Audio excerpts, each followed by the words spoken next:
All right.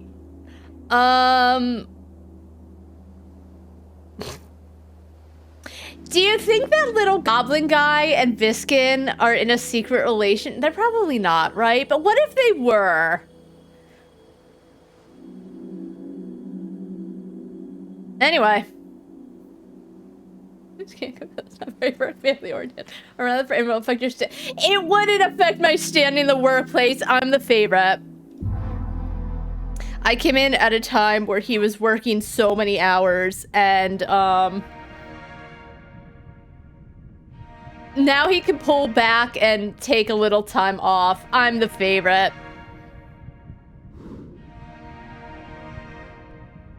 Okay, Lisa's place. Right, they keep calling her a hag. She looks more like a witch than a hag. That's kind of mean. We talked to Lisa. I don't think she has anything to do with it. What else? Oh, we let the owner of the tea shop go. And Dexterity was trying to gaslight me and tell me like, you know, he was lying with all his voices and all his traumatized looks. Maybe he was. Maybe he did have something to do with it, but I let him go. Because, fuck you, bad Dexterity. I shouldn't say Dexterity. She's gonna come in, I'm gonna be like, fuck you, Dexterity. And, she's gonna be so hurt, she cries and never comes back. We're still trying to get Snell to love us. I still stand by. I think he looks like a scummy New Yorker trying to sell you something, but he's also getting really nice, so, you know. Can I talk to him? That's one thing. I said it the other day. You have to stand somewhere so specific if you want to interact with certain things. I want to interact with Snell. Okay, well, let's leave. All right, we talked to the hag. I don't remember what our final... I guess we can check quests, right? Let's see. Yeah, I got... Oh, no, okay. That's not the feat I got rid of. I got rid of the restore hit point every hour, because, we do still have to find the Asgulus newspaper that's being printed. Or we need to find the copper press. I do kind of want to find it. I don't know how to find that. Sincere friend of the Air Train Covera. Oh, I don't want to do that because I don't give a fuck about the Free Striders. Was this? You've heard of a secret society of... Oh, right. Rollerwinch friends meet up in the roller mill. They want you to steal a document from the Free Striders on behalf of their secret contact with the Resistance. I do kind of want to do that. Maybe. What time is it? 20? It's in Waterlane, right? We can go do that, I think.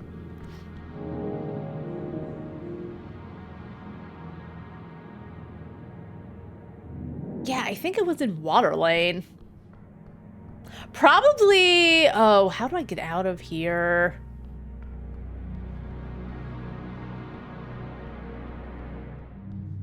Can I jump? Uh-oh, I'm stuck here forever. I think there was another...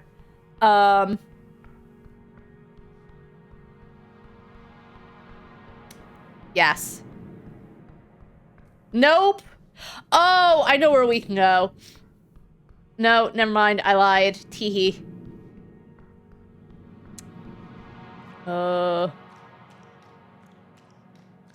Snell, help. How do I get out? Oh, okay. I found it. Wait. What is this? Yeah. That's a pair of giant, ominously dark chicken legs. Oh, that's a leg? I thought it was an arm. They're not giant-sized. They're large-sized, possibly huge. Claws dressed in shadows. Oh, okay. So Lisa was talking about Dancer, but didn't explain who the... Like, the way she kept talking about Dancer was as if I should know who the fuck that was. Anyway, you find yourself standing between the legs of this strange wooden hut. They move, the long ridge of sharp claws tapping the stone. Their surface, nothing but darkness and some foul spell. I'm gonna nudge him. You think we should do something with this? The goblin looks at you, then to the esoteric shadow. No. I prefer not to be pierced by that thing. I agree. You're smart. Sure! Can you? I mean, at least he's not freaking out, right? But I'm off a little too strong with Snell. Do you think that's why he, like, doesn't like when I compliment him? I'd like to think I don't come across that strong, but I could be wrong. All right, let's pet it. You give the right leg a few pats and it doesn't seem to react in any meaningful way. Hey there, Claw. It does not respond. You can't talk, I assume. No reply. Anything I could do for you? It doesn't seem so. All right, I guess I'll go. Fascinating. All right, so let's get to Water Lane. Let's steal the thing from the Free Striders, because fuck them.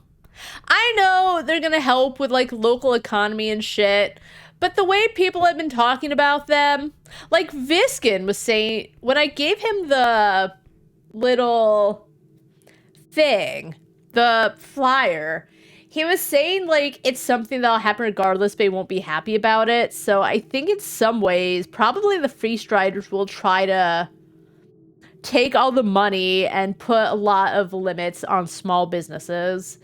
And as someone who works for a small business, I don't agree with it.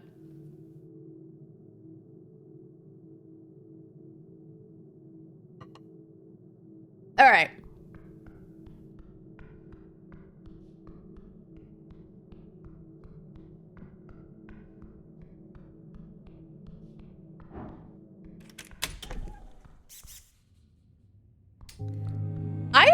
I really assume it's actually late enough that I can do this. I guess it is only 8, but...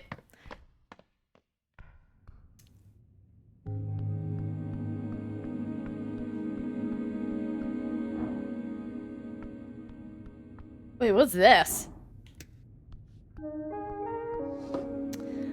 Ooh, lowers the dice? Whatever, trifling checks by your proficiency. Clean. Sure. How did they move the corpse here? The so-called duck. Right. Viskin and him performed a corpse retrieval. It was an impressive feat of magic to keep it intact despite the short journey. Let's take a closer look. Moving it to Lich House caused minor scuff marks, but nothing major. There's a gentle repose cast on it. That's how it survived the journey in one piece. Alright, well, we gotta come back eventually. We don't have Talk to the Dead yet. I've been doing other things. Alright, Water Lane. I don't know how to get there.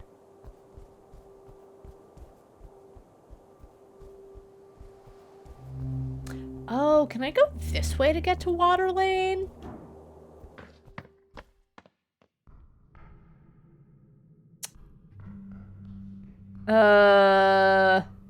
You know what? Let's just go the way I know how to get there.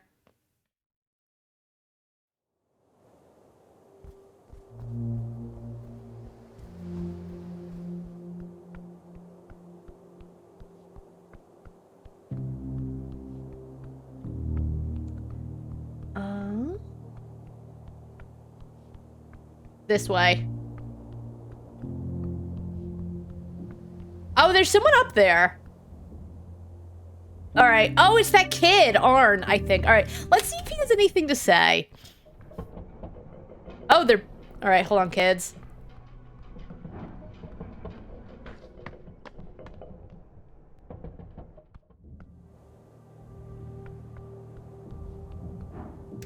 Huh? The scrawny kid sits alone on the roof of the roller mill. He jumps as he notices you approach. Hey, I'm allowed to be up here. The boy does not actually know if it's illegal to sit here. I didn't say anything. No, I guess you didn't.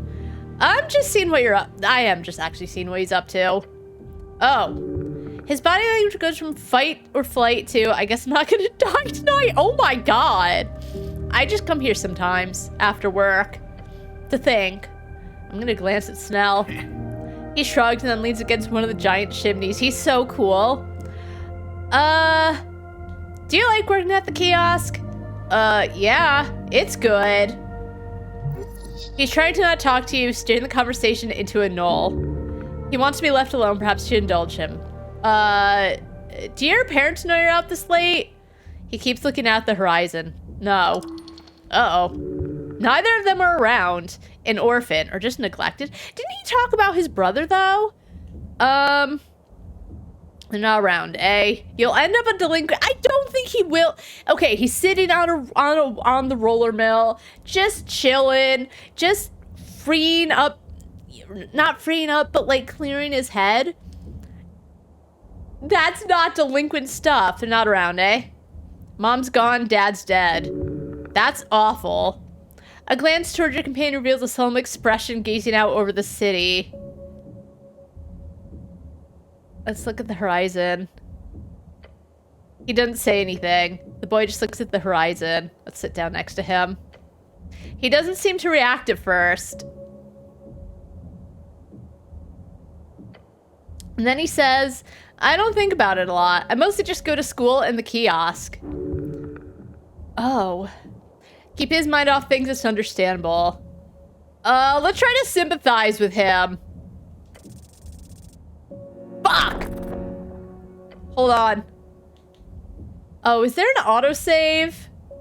Oh, can I try to redo it? You do not sense the connection, but instead you sense what you have to do. Okay, that's fine. Your name is Arn, right? Nice. Okay, I panicked. I'm like, it's not Disco Elysium. I feel like this game, even if you like don't do a good roll, like that doesn't mean you're fucked. All right. He doesn't respond. Answer, boy. Your command startles him.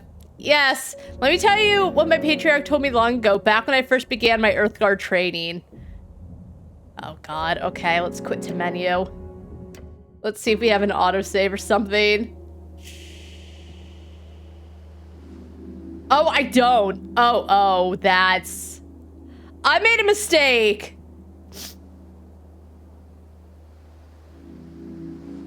That's okay. I don't give a fuck about the Earthguard. I don't give a fuck about... What was that guy's name? Earth? Whoever killed all the goblins? I should do a quick save.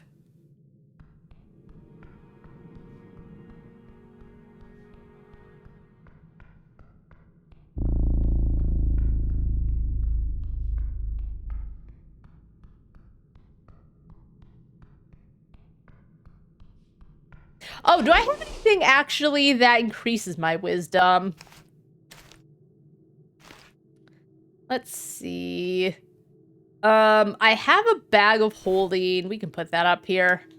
What else? I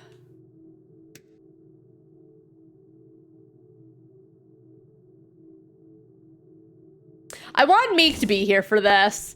All right, so I go to Viskin's, which I guess I'll be there anyway. I take the thief bracers, and then I run straight up to the watermill to talk to Arn. It is kind of annoying, though. And I guess I understand why, so you can't... Well, no, because you can go to the main menu and then reload from there. But it is kind of annoying that they don't let you reload via when you're in the middle of dialogue. As I said, the fact that you can go to the main menu anyway... It's like a couple more seconds, but it's dumb. I'll say it.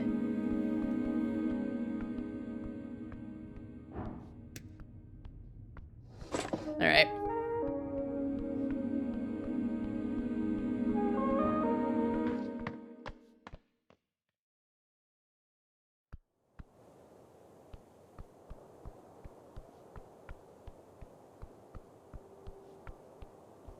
Go down this way.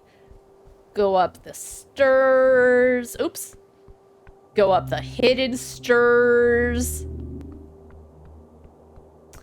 Go up more stairs.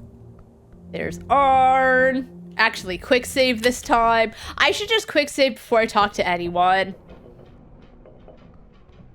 Nope. Oh, please.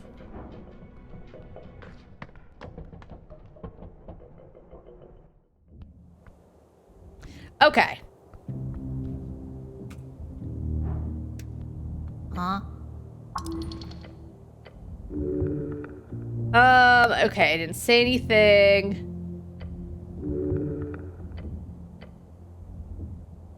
Huh? Okay,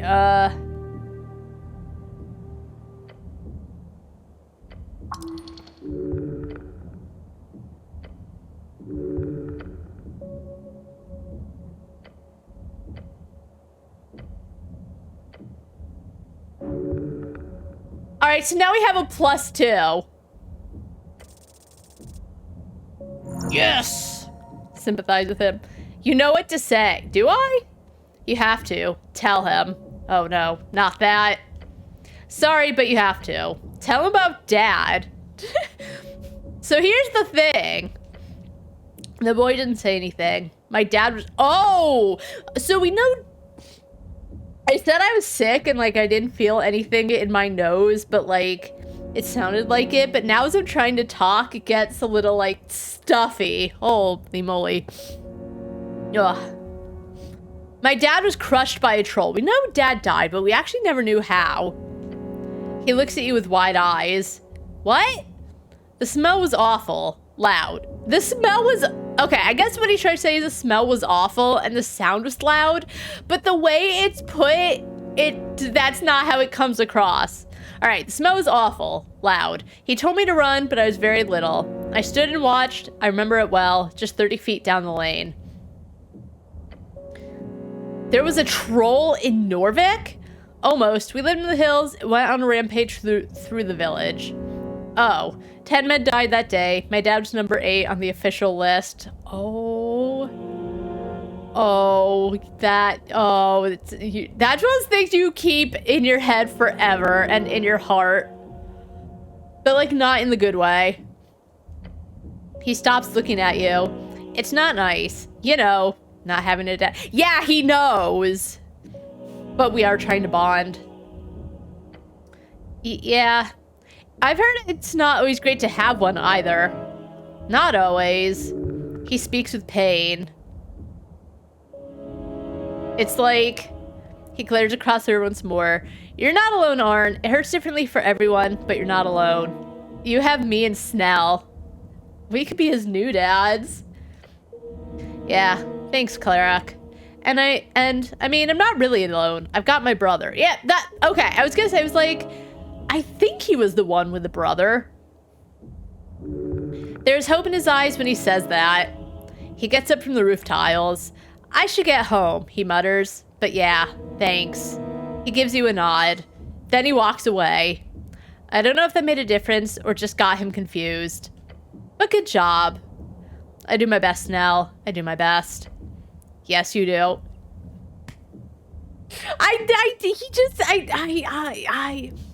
I'm a sucker. I know, where was it? Okay, here's the thing, right? I've said before, there are some games where there's romance, but I think it's not done really well because I don't think there's like any kind of good chemistry built. It just feels like it's there, right? And sometimes it's like, I don't need romance in my game, but like it happens. It's like, why? But if I can choose via like Stardew Valley, my time at Portia, what other games? Let's use those two. Fine, I'm a sucker for it.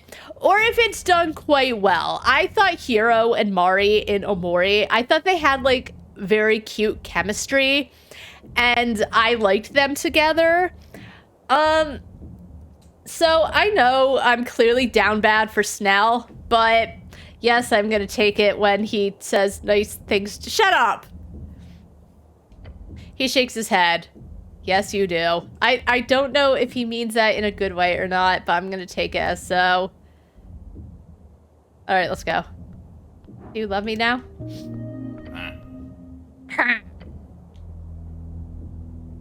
Alright, let's go.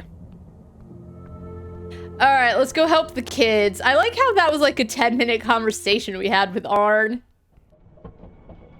Alright, hey. Lord Cleric. Yeah, where'd you say that contract was? It's, okay, Ascani Reads is on Water Lane View, next to the warehouse and the bookbinder. Okay, thanks. It seems like they've got it in a safe or something, probably hidden by Believe in You. Okay, okay, yep. Thanks. Right. Okay, so we do want to go to the bookbinder because we have the money for it. And you gotta go at night because it's an owl. So we'll stop by and do that really quick. This game is, like, the music. I love the music. Sometimes the game's a little quiet and I wish there were more music playing, but it's good. All right, next to the book, whatever, and the press, was this the book thing? I don't think it was. Okay, this was it. Oh, are they mean down there? We'll check in a second. The hatch on the door swings open. Ayo! A pair of yellow piercing eyes gives at you from beyond a veil of bushy eyes. I'm here to pick up my book. Yes, it is done now. Now you pay. How much do I owe you? The process was quite complicated, but I handled it like the pro I am. The final cost is 250 Norvikian crowns. Oh boy, that's a fair amount for you. Pay now. You can purchase a basic spell book for 50. However, if this bird is as proficient as he believes himself to be, then it could be worth the cost. Okay, let's lower the cost through pure charm. Meek supports you. Let's do it. Fuck. Easy, just say, can you lower the price? No. Let's try again. Come on! I'll come back later. Okay, hold on.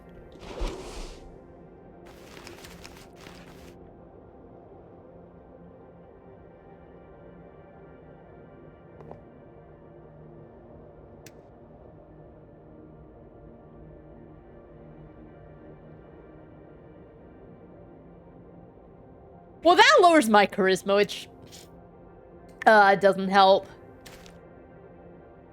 Ooh, it's giving me 2 charisma. Anything else? Maybe that's okay.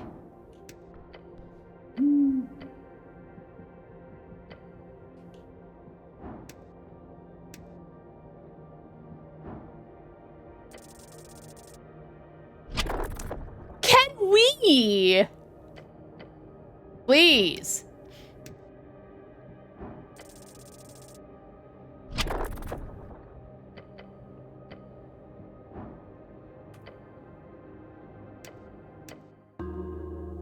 I actually don't know if it auto-saved, but I think it did.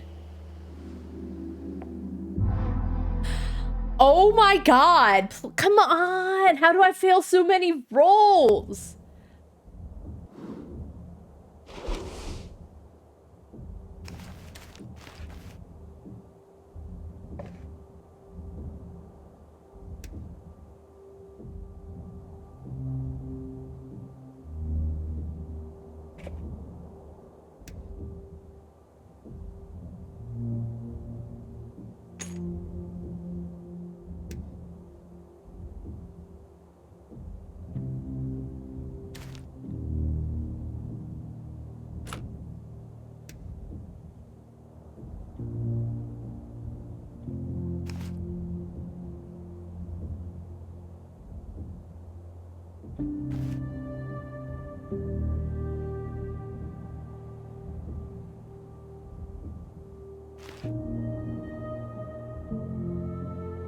Why does that have -2 charisma?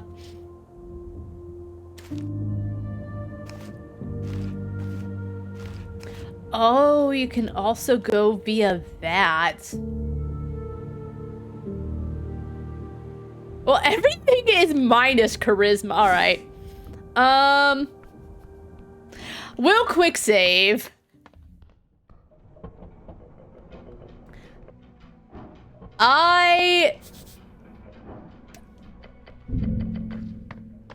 I'm cheap.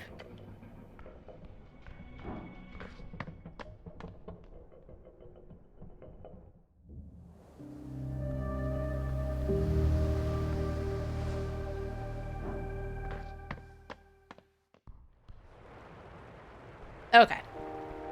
We're back. We're gonna have such good dice rolls. Let's go, Snell.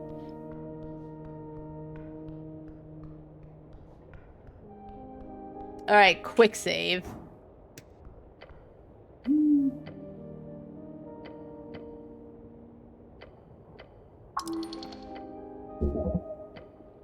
All right, charisma.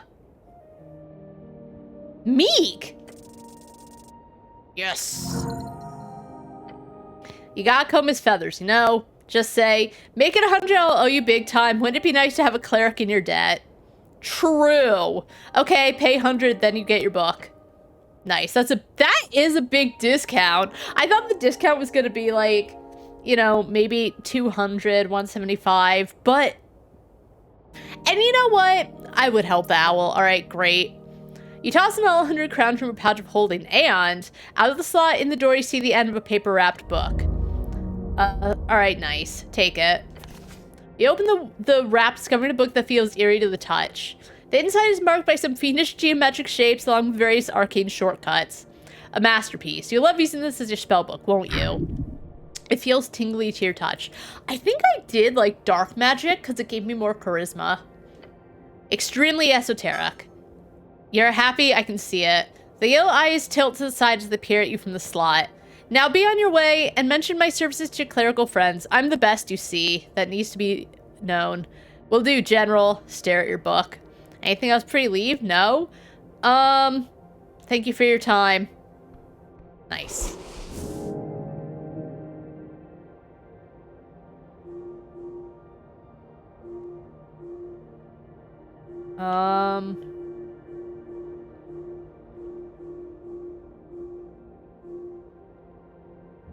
Still gotta find that. Okay, so let's go to inventory. Ooh. And what's this thing do? You know what? Let's keep that because I don't have a lot of intelligence. All right, so let's look at my trinkets.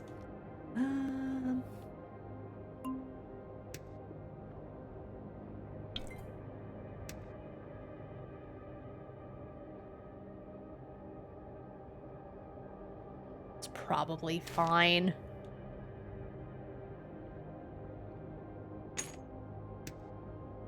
Okay. All right, let's go. I think he... Wait, what? Behold what? Oh! Right, okay, we're beholding Snell.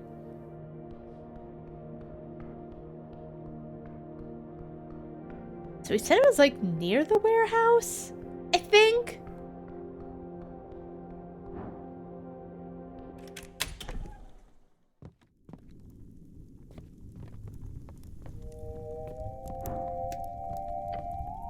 You approach the mirror. Oh, realizing that Vera is watching you quite closely.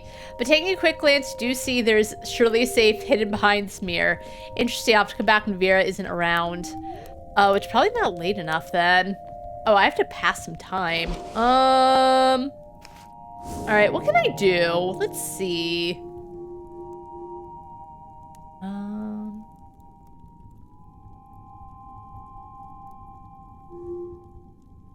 I guess I haven't found Frank, son of Frank yet. We got that.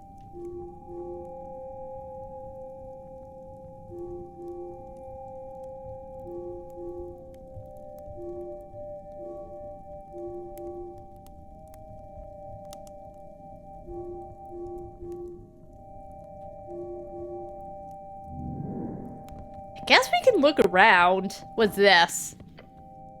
You approach the half sphere. The 8 bands you see Divinitorum, Ascon, Reed, and Vorgeni. It accurately depicts the best calculated distances we've got. Alright, spin it around. You do so, revealing the other 4 bands, those furthest away from your home band. You see Heiji, Kargamesh, Feltire, and Eam. You've never actually seen these bands, so who knows what they're like. Alright, I guess that's all for now.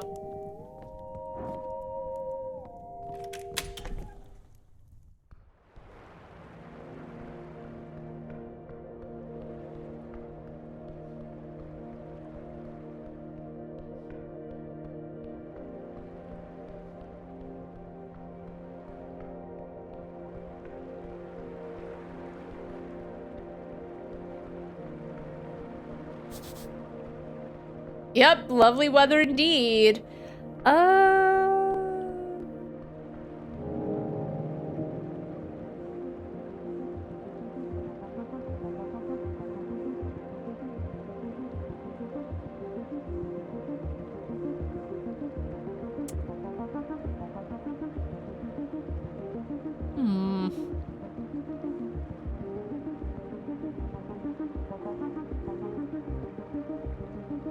Right, the crypt.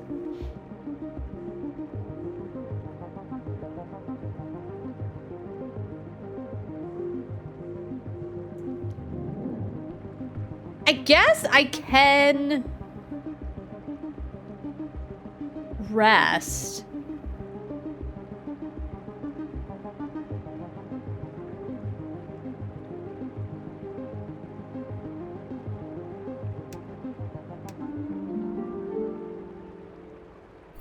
And pass time that way.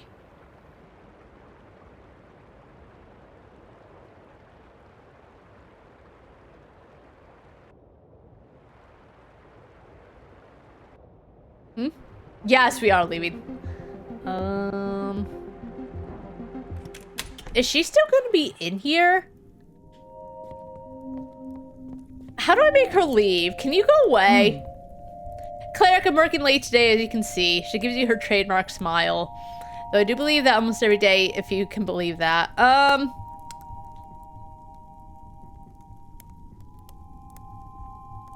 What's with the thing in the fireplace? I'm not a thing. Oh, Tinatol hired smoke Mephit was that. Mephit, an elemental spirit formed by primal energies. They are known to be selfish and violent, yet useful when captured by controlling magic or given the right incentive. Don't mind him, he's harmless. I don't know exactly how he came over the contract, but I believe it was a Kargameshian fellow who handed it over. A smoke Mephit keeps track of unwanted visitors. So don't touch anything cleric unless you like getting seared. She smiles, her tusks gleam. Tell me about the griffin on the roof. Griffin on the roof. The orc laughs at your words. That really sounds like a magazine tale. I swear I've read it at some point. What? Oh, never mind.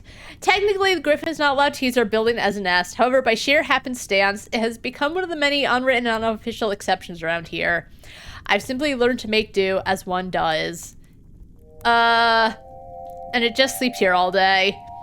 For now, I've heard he'll be heading out after the election. I can't wait. Can I fly on it? I'd recommend not, entirely for the sake of your own health. Unless you got somewhere to fly off to. No. Your health is happy to hear it, alright? It's all about the griffin. Spirit's not happy. I'm happy she's not happy about the situation. I'm not telling her about Lisa. Alright, that's all for now. Thank you, citizen. So now, what do we do?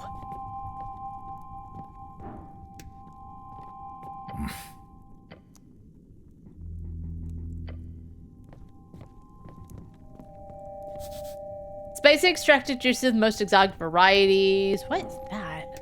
Can I take it?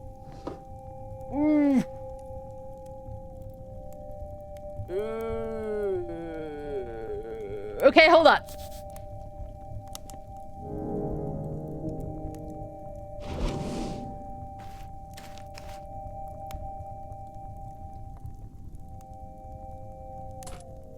Sorry, Meek.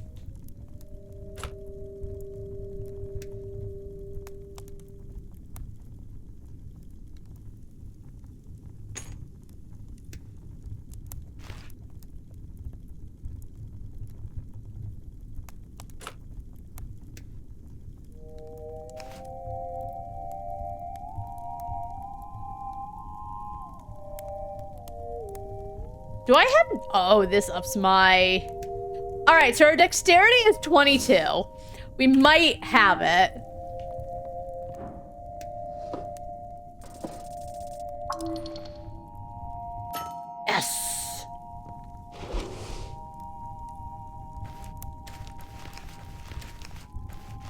right, so this one gives intelligence and wisdom.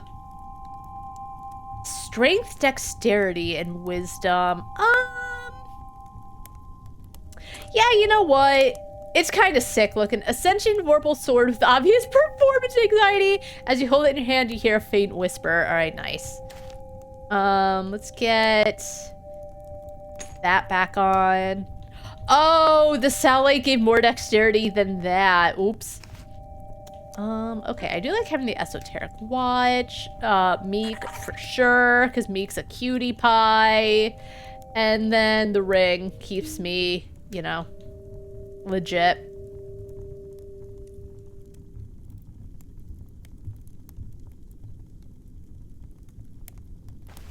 Do I want the book though? All right, you know what? I think I do, to be honest. I think charisma, I'd like having charisma in the long run. All right, hello. You look into the flame of the fireplace. A hissing voice calls out to you. Didn't your mother ever tell you it's rude to stare? Oh shit, look closer. Squat down and look closer. Your eyes adjust to the brightness of the fire. I don't know, actually, if my mom ever told me it was rude to stare. If she did, it was so long ago that I don't remember. I tend not to, well, sometimes. I think it depends. Your eyes adjust to the brightness of the fire. A figure lies upon the lit timber. Like a puff of smoke, materialized into a solid chunk. It's a mephit, a primal spirit. This one appears to be made out of smoke and heat. I apologize. Good, you know your place. I'm Tinatol, terrible to meet you. Lovely to meet you as well. I don't care. It interrupts. Nice. Based. It looks back and forth between you and Snell. I'm in charge here, so don't do anything nasty or I'll report you to the Tusk Lady. Tusk Lady. Amazing. Your goblin companion squints into the fire. Then he whispers to you, I hate these things. Is there something I can do to get you to look the other way? Look, I'm bound here, you know? Only higher orders would allow me to look the other way. Higher orders? It sighs, a puff of smoke wisps into the air. If you were an elemental lord or something, that'd change things. But you're not, so...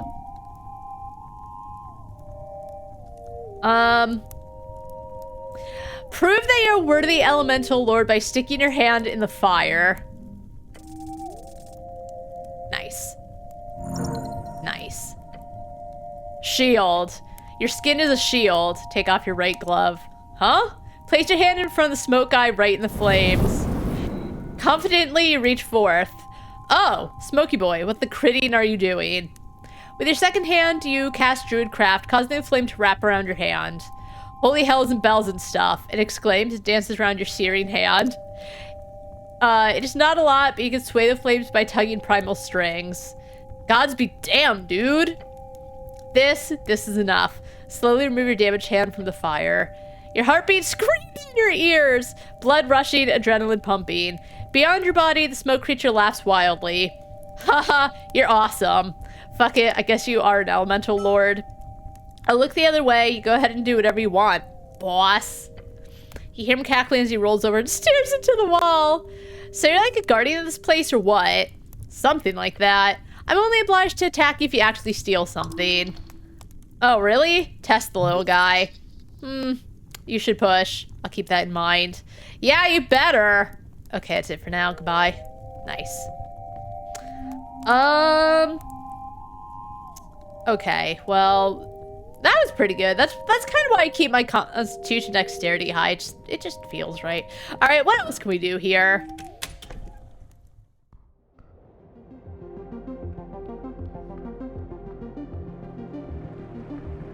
I do sometimes wish you could talk to the NPCs, but I also understand why you can't. That would be a lot of dialogue to write.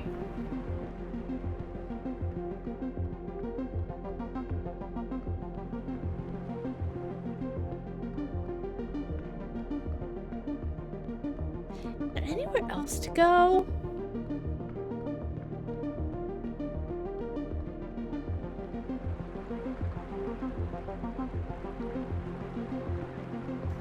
Oh, I can't go further, okay. Never Sleeping Dock's water lane right below here.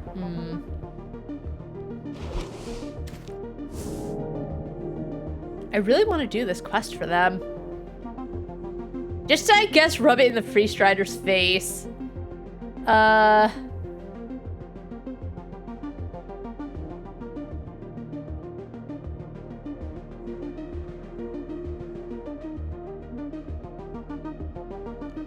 checking around Water Lane in the morning. Oh, okay. Maybe I'll do that when we reach the next day.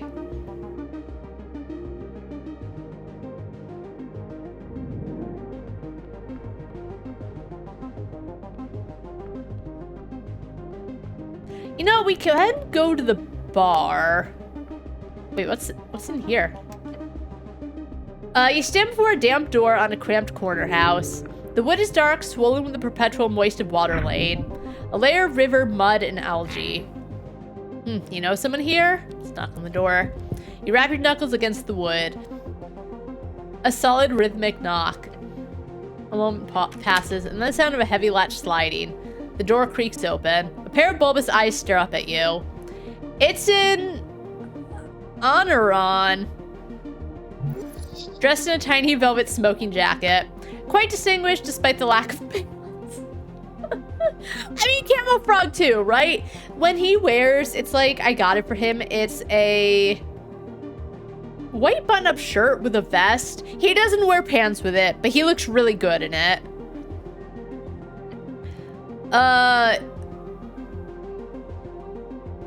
What is it? He blinks slowly at translucent membrane flicks across his eyes. I'm busy. Très occupé. I just want to introduce myself. Mon Dieu! Why? Wait. He squints at your uniform. Are you a... How do you say? Leclerc? Leclerc? I like to see myself as a dashing rogue, personally. A dashing? No. You are clearly a cleric. Others are starting to notice the rogue in your step. So dismissive. He sees right through you. The Honoran peeks his head out behind the door. Ask for a contribution to your... Yeah. Nice. Just smile, the kind of smile that opens wallets. Oh, and kiss his ass. Hard. My good sir, surely a gentleman of your stature supports the arts, or the holy cause. Ah, flattery. He sighs, his throat pouch inflating slightly. Told ya. You're charming. I don't speak. Say... And you? He reaches for something on the other side of the door. Take this. Now, au revoir. He shoves a fancy bottle towards you. The door slams shut before you can say thank you or anything else. Nice. The pinkish liquid swirls around. Lovely. This will make things much smoother. So he really just went and knocked on some stranger's door. Knock, a second level transmutation, unlocks things. The definition of locked has been stretched over the centuries, but the spell works in most closed containers or entry. I thought I literally just knocked on the door. Okay, we used magic apparently, just to... Alright, look, I'm not gonna knock on your methods too much, but if you keep this up, we'll be done by 6 months after the election. And you didn't even ask about the tea shop, not once.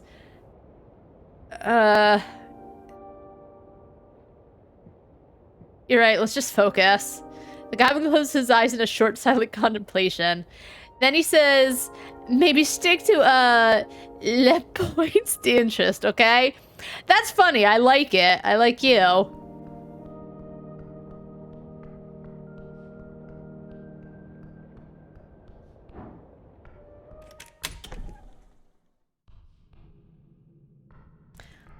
Maybe if we rest another hour.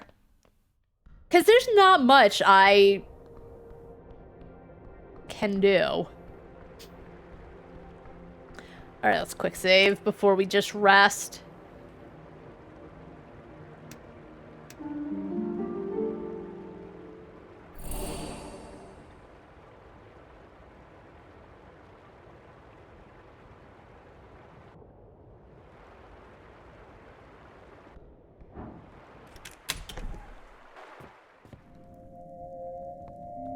Will she leave?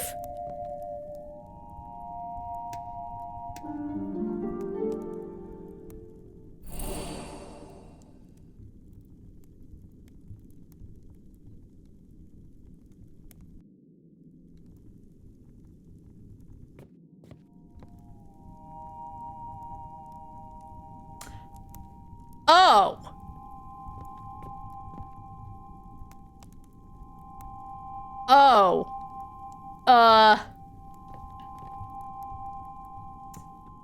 Right.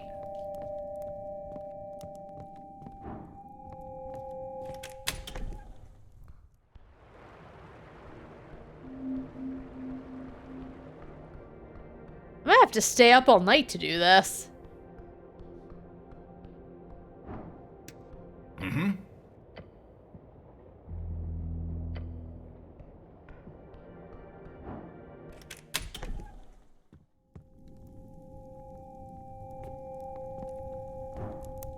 Mm-hmm.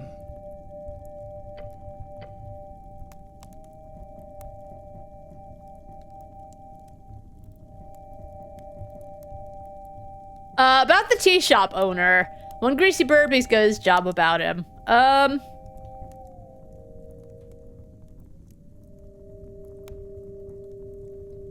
know it's a smuggling operation. I need you to tell me more about it. She lifts her head and squints. Are you certain you wish to step into that territory, cleric? The goblin scoffs next to you. I need answers, Agent Vera. Okay. As you might imagine, there are many not-so-lawful wares traded across city jurisdiction every day. Because there are buyers, and where there are buyers, capital will arrive to satisfy them, one way or another. The Scotty Reeds Trading Company does not engage in such trades. Obviously, however, we have been tasked by the state to keep track of these illegal routes, as per the crackdown on crime syndicate trading ventures. If the city were to shut down entirely, as they've done in the past, they will spring up again by nefarious, uncontrolled syndicates. Instead, we make sure to keep them under control via private actors. Your friend Mr. Drummer is one such actor. Sounds like you're the crime syndicate. A bit of a rude comment, but I'll bite. Without the AR trading code, the city would be unable to keep any track of the heaps of pixie slush, banned potions, powerful spell scrolls, and sometimes people that get smuggled through its ports. Make sure nothing too terrible gets through. This is an open secret, I assure you. I hope that does not change your opinion on your business here. I just had to ask. Okay. I appreciate the attitude for sure. I mean, you're the crime syndicate. I know what she's saying, right? Like, yeah, okay, it sounds sketchy, but there's someone doing checks to make sure that it can't be worse. I just need to know. She smiles and bows her head. All right. Yeah, tell me more about the Free Striders. You want to know more about the Free Striders, just in general? Yeah, that's what I said. Okay, then go ahead and ask. What's the Free Strider ideology? Good question. I want the long answer. The Free Strider ideal is a dream of democratic rule and freedom for all. In the wake of Arkney's depression, the folk of Reeds banded together and put a stop to the fighting, establishing republics along the coast and around the lake. They sought democracy, the choosing of their own fate, built upon personal liberty and freedom. I'd say that's a good summary of the Free Strider ideal. That's all the questions I have. Alright, happy to share her. I say, please don't use it as a verb. Sure. Alright, that's all for now, citizen.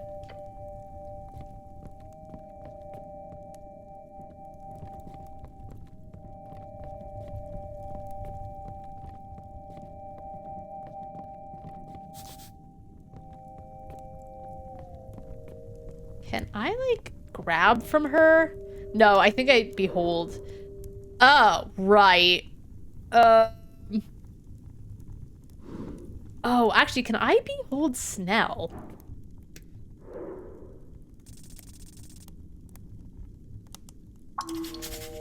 Oh! I never noticed that. Okay. The goblin gets shit done no matter the odds. Highly confident, but with a craving of validation. Just look at the way he dresses himself. He shows a lot of chest and a lot of chest hair. He doesn't work for himself or any ideal. The goblin devotes his life for his lady. No different from a religious nut. Alright, his constitution ain't good. His intelligence ain't good. His strength ain't good. Okay.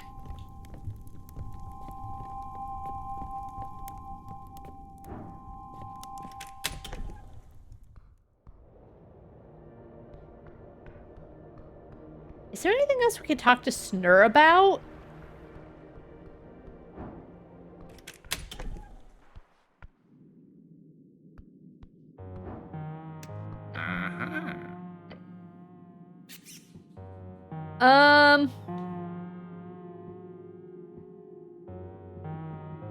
Where'd you say I should look for this book? 120 feet, straight down in the city below. That's where the diviner saw it. How it got there, who knows? I want to inquire about the folk spirit. Imagine, if you will, the origin of our stories. All right, let's let him rant. As sentient folk, we clearly have the base ability to come up with random ideas and turn them into emotionally resonant tales.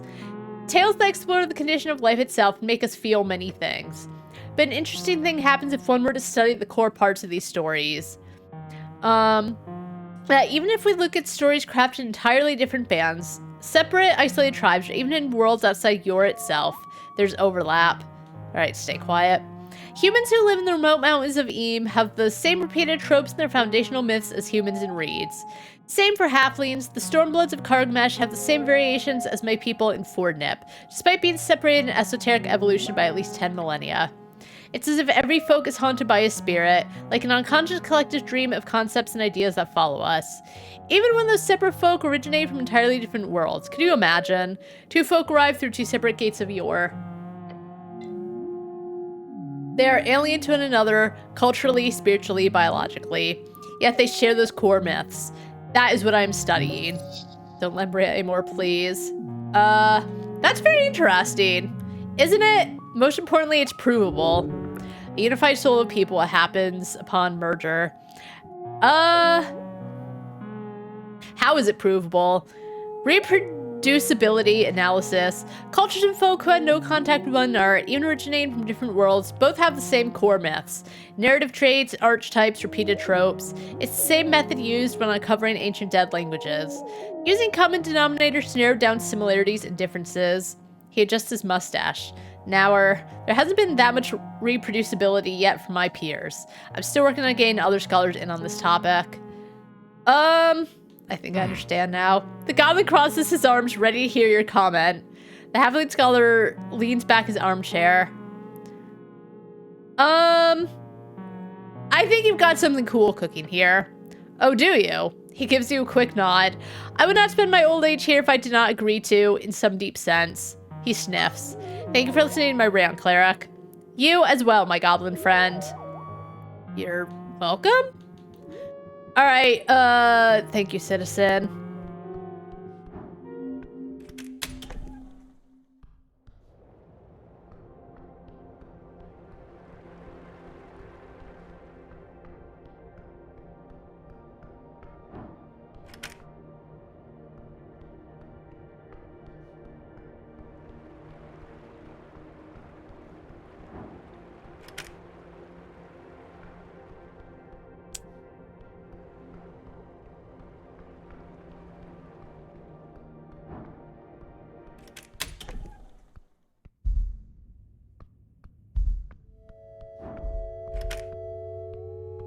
So, how do I get in? He said there's other ways to get in.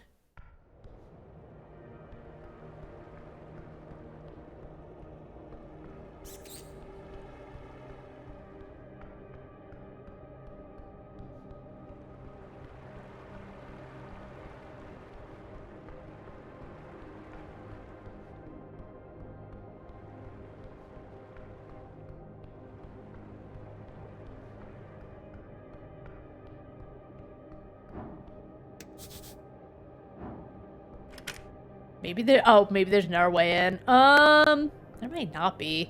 I might have wasted a bunch of time.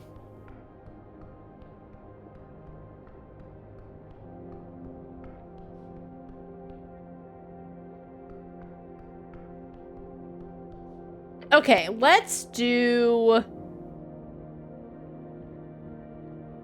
I do have a quick save from earlier, so let's do like a whole new save.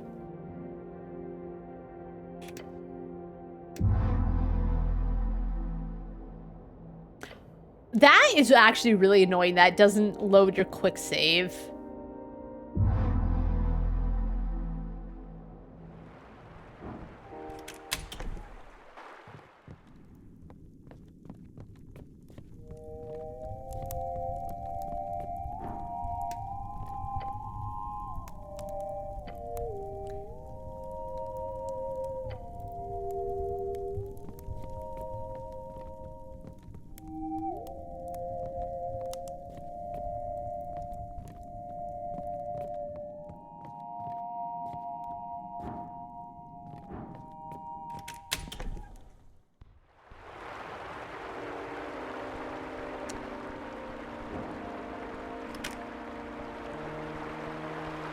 So how come you're not getting through there? I imagine this gets locked as well.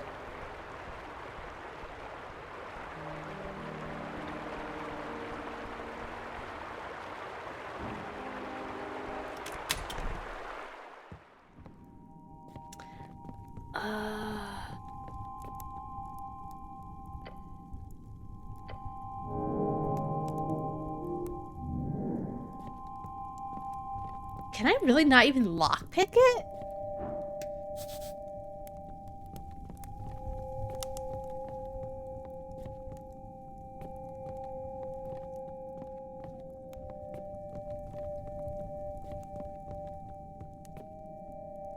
Maybe I can Google it.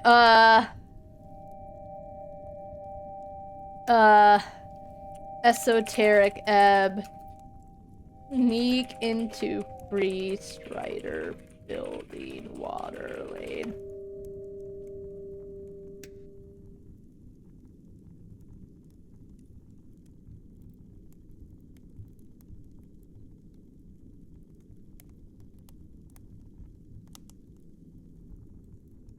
Okay. Got it.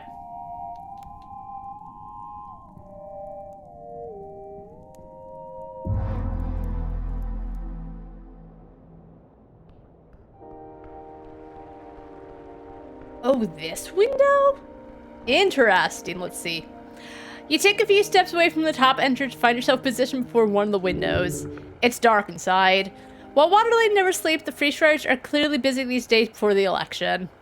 The headquarters building looks dead empty. It's ballsy, Snell says and peers through the dark window. But I think it could work, just gotta get it open. Alright, Snell helps and Meek mess with the mechanism of the window.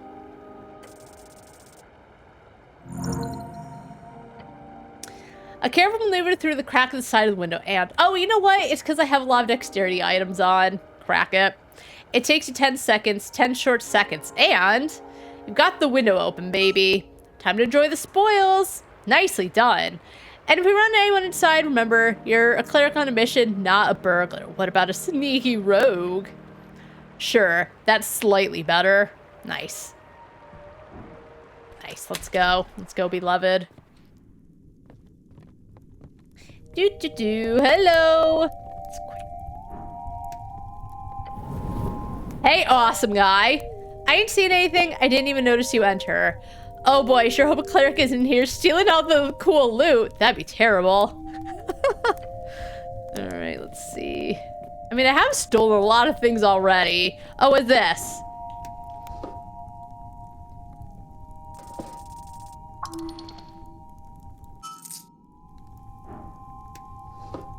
Nice.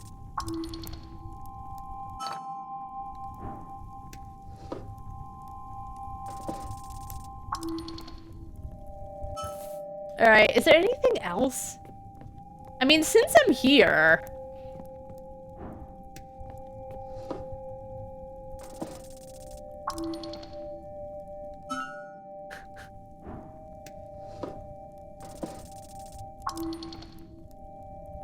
Nice.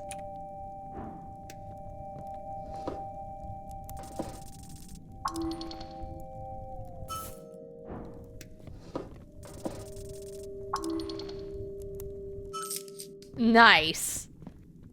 All right. All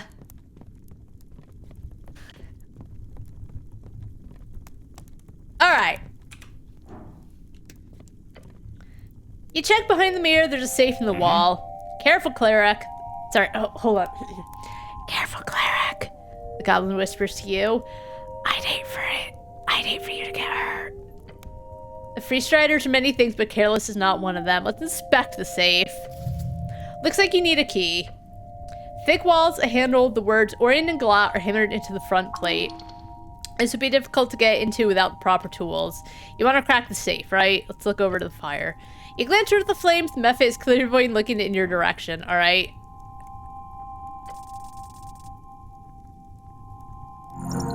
Oh, okay, nice. Nice. Nice, nice, nice. I even got an achievement. Tracing the rim of the keyhole with your gloved fingers, you sense the esoterically aligned arcane power within. The Lady Fair, I grabbed it because I love women, but it's so nice. It always gives you like a +2 for a lot of things. Alright, there's esoterically aligned arcane power within. It sends tingles up your entire arm. Being careful not to trigger the magical barrier inside, you realize by exploring that the rim inside has a dead zone. A tiny gap where the spell, enchantment of some kind, does not reach. Press against the gap of fiddling with the mechanism. You do so, and within seconds you hear a click. Whatever you did, it just worked. I'm the greatest true rogue for the era. You sure are. Your commitment to roguish behavior runs deep. Damn, great job. Seriously. You hear Mephit whistling in his fire. I ain't seen nothing here, no sir.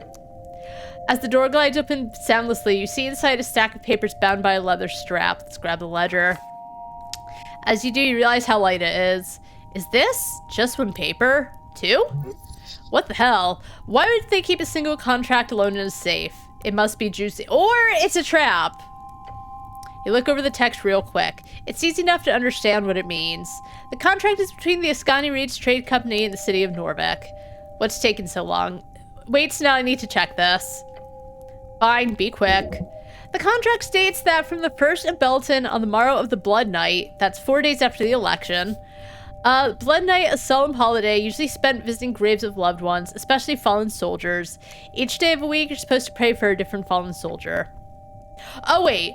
The morrow of the Blood Night, that's 4 days after the election. The land rights of 15 collective ports across Norvik will be transferred to a bunch of company names you've never heard of. Then there's, the signatures of the businesses. They're all magistrates. One of them says Nicholas Darrow. The city is selling every port in the... They use city twice. I know that they could have said the city selling off every port in the area. You know what I mean? Like, I know it is hard when you're writing to not use the same word twice in the sentence. Come on. They're doing what? He scans the pages. That's insane. Genius move, honestly. This means the Freestarters will get control of the city no matter what happens on election day. Oh, that's fucked. And the magistrates will all get rich. Now that you've got this info, you better get out of here. But, these fucking Freestriders. What should I do with this, Snell? I honestly have no idea. All I know is that you and me, we're not supposed to see the shit. So don't do anything hasty. Should I release this somehow? Yes. The folk needs to know the truth. You're not going to stop it either way. You should turn it in back to Vieira later on. Tell her you got it from some thief on Water Lane. You could make some friends with it.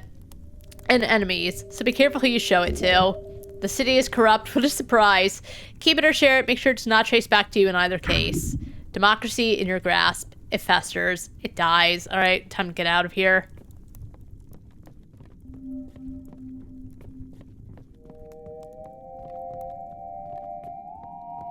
Oh, how did I get in here?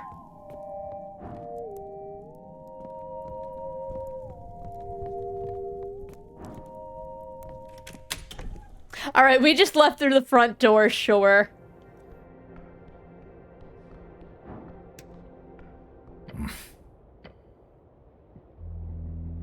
All right. What's he say if we try to go to bed together?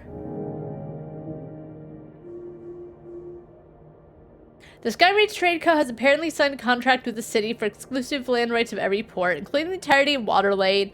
In exchange, the Freestarters have funded several of the magistrates' personal businesses. This came out. It would indeed cause havoc. We'll keep it with us. I don't want to give it to the kids just yet.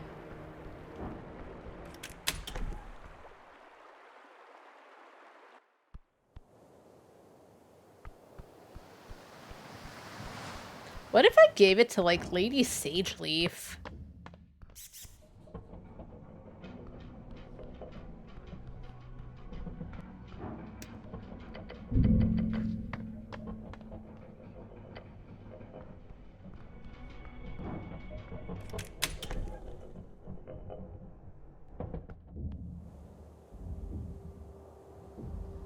All right.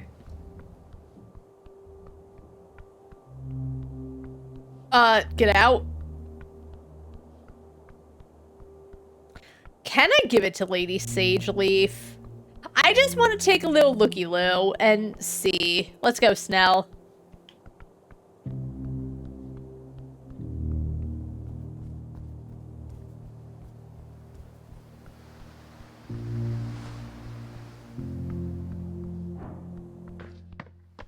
If only you know what? I was gonna say if only I could carry him on my shoulders, but I don't think Snell would like that.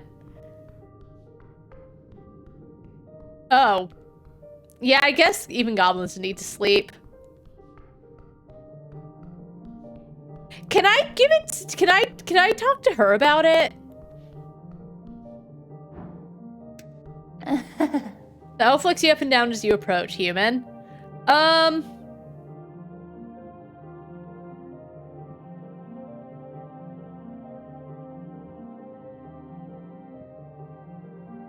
All right, never mind. I can't tell her about it. I would love to, but oh, can I also go to Moongore and, like, get a magic scroll from her?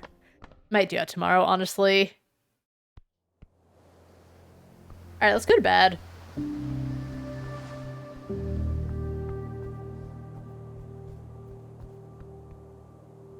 Oh, actually, I could talk to the cat. Hold on.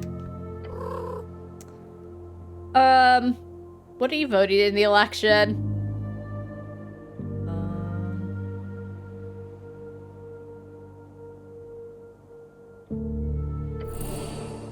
The cat stares at some seagulls flying by high above. Cutthroat sharp, eyes on pride, a free strider no doubt.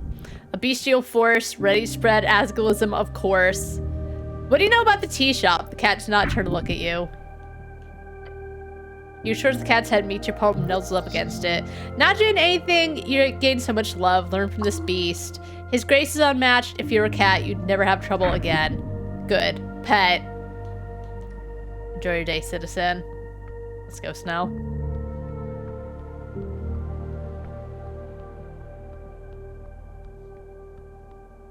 Did I touch this yet? The pillar of Yor towers before you. Alright. Alright, I did. I'm just making sure.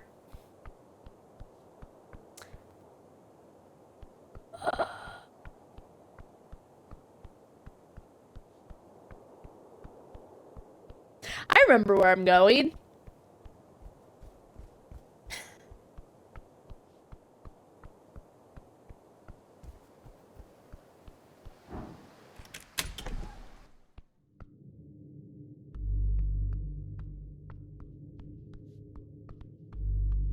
Oh, does he just stand there? I guess I can't, like, interact with him. You guys spent some time flipping through the archives. He wants you to tell him if you're going to bed or not. Alright, maybe I'll come back later.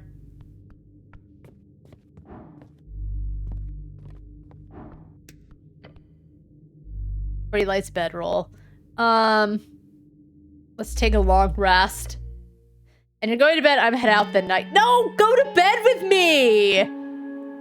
It's cramped, but we can just cuddle. You lay down in your bedroll, finding sleep difficult. As you stir, you think about your quest, the star witnessed the man in yellow. Frank, son of Frank, might just be a dead end, though you've got a distinct feeling that he's lurking somewhere below. Today's the day, I swear, day 3. And poor drummer trying to ship himself off into the unknown. Hopefully he'll fare better in some far-off city. Good move sending him... Yeah, you know what? I don't think he was lying. Then there's the question of the elf. This was supposed to be a simple job. No casualties, no pressure. Just some angry goblins in a ruined tea shop.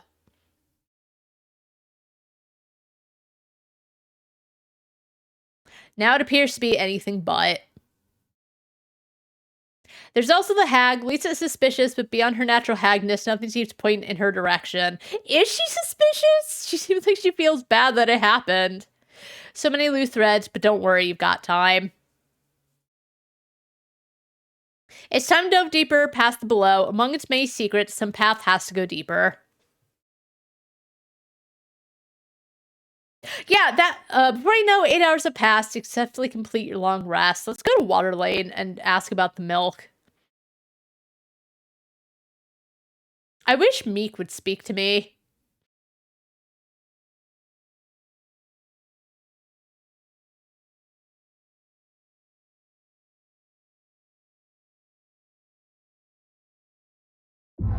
Okay.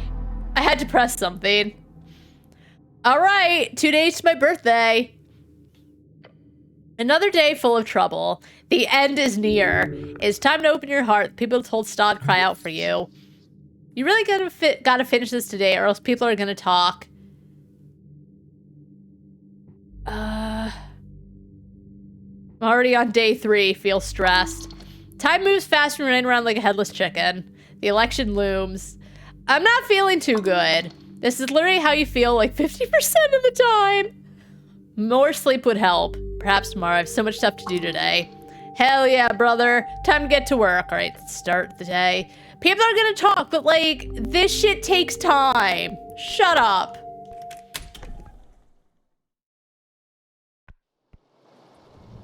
Oh, it's raining. Nice. What was this?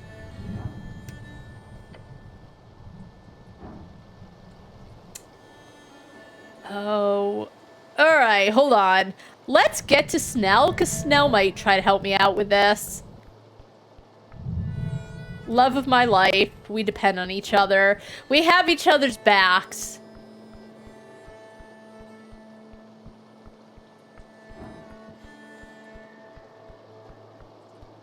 We'll get Snell, we'll talk to Arn. Though, as I said, we do want to get to Water Lane. What is this? I'll come back when I have Snell.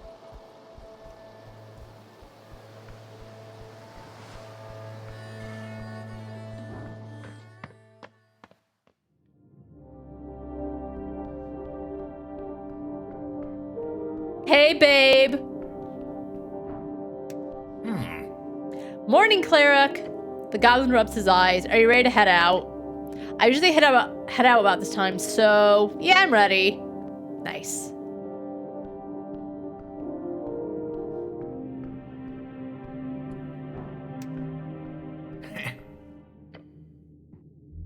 A lot of rain today. What do you think we should do? About the rain? No, what should we do today? Ah, right. Good question. We have a few good clues if you ask me. The local Asgulls did hang out at the tea shop quite a lot. They could very well know something about our unfortunate elf. Maybe we should try and make contact. I know they've got some members living in the holds. I'd love to go visit some Asgulls. I'm sure you would. What's that supposed to mean? You find yourself... Oh. They're not too bad usually. Okay. Let's go. Oh, can I talk to Lady Sageleaf about this thing I found? Can I trifle her things? I probably shouldn't. Ooh. You know, I don't need it though. Goblin glares at you with his muscles. All right.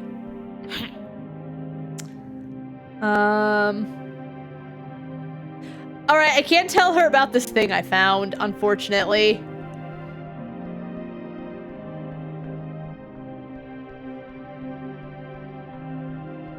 That's not where I want to go.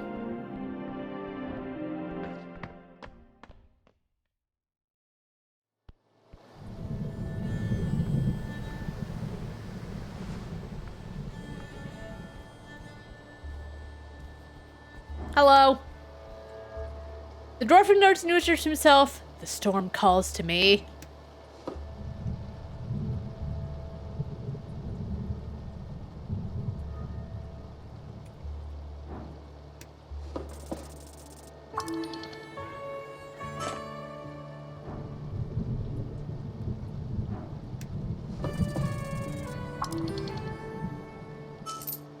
Oops. Okay, Water Lane.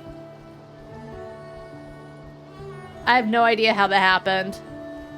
Oh, I also wanted Snell, because I wanted to get something from the magistrate's tree or whatever.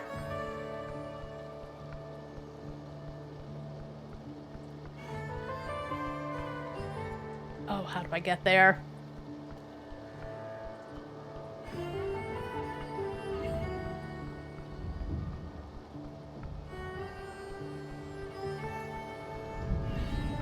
Then we'll go to Water Lane.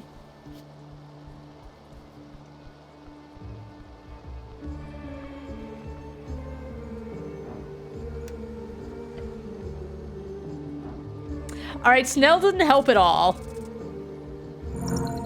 Nice. With a heave and a hoe. Great job on your climb. I'll stay down here, though. You make it. Lovely. Oh.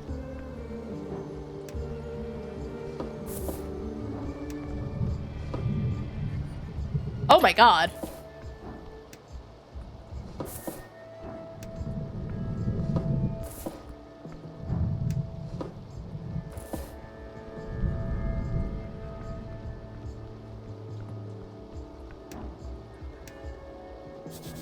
It's a very pretty tree. It sure is.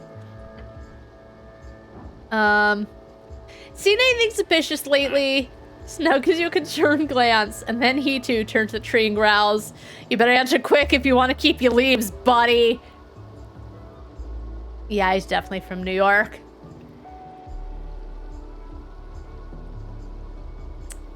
Oh! The tree does not respond.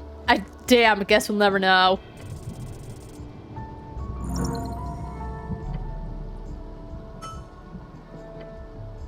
Alright, I did it, Snell.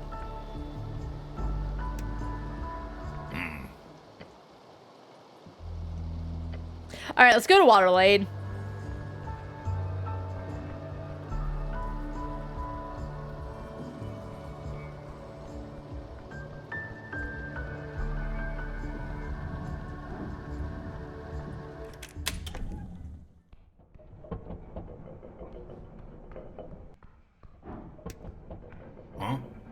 That's not what I wanted to do, actually. Hey, Dex, how you doing? Happy Saturday to you as well. Yeah, the music in this game is good. Just go down the ladder. I'm sick of it.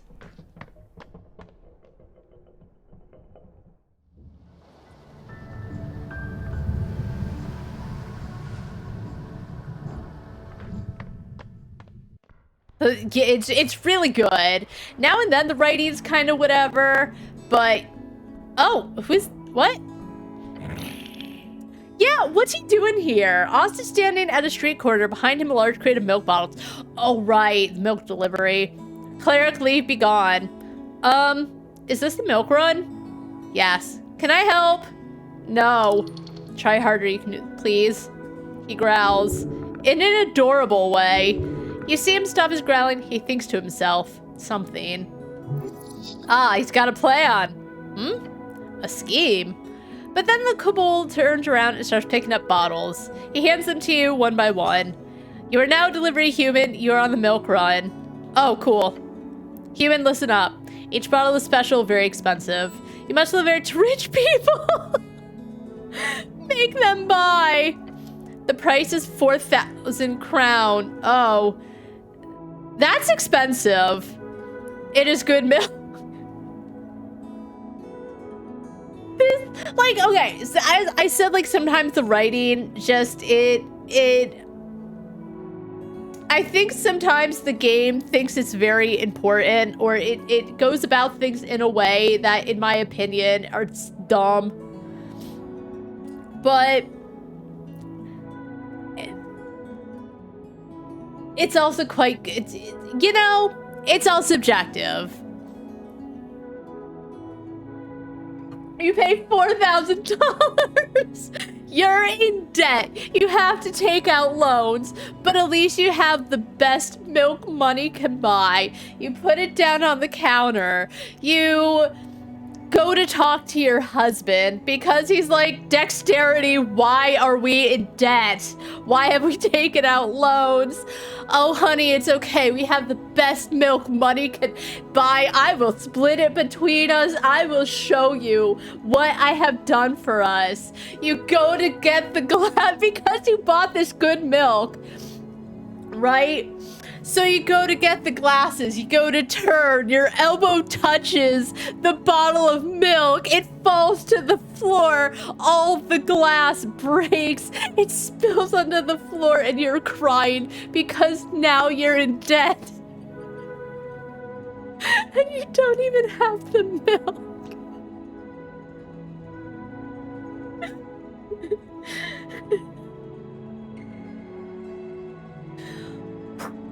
Yeah, you got it for him, and he can't even share it. Even though he loves milk, I don't think he loves it enough to spend $4,000 on it.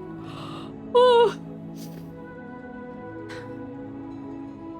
$4,000, that could pay a hefty chunk of my student loans. I would not pay $4,000 for milk. I would spend it on my loans.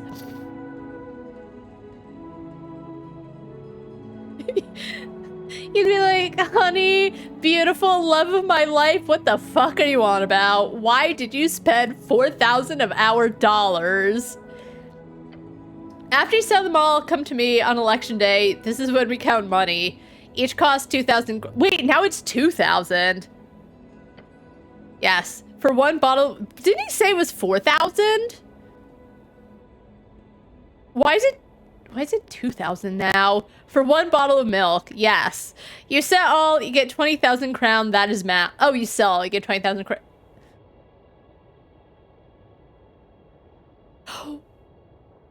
Okay, Viskin clearly didn't teach him how to, that's 10,000 crowns, but he said we would count them, it's 10,000. Well, no, okay, wait, so it is 20,000. Yeah, if we sell all 5, but then he said it's 2,000. It is, except that he then said the second time it's 2,000. Woohoo! So either the dev made a mistake or Ost is on one. On election day, you pay me 10,000 crowns. That is recoup. Recoup. Recoup. I get 10, you get 10. That's recoup. Is this a scam? No. Who do I sell it to? Stupid human, rich human, milk lover. Oh, yikes. Find and sell, easy, even cleric knew. What happens if I don't sell them all? Expensive milk, good milk. If cleric cannot sell, cleric pays 10,000.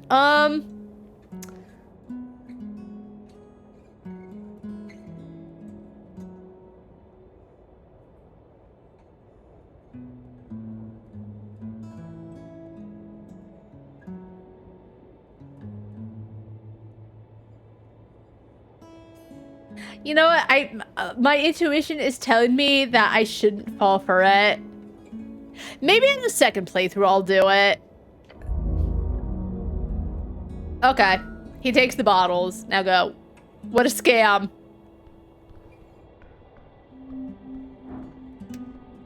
Huh? Alright, so let's see. Yeah, you're free to sell the milk. It was clearly a scam. So what else? We are still looking for Frank, son of Frank. He was looking for a secret door to below. We also do have to find, Von Devil. Wait, what Avon Pyramid Scheme? I've never heard of that.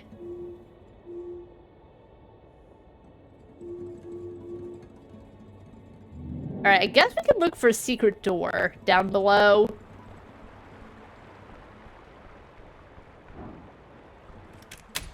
Uh-oh. I've never heard of it.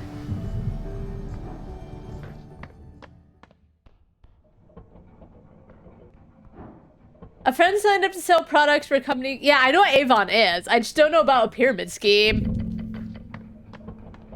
But she had to buy in. Oh. Oh. That does sound like a pyramid scheme. Because I would think, like, they have her sell it and she would just get, like, a commission. Or not a commission. Well, yeah, a commission, right? Oh, that does sound like a pyramid scheme. Sorry, I'm a little sick, so, like, every once in a while. Now, okay. Oof. Oof. All right, what do I say? I found the water doesn't help. I was saying how I was working Wednesday to, like, boss asked me to. And I think one of the kids might have gotten me sick. No, it's like my nose is a little stuffy. It's not actively stuffy, but you know when you talk and you need to, like, breathe in because something feels odd? That's true. I do drink a lot of water, thankfully. Yeah, one of the kids would cough and not cover his mouth. But he was a good kid, right? I think he just didn't know better because he was, like, 6. All right, hold on. Let's quick save because I don't know how I feel about telling him about the documents. Huh. All right, I found the documents. What? I mean, awesome. How did you... I will not disclose that information. I just got it. That's fine by me. Watch the kid in an amount and just... Oh... Like, on purpose? Or was it... Because that's gross either way. But, like, if he did it on purpose, that's so nasty. That's his mother. That's so... What did the mom... I hope the mom said something. That's so rude. I could not imagine doing that. I hope she was offended. Because if she didn't say something to that little Good. Good. Oh, my God. Because, I was gonna say, like, I would... If it was an accident... My mom wouldn't have scolded me. Oh, no. Oh my God. Somehow that's even no biggie. Like my mom would be like, hey, you know, just try not to do that next time. You know, she would still kind of like not tell me off, but she would still say something.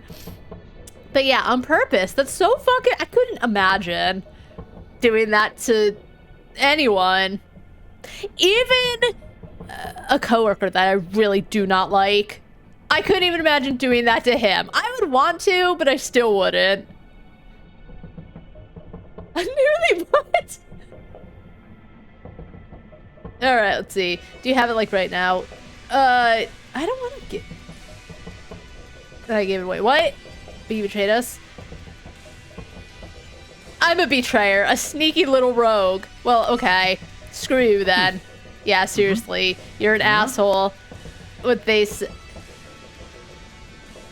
That's unfair. Gives you disappointed groan. What else do you want apart from... Okay.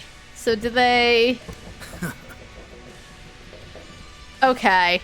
Let's just reload. I don't want to give it to them. I kind of want to keep it on me for a little bit.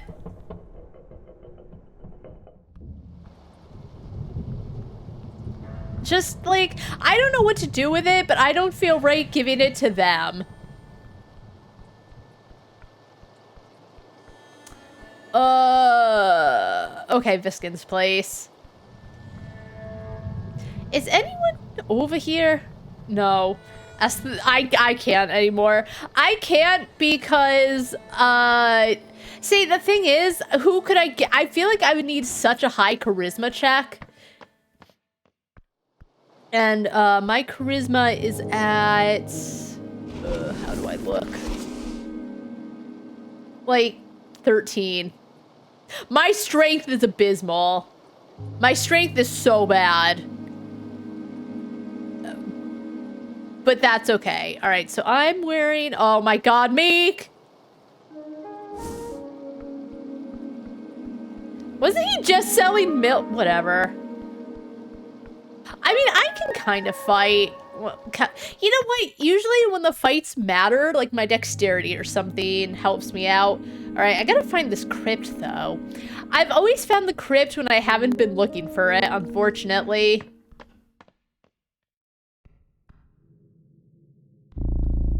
Yeah, the bad dexterity. I was talking about the bad dexterity. I was saying, like, fuck you, dexterity. And I was like, I gotta say bad dexterity. Because I felt like you would come in at the wrong time. Alright, let's go to Moongore and get this, spell or whatever.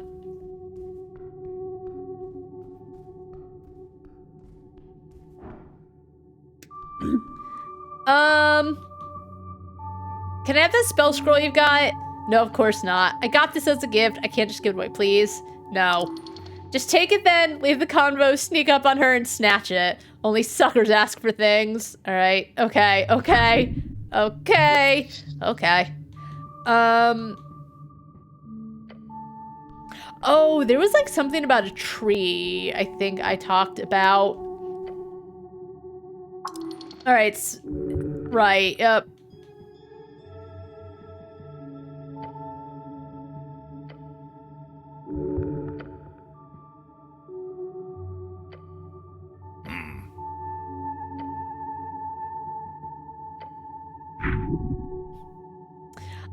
Okay, so the roots go deeper, much deeper. Yes.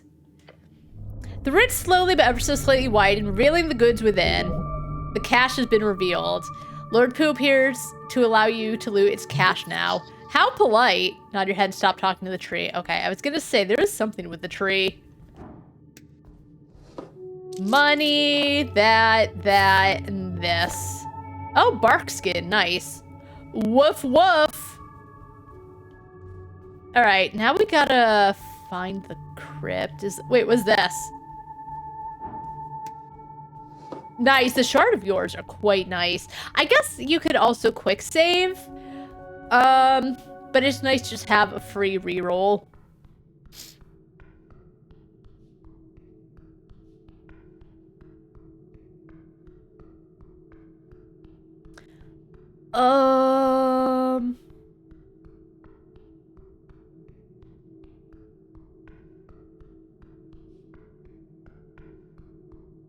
Okay, so I want to find Frank, son of Frank. And what else was I doing down here? Oh, the crypt. I don't remember where it was. I also have one more rat to find.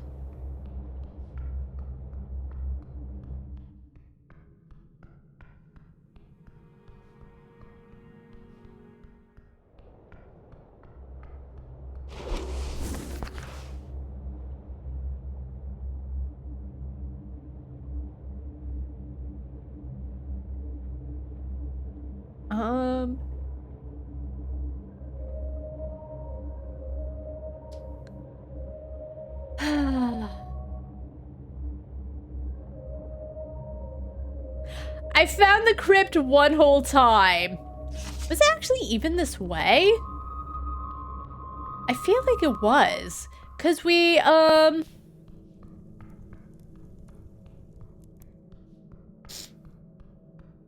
we fought a thing down here.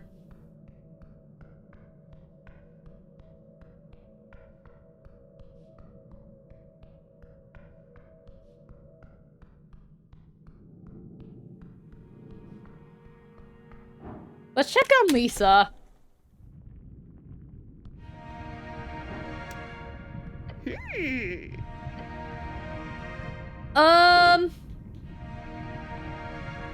That's all for now.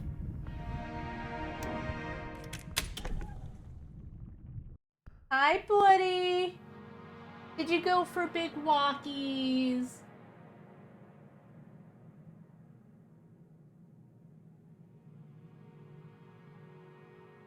Give him big ol' head scratchies.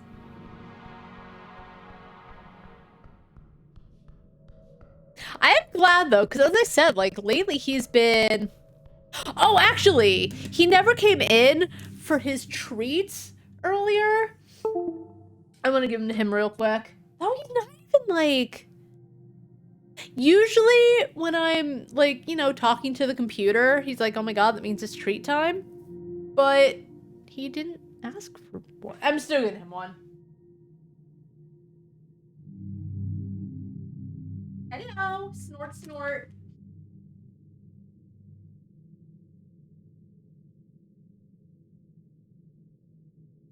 I keep saying I'm gonna reorder more of this stuff for him, and then I don't. There you go.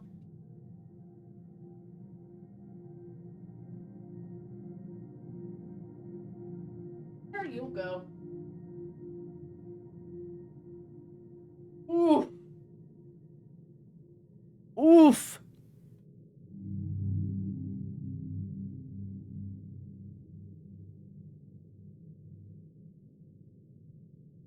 And he's gone now. I should have just let sleeping dogs lie.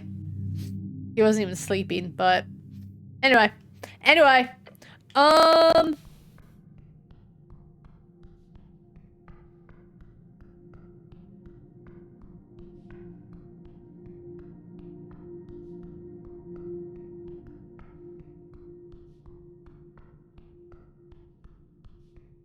Is the crypt not this way? It might not be this way. It might be elsewhere.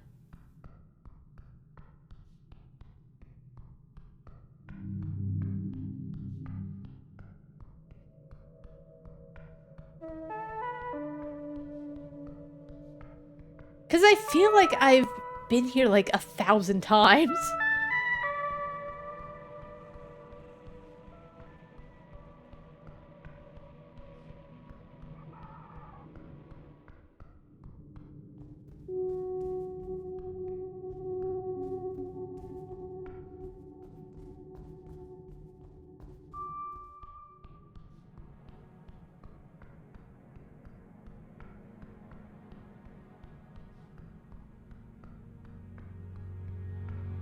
It feels so dark.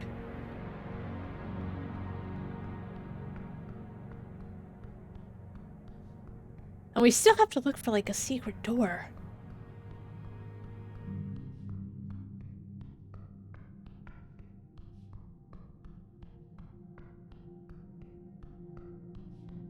This feels like it should be a secret door.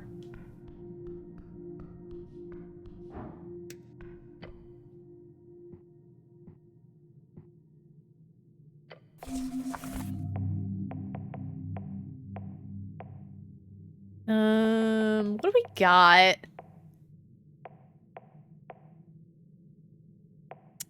Oh, we could prepare.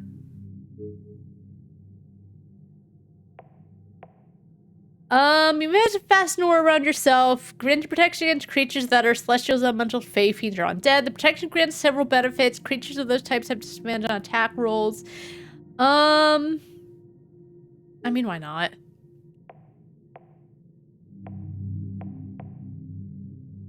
Tap into animalistic spirit energy, enhance your mental and physical abilities. Until the spell ends, you gain proficiency in all ability scores, and the ability scores you already have proficiency in. Gain expert. What's bark skin do? Oh, maybe good to have.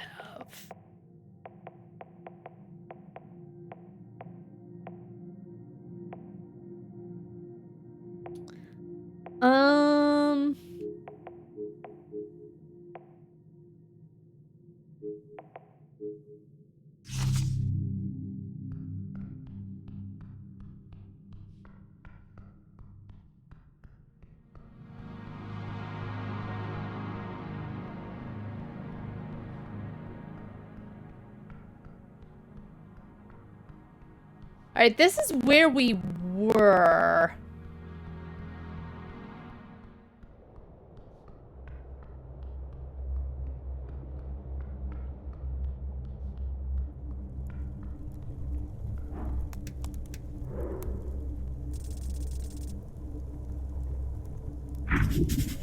A mad flesh-eating beast of yore from the swamps of Haji. Why he hasn't eaten you yet? I mean, I did kind of let him. I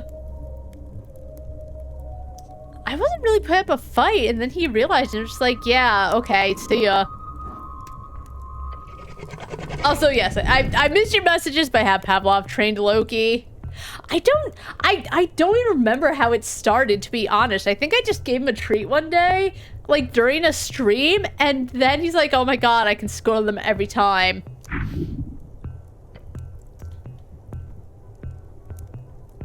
Alright, so he's got nothing to say other than a guy was looking for a door.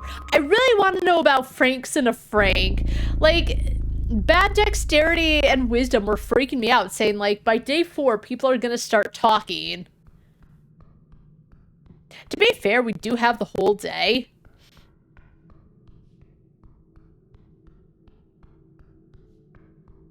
All right, there are a few other places. I'm gonna leave and, I guess go elsewhere.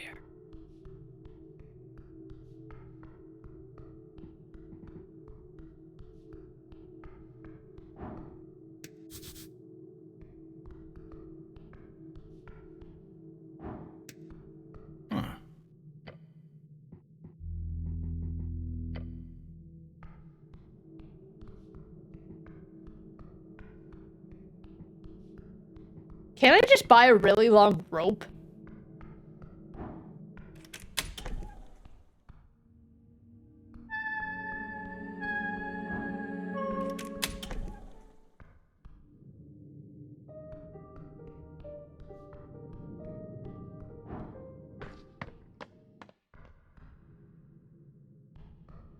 Oh, this guy. Hi. Fuck off, human. Okay, I'm sorry. Okay, I think I need this one now. The pillar of your towers before you. He's speaking to you, touch the pillar. All right, let's see. You place your hand upon the smooth surface. The whisper gets louder. It says something to you, something weird. No, wait. It's a conversation one you don't take part in. Guess you could try to join in. Oh, okay. So only 3 charisma, and I will get a +1 roll. So unless I'm very unlucky, the pocket watch tingles, you felt it, you've meditated on it, meat keeps you alert, except Snell is still fucking him. Okay, the thing is though, like, even when Snell is so sick of my shit, all he does is like rub his temples, but let me get on with it anyway. All right, try talking to it. Nice. Hello? The goblin perks up. Ah, not me, sorry. He too is Pavlov trained. 9 times out of 10, if I'm talking, it's to get his attention.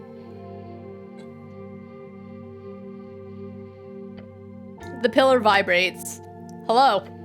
The whisper lies inside of you, or something. It says, he is here.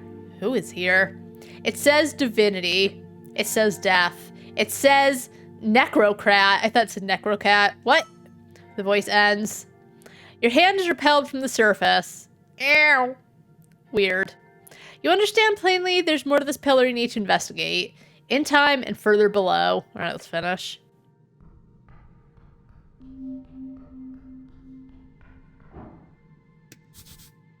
Dormitory Ave mission.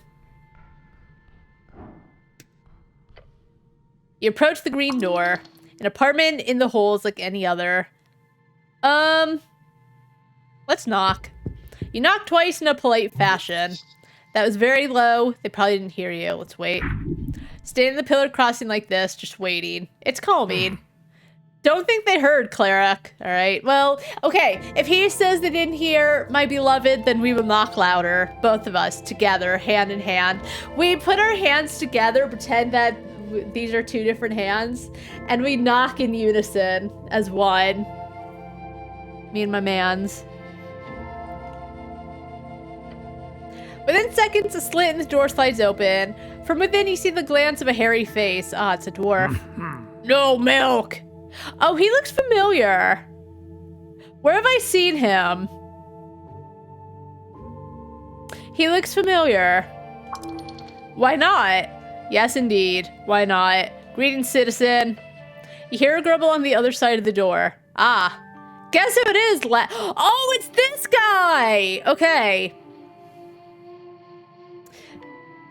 See, Snell, the Severin should react to my presence. Careful. Keep going, and that big ego might not fit in the helmet anymore. Great to see you swing by, Mr. Cityman. Hold on, let me unlock the door for you. See, so I basically said, like, listen, I'm on your... Did I say I was on their side? I basically said, you don't want your guys in trouble. You don't want to get arrested. Please move on. And they're very happy for me. He closes the slit. You hear some yelling from beyond. Then you hear a click in the door. It is open. Time to make some friends. Okay. Nice. Nice. See, it's because I was really nice to them at the beginning. Oh, damn. Who's this? Oh? Oh, Modissa. What's going on? The human woman frantically checks the pipes and rolling cogs on thick copper parts. Oh, I found who's making the Nice. She just gives you a quick glance, but she seems to recognize you. Her focus is on the machine. Mr. Cleric, you again. Miss Modissa, you again. Don't try to mimic me, you're bad at it. I guess I should be thankful that you kept Rollo and his idiots from burning our papers. But I'm busy here, very busy. Can you be quick? Whatever it is you're here for. And why do you have this quiet HWBT guy with you? He weirds me out. Okay, why? Because he's a goblin? Fucking... You know, I say that, well... Racist? I'll say what we're all thinking. I'm here for you guys. Look, I'm just an observer or a cleric handler, I guess. He can handle me any day. She lets out a short laugh. Okay, I get it. Cleric handler, that's good. Snell shrugs. Alright, think of the ledger. Should I give it to Modissa? God, no, Modissa did nothing wrong. You think about it, an idea seeming so obvious. Alas, it does not come to be. Why not? You are unsure. But you feel certain that this ledger should be given to those boys in the roller mill. I don't! For whatever reason. Your heart apologizes for not allowing you to simply give it to Modissa instead. It truly does.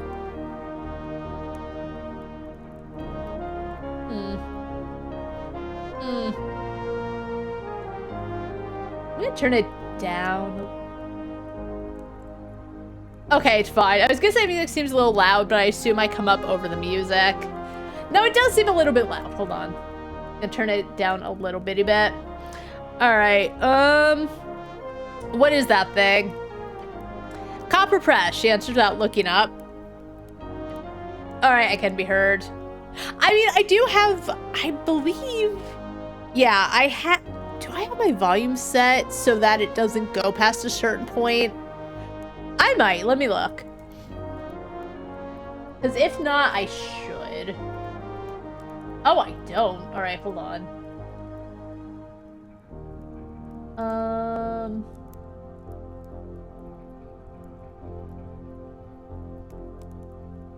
Oh, I've worked so hard. Like, I feel like I've learned so much about audio balancing.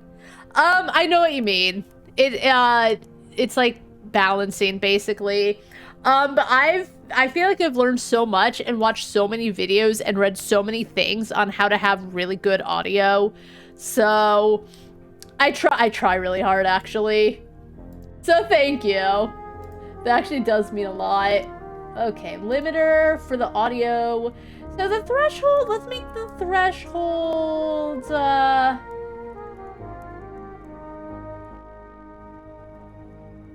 think that's fine, to be honest.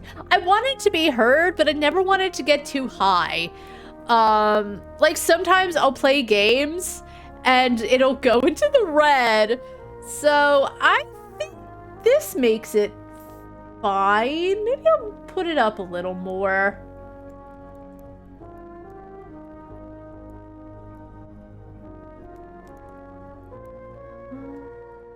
You know what? We can put it to like... I'm okay with 2250. It doesn't quite hit the yellow. You know what? I'm okay with that. I'm okay with, you know, let's just make it a smooth, yeah, let's just make it a smooth one. Can I put my number? It does not let me automatically, hold on. Not letting me, like, manually change the, that's annoying.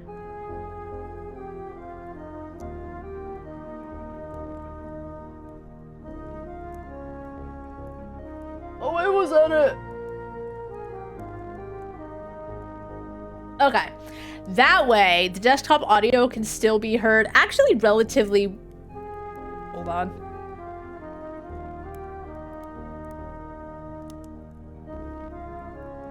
Okay, that way it never gets too high. I think it's a good idea to have a limiter.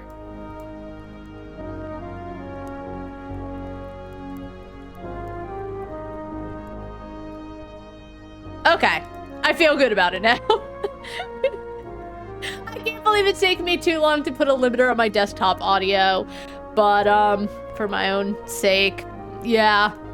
The more you know.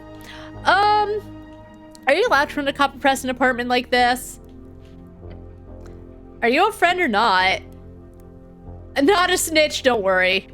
She frowns. The city has a bunch of inane and quite frankly oppressive laws about what constitutes a legal operating business. Get 'em.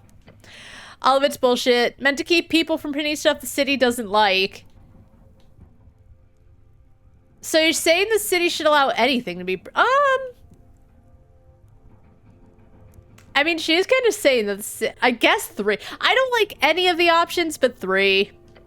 No, obviously. But when those who decide what gets to go to print are also deeply affiliated with the biggest political party in the city, things get morally dubious, but I can promise you we're on the right side of history here.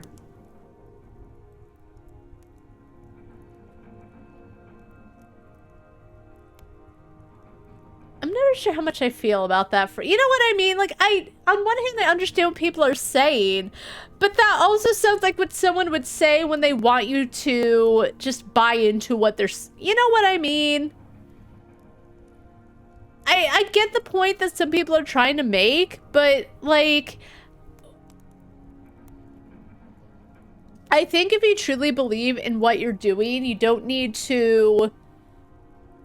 You don't need to try to convince others that you're on the right side of history, because... Anyway. So that's what I mean. Like, sometimes the writing is very, like, I think... Shut up, Medissa. I like Medissa, but I don't love that phrase, to be quite honest. Because, like, you should do what you think is right. You know what I mean? And what is right for everyone is different based on your moral compass or whatever. But I think that it does make you sound a little suspicious, whether you are or not. But I think if you're trying to convince someone, like, oh, well, we're on the right side of history, I don't know. I do agree with Medissa, and I do agree that, like, you know, they are going to shut it down if it does make the city look bad. Because it's just on print, right? If people choose to believe it just out of nowhere, it's either A, because they're easily susceptible, or B, because they already think it anyway, and if it's in print, it's going to, you know, confirmation bias. But anyway, there's no sense of doubt in her voice. This girl's got more backbone than half the bureaucrats in the palace. Which is very dangerous for both her and those bureaucrats. Cool thing you've got going here. Thanks! Her voice drips with cold disdain. To be fair, I am working for the magistrate, right? So I'm being, like, 100% serious, but I understand why she might be, like, this guy is a fucking puppet. She'd prefer to be appreciated by rebels, the youth, and cool people. Alright, shut the fuck up, Medissa. I still understand, but she also is like a teenager, I assume. Not helmeted fashion. Again.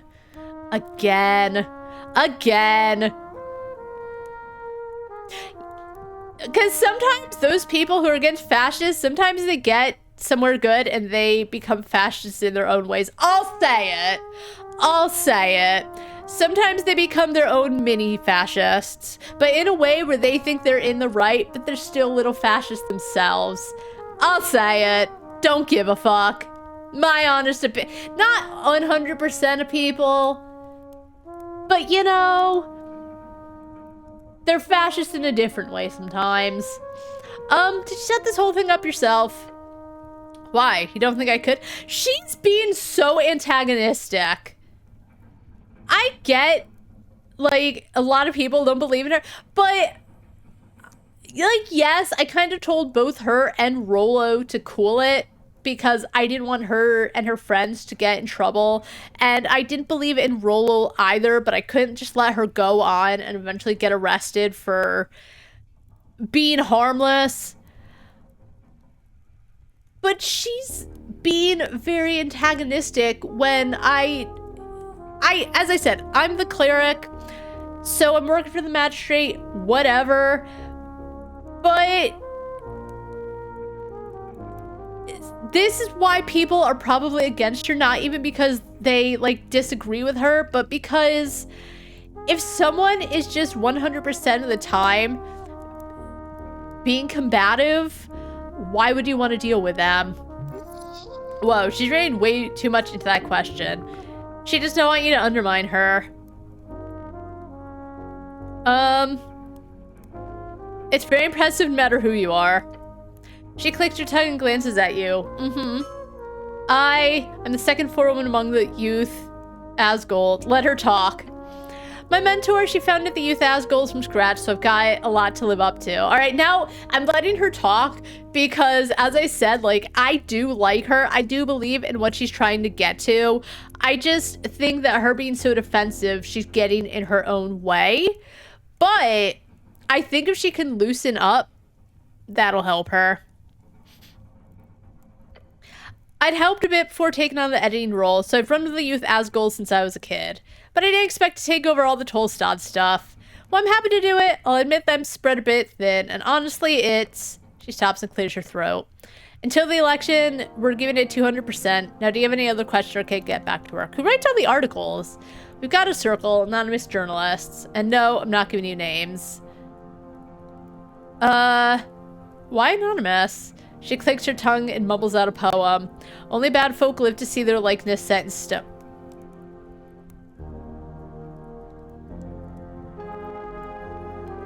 I don't think that's true. And also the Asgold movement's close to being branded as a heretical disease. Yeah, to be fair, I didn't like, sometimes, and as I've said, like, there's just answers that I don't like any of them, but I have to choose the one that I dislike the least. So I actually do know why anonymous, to avoid trouble. We're keeping a low profile. She sighs, but I do write a bit myself, mostly fill out the pages.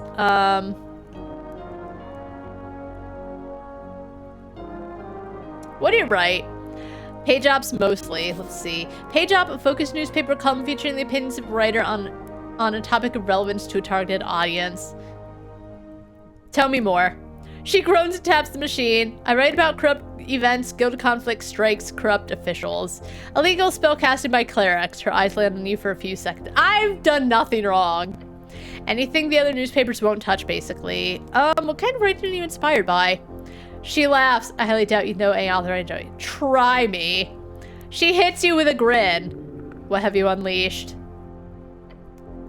I enjoy Lady Sime Kufrin. Her poem series should be mandatory reading for every young girl in Norvik if it were up to me. You'll be stuck here all day. Yo, you know what? She's a young woman. She's a teenager. I'm just gonna call her a young woman, whatever. So she's a young woman who feels like, you know, she has a message she wants to spread. She wants to stand up for young girls. Be a role model. I don't know if she wants to be a role model, but, like, I think she would be a good role model for young girls. So, I don't care if I'm stuck here all day. Vidal Aberg is my favorite Martin Asgol author. It's fiction, but it's like so much more than that. I also love Vanessa D. Crawdad. She really has this, you know, ethereal nature to her. Don't you agree? The last one's fake. Alright, you made that last one up. She laughs. You got me. Just want to make sure you were awake. Alright, any more? Oh, and politically, I'm really into the early work of Helga Hemlin as well. Uh-oh. Why uh-oh? It's genuinely inspiring to read her collection of early texts back when the Norwegian suffragette movement was just getting started. It's Constitution saying uh-oh because Constitution's a man. Tell me more about the suffragette movement, Medissa. Did you know she went from a peasant widow into the headliner of the biggest ever city protest in like the span of 4 months? Don't mention Mom. Yeah, Mom worked a lot back then. She's probably the most. The girl stops talking and gives you a confounded look. I mean, she works a lot these days too. Her eyes widen. Wait, what? I didn't realize that's what I was saying. I didn't realize that your mom is Helga Hemlin. Look around nervously. I didn't. Oh my god, I'm royalty. I don't think. I think I assumed he was saying like. I don't know what I thought. I thought maybe he heard about it because mom was working a lot and was out and about and knew about it. Anyway, look around nervously. What are you yelling about? Medusa looks over to the dwarf. The cleric just claimed that his mom is Helga Hemlin. The human suffragette. Yes. Yeah. I mean, I guess that was one of the, like, background things, right? Your mom works a lot and she makes you get a job to stay out of trouble. The other doors start to mumble. Wait, you're not kidding, You're not kidding, cleric? It's just my mom. Holy shit. The goblin turns away and mutters, that explains so much. In what way? 'Cause I believe all women? That's crazy. Like, what the hells? Yeah, crazy. Anyway, I have some other questions. No, I've got some questions. Okay, you know what? I guess I could answer some questions. Okay, well, I barely know where to start. She knows exactly where to start. Like, how is she as a person? Is she working on anything new? What's up with the Pro City Forward in her latest collection?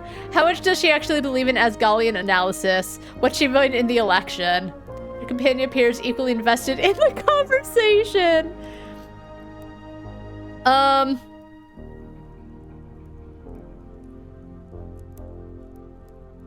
As a person, she complains a lot, mostly about me moving out. You live with your mom?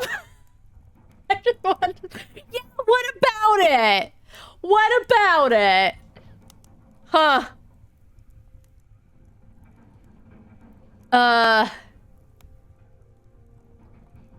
It's not weird. Most people in Norvik live in multi-generational housing. Maybe in the countryside. But I always imagined that she was like this self-made woman that really cared about people, you know? Yeah, it sounds like mom. Wait, can I meet her? I'd love to do an interview after the election, of course. I'm not... It's settled. Once it's all settled, I'll make sure to look her up with your recommendation. That was so funny. All right, now about the other stuff. Okay, so when I answered that, I thought it was like she complains about him moving out because he moved out and she didn't like that. Okay. I misunderstand a lot. I remember something about her writing novel. She doesn't talk much about her work with me. Oh, that's cool. I was hoping for another collection, I guess. Yeah, collection would be nice. I'm not... She doesn't need to know. It would. All right, hold on. What if I say the other thing? She doesn't talk to me a lot at all. Oh, well, she must be busy. Oh. Maybe. Asgalian analysis. Yeah, you know, historical materialism. That the true power behind the course of history on the coast is the struggle between social classes over control of the means of production. So like peasants versus kings? Sure. Something like that. I think she's voting for the party of Norvik. What? Why? You must be mistaken. I saw her voting card the other day. It had the PON crossed in. No way. But she's literally worked against the old guard of the Nationalists for her entire career? Very publicly. Why would she... She has a lot of friends in the current government. How do you think I landed a gig as a cleric? All right, Nepo baby. Ugh. Ugh. Nepo babies. Ugh. I'm sick of them. I guess mom's a bit of a fascist. That's shocking. I'm still not sure I believe you, Eve. Okay, well, she asked, so... What am I? Dispenser to questions? That's your role. Come on, just answer. And that's usually your line. All right, no more answers to your questions. Fine. Well, now since you've entertained me, I guess you can get some more questions if you have any. You're both editor and writer? It sounds fun. Sure. Alright, I've got some other things to ask. Is there anything I can do to be of assistance? She looks you up and down. You really want to help? Yes. Okay then, I do have a quest for you if you're up for it. Yes! Give me the quest. It's more of a task, really, like a fetch quest. If it's got quest in the title, I'm up for it. I've got a massive final printout before election day. It's gonna be our best edition yet. I've already written an article that shows my vision for radical and egalitarian revolution of Norvek. It'll be distributed all over the city, countryside included. But we're tight on ink. They must need a special type of ink to print with copper sheets. What type of printing ink do you need? Coleridge, it's produced in reeds and shipped around the coast. I usually get some off a vendor I know, but they're indisposed at the moment.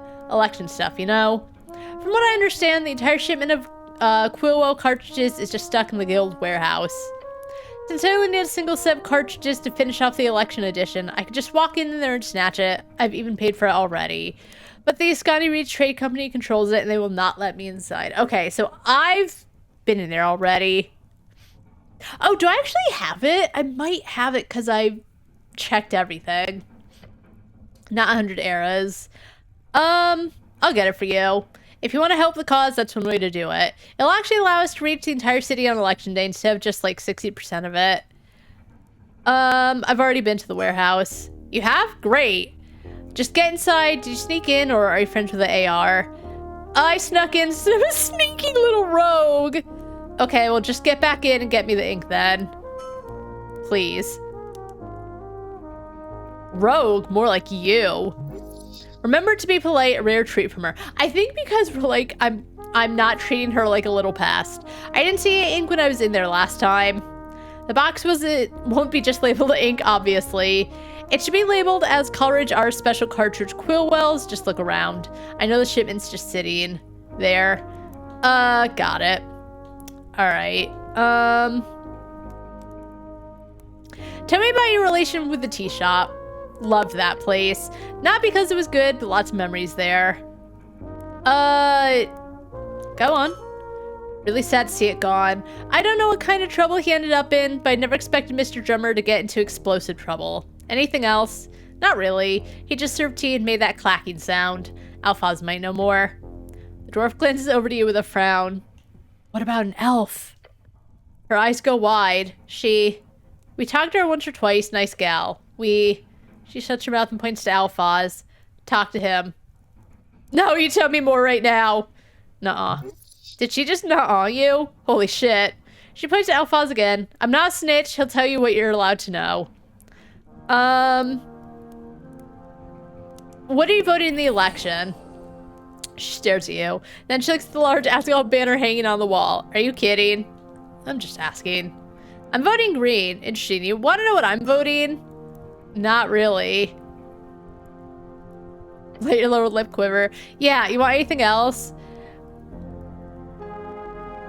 But can't you just ask what I'm voting for just for fun? No, anything else? Okay. I have some questions about you. You hear her allow a deep sigh along with the dwarven word. Orca. A dwarven expression meaning something like, I do not have the energy to deal with this right now. I'll be quick. Right, get on with it. Why don't you name it? That seems like a dumb question. What made you join the Asgol Youth? Lots of things. I read Asgol for one. Some great works of political literature. I also saw the socio-economic imbalance in Norvikian society growing up and felt like I had to do something about it, you know? And I found a great mentor in Miran. Who's that? She was the founder of the Youth Asgol. She taught me a ton. I've heard about her. Real troublemaker. Trouble is just another word for change. Suppose that's true. Miran. Where are you from? Grew up in housing like everyone else, it seems. Though my parents fled Reed before I was born, the so-called revolution was a hard time for them. She looks a bit sad and wanted to change the subject. What about you? I grew up in the hills. None of your business, girl. That's so rude. She's actually opening up. I grew up in the hills. You're a farm boy. I guess I could see that, as long as you vote green. How'd you get this printer? Hand me down. She gives you a grin. I won't tell you more than that, copper. Why don't you name yourself in the paper? It's an illegal paper, cleric. I see. She looks at you for a second and then shrugs. All right, no more questions. Sure? She gives you a confounded, frankly disgusted look. All right, that's all for now. The bathroom is surprisingly clean inside. Who is this? Hey. You get the vibe here. You know, the vibe. The kind of you could steal his most precious belongings and he'd do nothing about it type vibe. You and me should be friends. Okay. That was easy. If only everyone was this agreeable. More like a master-slave type dynamic? That's so fucked. Let's give him a fist bump. He slowly joined your fist with his own. Thanks, brother. Yeah. I have some other questions, friend. Nice. He looks around and then he nods. You've confused him. You're running goddamn circles around him. You sure fit a lot of doors into this tiny apartment. Yeah, it's a lot. It should only be 5 or so. How many are here now? Et, dva, tre. He looks around and taps his fingers to count. Pira, fem, sex. Dwarven for the number 6. Yeah, it never stops being funny if you're fucking immature. Idiot. Like, I would not think charisma would say that because it's not charismatic to be like, I'm very immature and I have the sense of humor of a 10-year-old boy.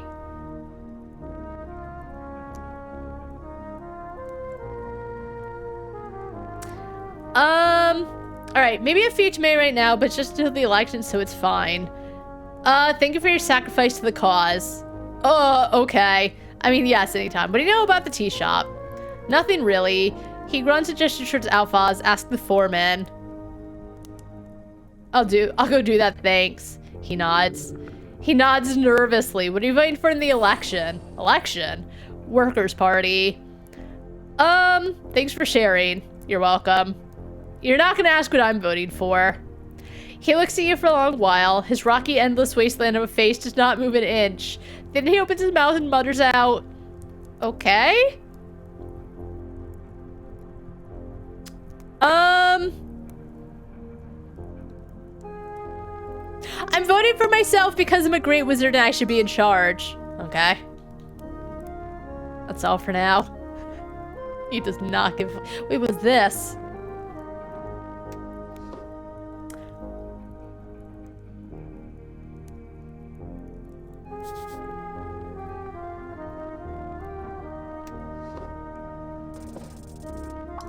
Fuck.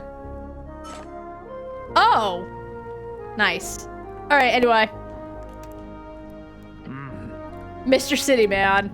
You see a throng of dwarves shuffling around inside the tiny... I don't, though! Inside the tiny apartment.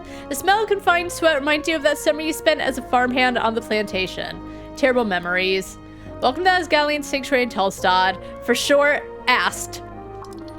Hell's bells. It's like they're stacked on top. See, the problem with this is that they're explaining it to me, but visually, you see 2 dwarves.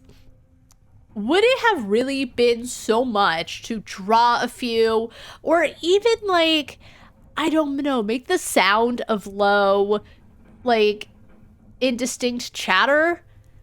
Just something to give you the impression, because I keep talking about, it was supposed to be 5 dwarves, but now there's like 1 million, and they're doing it until the election because whatever. But it's really hard for it to feel like there's a lot when it's just them yapping about it, but there was nothing done to like make it feel like there's all these dwarves. Anyway, an apartment full of nothing but dwarven willpower. How can they even breathe in here? What a wonderful sanctuary you've built here.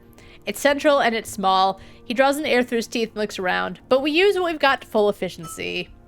But now the question is, what can you do for the Asgalian Workers' Party?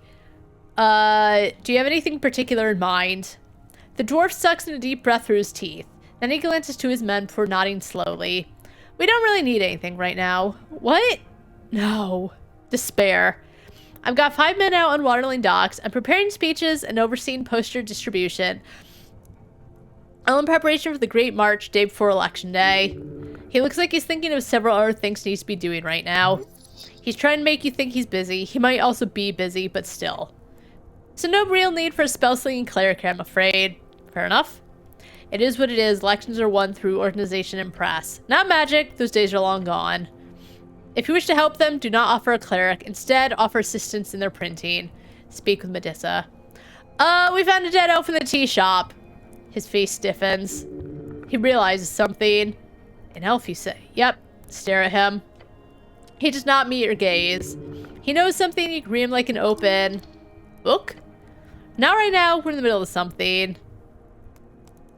Stay silent until he breaks. The elf. Was she in the fire? Yeah. But why didn't they? They didn't look properly. You know how it is. That is unfortunate. You see Medusa glance over to you, listening in on the convo. The convo! This is a fucking serious game? Just use conversation. I've said it before. I don't know what game it was, but they, like, shortened it. And if it was someone speaking, I think I would have less problem with it. But because it's the game, like, describing it, you know, fucking use your words. And, like, as I said, like, I type like that, right? You're on the internet. It's nothing all that important. But, like, let's say I was writing something. I was writing a fanfic. I would use conversation because it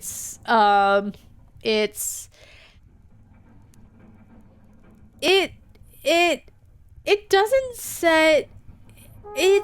I don't understand why I don't understand, but it's fucking just, it's unprofessional. Pinya Athena was a friend of the movement. I suspected she'd be involved in this somehow, but the dwarf closes his eyes. Years of toil take a toll. I hoped she had simply left the city. Who was she? Ilum elf, strange mix-up, I agree. But she was kind. He looks away as he says, oh. Who did she work for? Herself, from what I understand. Understood. Officially, she was connected with the Ilum embassy, or whatever they call it. The outreach. That's the one. So what, she was secretly an Asgalist? I wouldn't go so far, but she helped. Whatever she was, she shared information that was always helpful. Information? I was most likely she played you. That's such a shitty thing to say. Because you know what? He just found this out, right? Maybe she did. But that's really rude to say because he's obviously grieving information. She would tell me things whenever I saw her. Intercepted messages sometimes, leveraged to use in labor disputes. Business in the palace, polling numbers before they're published, opposition that had yet to strike. I'm sure we would have gotten ahead on that PPG issue had she still been around. His eyes grow dark. Thinking about it, she helped immensely over these last few years, countless times, so I don't care what she identified as. In my eyes, she was an Asgard through and through. Was she connected with the Free Striders? I'm sure she was, somehow, otherwise she wouldn't know half the stuff she sent over. What about the city? Did she know people in the palace? He nods. I don't have details, but yes, I'm sure. She was a really bad information broker. He chuckles heartily, with a hint of immense sadness. Good name for it, thanks. Came up with it myself. Did she have any enemies? Lots, I imagine. I warned her many times that granting so much information could land her in danger. She did not care. So it sounds like she was just the best kind of person, huh? She was alright, he mutters as his expression falls. I wonder if he was kind of into her. Maybe. Maybe. What about the Ilum? What did she think about them? You know, I asked her once. Now, she didn't exactly give me a straight answer, but something in my gut told me she was trapped. That's what she looked like a trapped animal. I suppose that's why I hoped she had just upped and left and we didn't hear from her. She deserved to be free, the gal. To be struck down in a damn tea shop. It's foul, really. Do you know anything about a necklace of fireballs? What? You mean the magic item? Did Pinya ever mention it? He shakes his head slowly. Don't think so? Those are dangerous, aren't they? It's the one that started the Coast War. He stares at you for a moment. Just give him a second. Hold on, did the tea shop blow up because of one of those damn things? I'm looking into it. Will do. I don't want that kind of filth in Norvik. If there are those kinds of weapons lying about here, I would want it taken care of. We don't want another Coast War started over another damn evil fool with a bomb. I think that's all I need to know.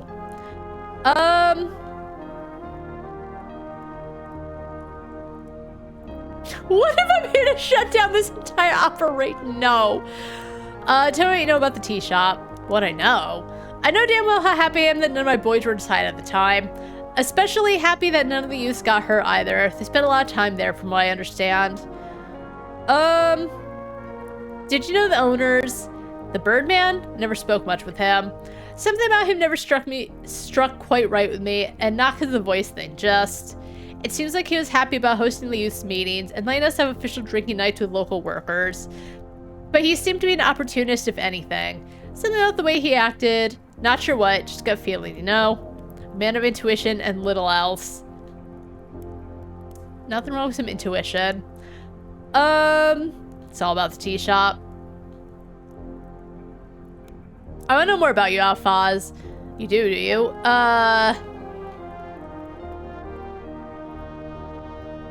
What do you think about humans? Like tall, skinny dwarves. Oh, look down at yourself. He stares at you for a moment, sternly before bursting into laughter. We're all different, Mr. City Man, but trust me when I say that all creatures you meet around this strange coast of ours will always be more similar than we are different. Dwarf and human, man and woman, devil or angel. All bound by laws of nature, these rigid norms, and also, of course, a bunch of strange esoteric mechanisms. Yeah, a few words exchanged and you'll find us with the same terrible flaws and wonderful minds. So I like humans the same I like dwarves, don't you worry, alright? That's all I wanted to know. Thanks.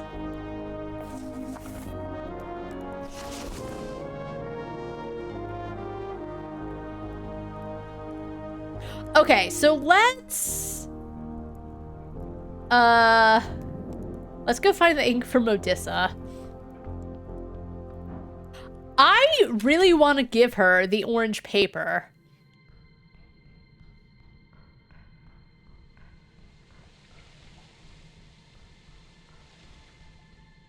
But the game is definitely I have to give it to the boys.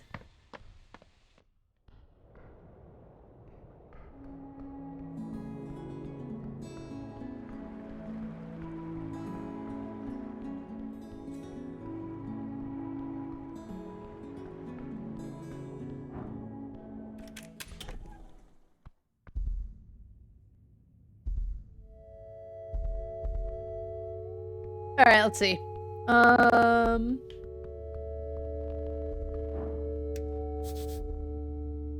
do I... Wait. On the top box, you see the words, Courage R Special Cartridge Quill Wells. Bingo! Yes, this thing I just asked for. Let's open the box. Inside, you see a tightly stacked series of iron cartridges, each marked with a series of numbers. More importantly, there are 3 different colors of ink. Uh-oh. Red, yellow, and green Quillwell variants. Go with yellow, she'll hate it. Green. Go with green. Which one did she want? She did not specify. Logically, she would want black ink for the paper, but this crate seems to only contain color ink. So this is probably the reason why her vendor didn't sell her the stuff, right? They didn't have any black ink, just color. Would the color ink turn the paper into that color? Mixed with the regular ink, it would turn the text into a faint color variety. It would be quite strange, but also unique. I mean, I assume it's dark green, so let's go with, because like yellow, I assume the paper's white, and that would be hard to read. Red, I think green would be the best. I assume it would be a dark green, and it would be the closest. You grab one of the iron cartridges from the crate. They're heavy, the rigid metal feels cold to the touch. You hear something sloshing around inside. Despite placing the cartridge in my pouch of holding, I don't quite feel like I've actually looted it. Ignore that. That's just your innate feeling that this quest item isn't that important. Oh, right. There's a bunch of coins hidden in this grain sack. Is there? So how come I can't get to this? Expensive potions is the top shelf. You couldn't possibly reach that high. Oh, could I?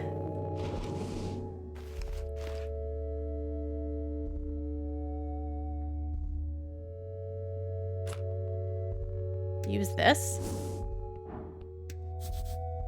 I have a staff. Where's the ring of dampening? All right, anyway.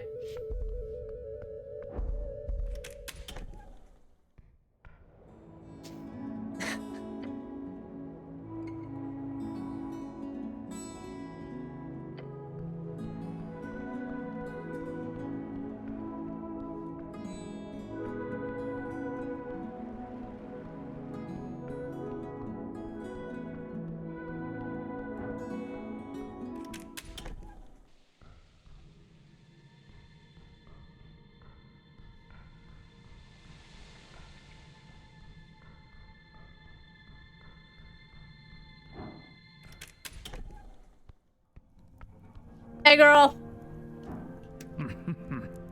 As you enter the sway apartment with the ink cartridge in hand, you encounter a rock in a hard place. Uh-oh.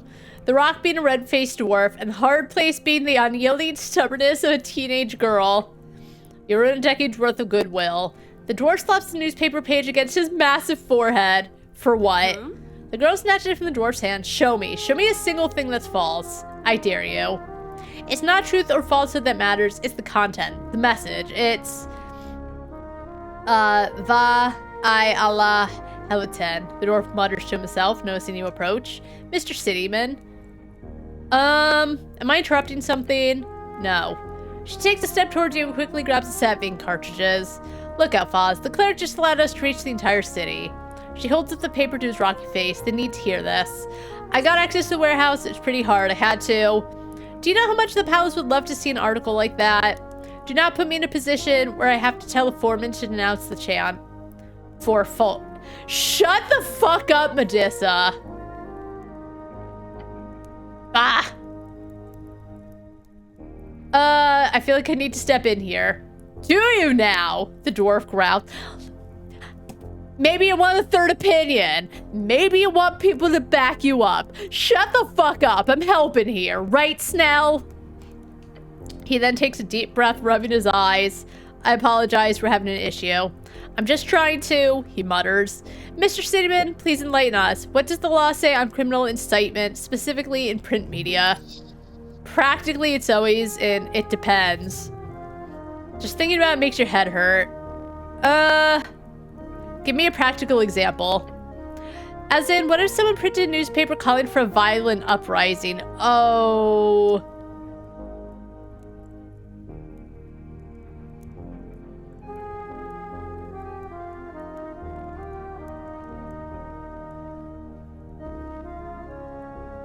I really do think, like, I know Medusa wants to stand up and take charge because talking it through hasn't always worked. But the thing is, you lose so many lives, right?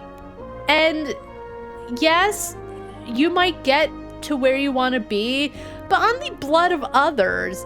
And even if the Asgalists come out on top, she would, if it was the other way around and the Norviks came out on top because they stood on the blood of others to get there, she would think so badly about it. However, because it would be the Asgalists and they're on the right side of history, she'd be okay with it.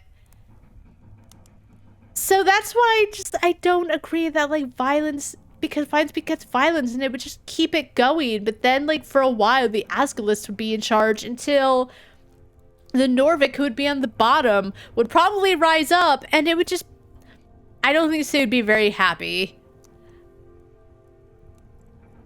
But she's a teenager, right? And as I said, I don't even disagree with her on some things. But see? Look out, Foz. Look at where we are. I'm in a closet with this goddamn esoteric message machine blowing hot air up my ass. The city already guts us at every turn. The protests at the towers, your PPG problem. That bullshit with the Silkers Guild. They will never work with us. Now's our only chance we have the people's attention. It's time to drill it into their heads that they have the power here. Do they, though?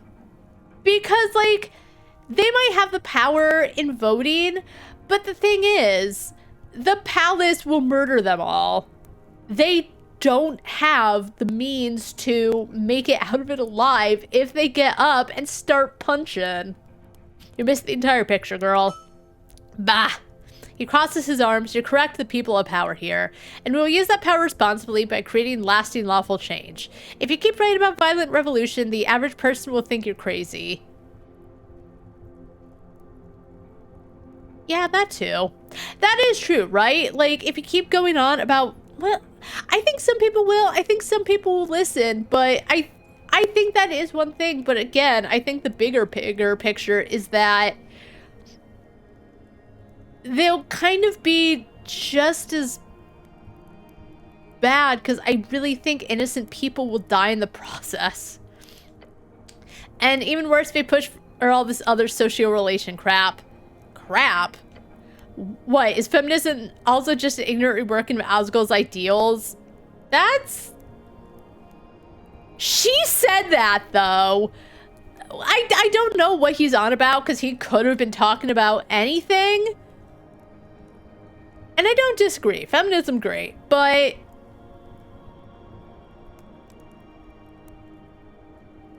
Anyway. No, it's... The dwarf takes a deep breath. You know, I'm very much in favor of pressing down hierarchies, but to put such a threatening stance in the way people have lived for centuries, it's not wise. It's not wise to tell women and oppressed minorities that they should have rights. She's really putting words into his mouth because she's really upset. Yes, he called it crap, but again, he could have been talking about anything that he was on about, and she's really not letting him get a word in. And I do agree, if it's been that way for centuries, just going up and coming in swinging isn't wise, because it just makes him look insano. And they...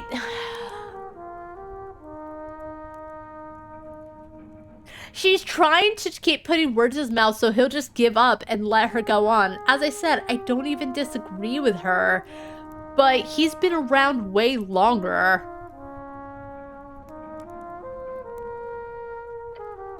They have rights. We have universal suffrage. Norvik is the most egalitarian state on the coast. We spent decades working for that.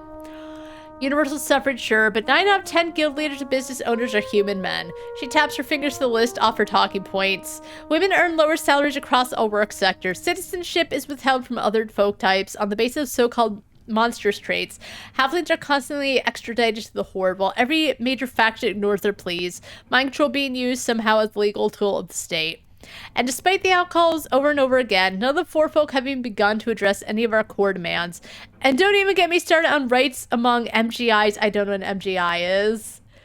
Or the fembeard debat, or your refusal to stand by what? Captain Sayo shows that I don't think she's insane. Because as I said, I understand why she's calling for violence.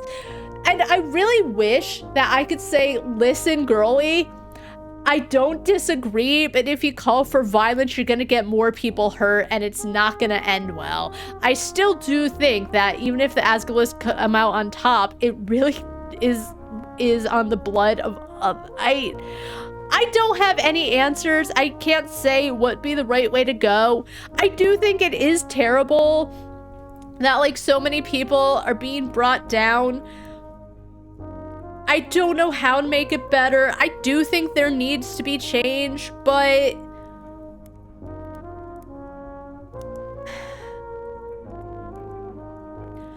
they're on the same side.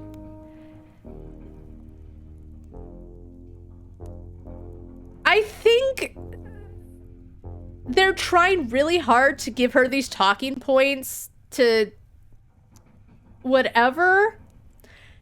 And that's why they're not going on about her call for violence. could make her like just as bad as the violence that we've already seen in the... You know,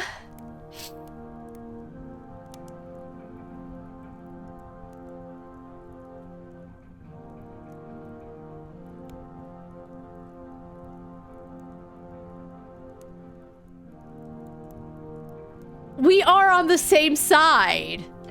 She taps her index finger against his chest with, okay, get your, she's, I would bite off her finger. If someone were trying to, like, you know, put words in my mouth and started tapping her finger, I know she's trying to make a point.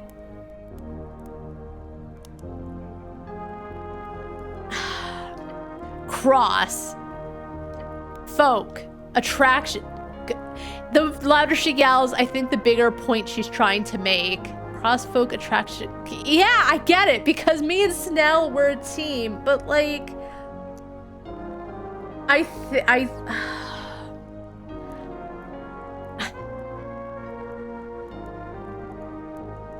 agree with her. I just don't agree with the way in which she's trying to make it happen. But as I said, I don't have the answers either. Stare at them both. We have toiled, Medusa, he mutters, his voice weak and dry. Decades of work, all to reach this point. You'll throw it all away if you try to play their game.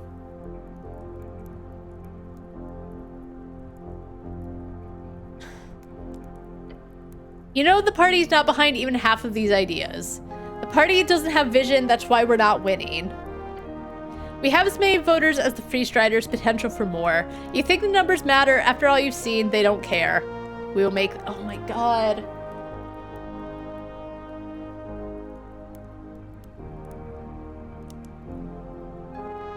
I feel like they're trying... I feel like they're trying to make Alphaz seem like he doesn't have the answers and make him seem like the weak one so that they can make her message feel more important because... And that's how it comes across in my opinion. They're trying to make him sound weak so that her message shines more. And I don't even disagree, but as I said, the way they're trying to lay it out feels like they really want to put it in one direction. I hope that makes sense when I'm trying to get across. The way they frame it sometimes just feels very obvious, and if that's not what they're trying to do, they did a bad way of trying to convey it as, I guess, unbiased? I don't know. Bah! The dwarf takes a step back to catch his breath. All the other workers in the apartment just seem to go along as per usual. Alright.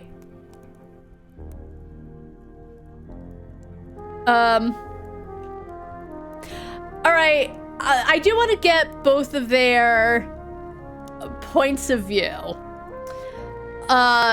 Explain, Alphaz.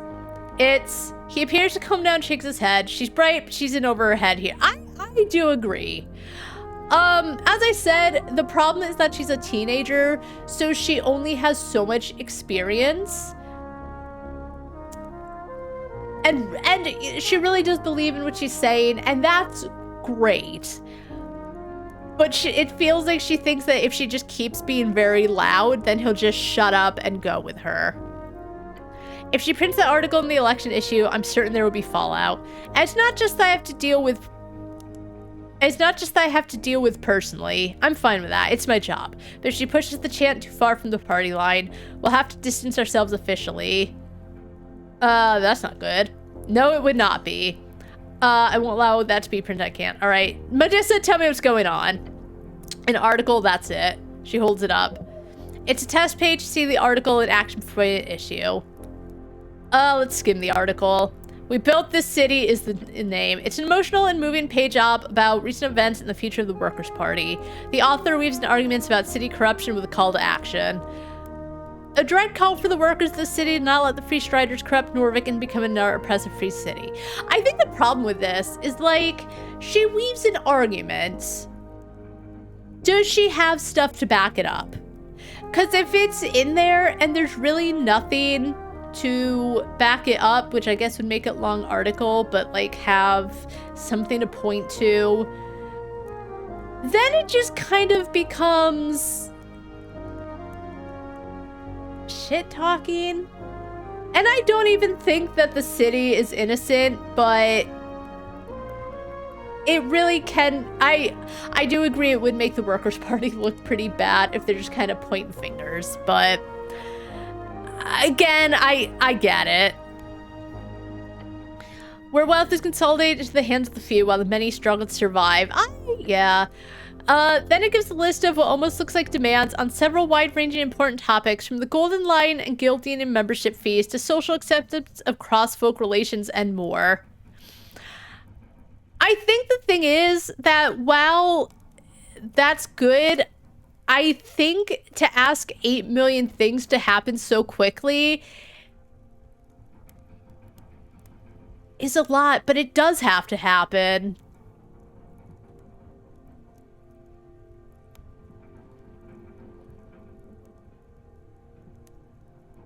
Can't you just be a little... She's gonna scream. I don't like any of these.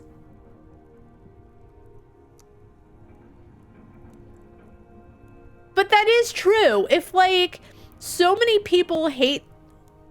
I don't know. Part of me feels like I might dig myself in a hole, but it's my opinion. I'm gonna shut up. I feel like I've said my piece about my opinion on it, but she is going very strong, which, as I said, yes, we do need. But I think to try to make such a huge fucking push just quick, like, I don't have the answers. I'm one woman. Can't you just... I guess I'll ask. She's gonna scream at me. Can't you just be a little more subtle or something? We're past subtlety. The people need to know what Norvik is that Norvik is theirs for the taking. Come on, help me out here. We'll see. She mutters a swear word under her breath. The dwarven word for hells. All right. Figure out why Medusa really won't tone it down. You stood up for alphas. Okay. Nice. Whew. She hates them. She hates how she's been pushed down by them all her life. She hates how powerless she feels all the time, every day. Every time she walks down the street, someone looks at her funny. Every time someone asks when she's going to grow up and start a family instead of playing around in some Asgulus larv outfit. You see it in her eyes. Hate and anger, anger from endless systematic injustice. What are you looking at? She says with a scoff. It's your choice.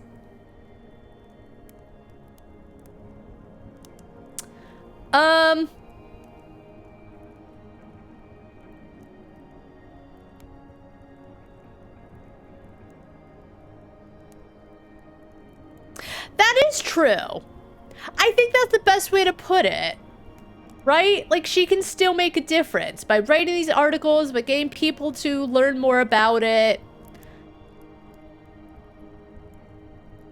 By making a slow difference. I still wish I could bring up that her call for violence isn't a good one because of the things I mentioned before. But of course this game won't make it an option because they're really trying hard to, like, punch it in your face. I still think they gave Alpha some pretty weak arguments to make Modissa's point seem more important.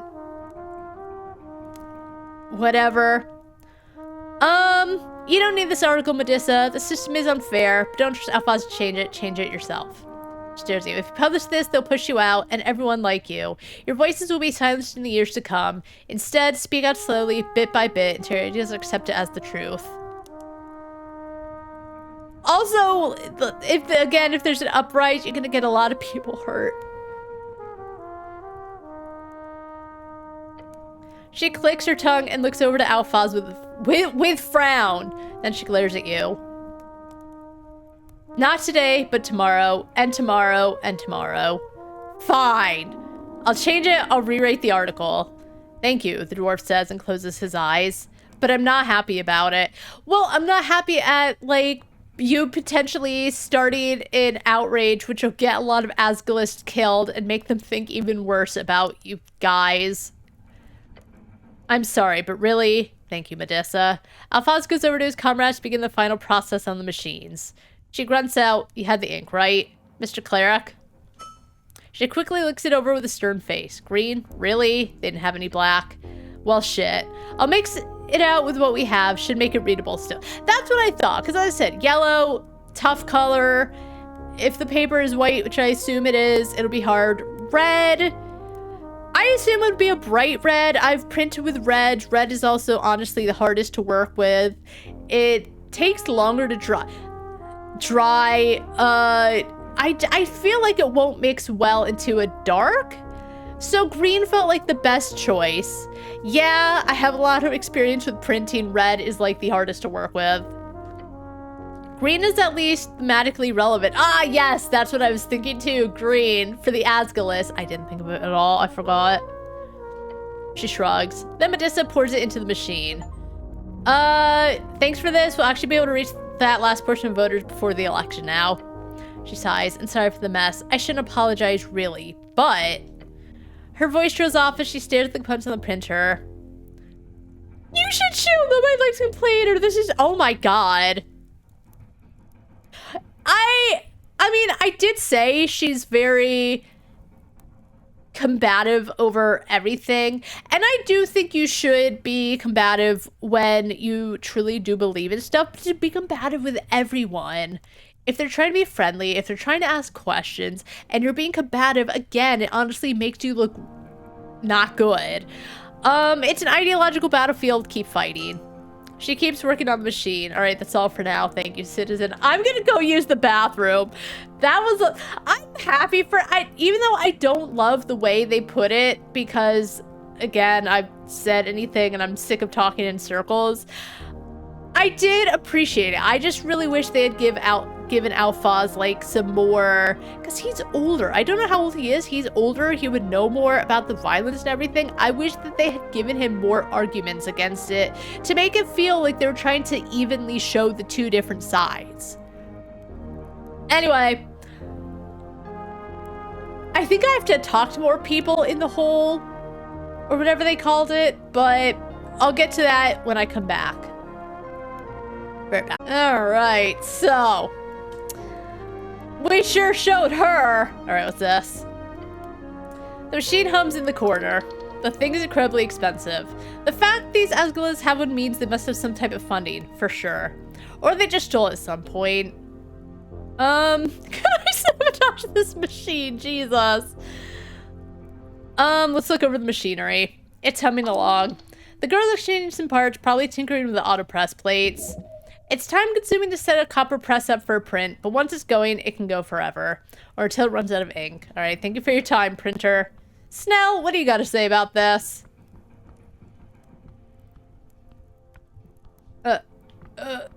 Snell. Oh, Snell, come here. Mm-hmm. How did they get a printer in here? He whispers back, no clue. But I'm guessing some esoteric bullshit was involved.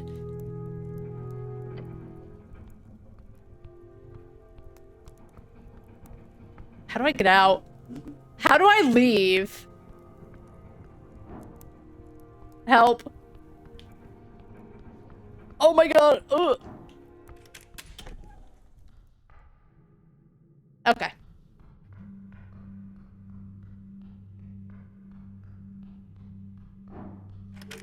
I've never been interested. Okay. Did it say I should? Okay, hold on. Let's look at questing. Oh, wait. Oh, okay, hold on. Hold on. Let's quick save before we do this. It better not.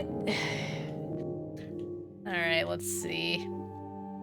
Let's see what we got. Let's see how I feel about this. The heart pumps blood to all veins. A fully interconnected series of stops, each necessary for survival of the whole.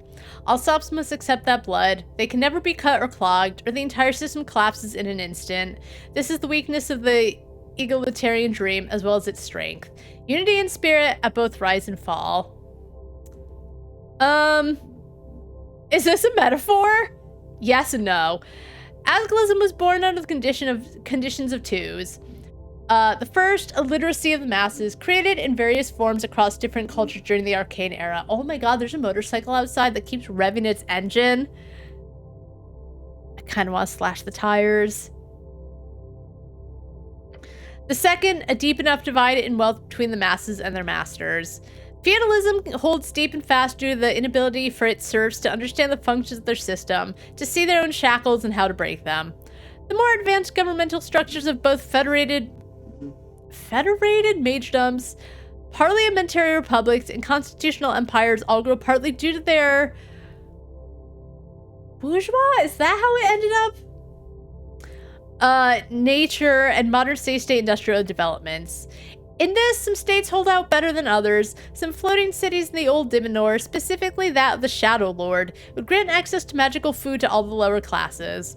Others would offer free education for all children, no matter their birth, in order to find those gifted in the art of the esoteric.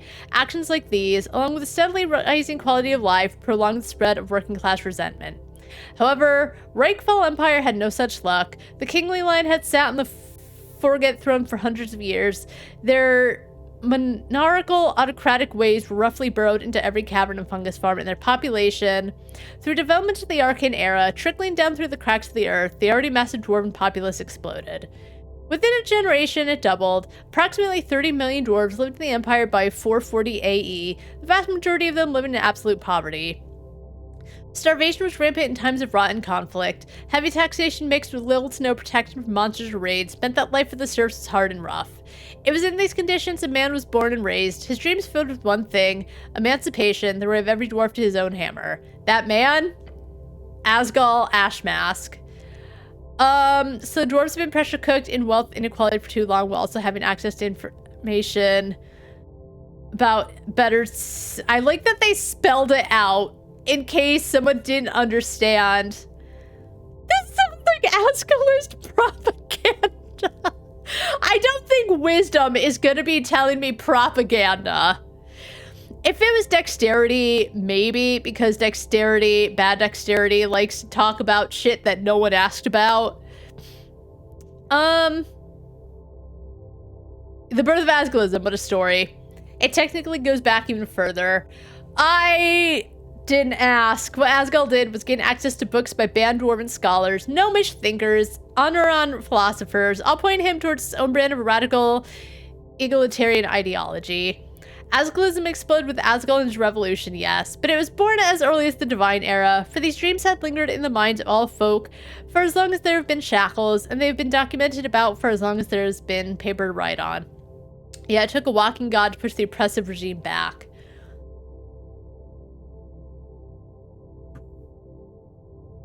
He wasn't a god, but he was a walking god? Asgal was a man blessed by a divine force. He was no god, yet it is true, despite what many say, that he used great esoteric power and strength through the revolution.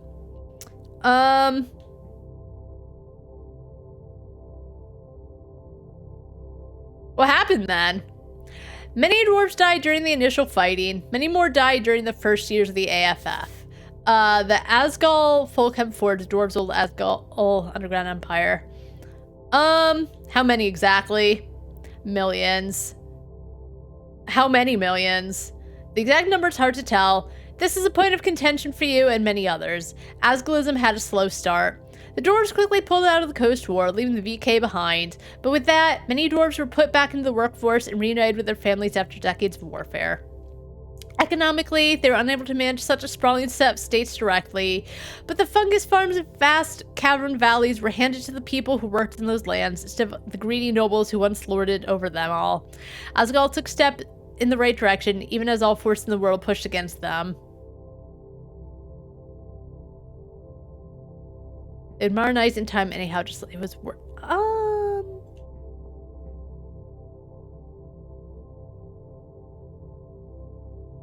His system killed a lot of people. The cost was very high, but the lessons learned were taken to heart. Today, Asgalism in all of its forms, along with the lessons of the Folkhelm, show us a brave new path.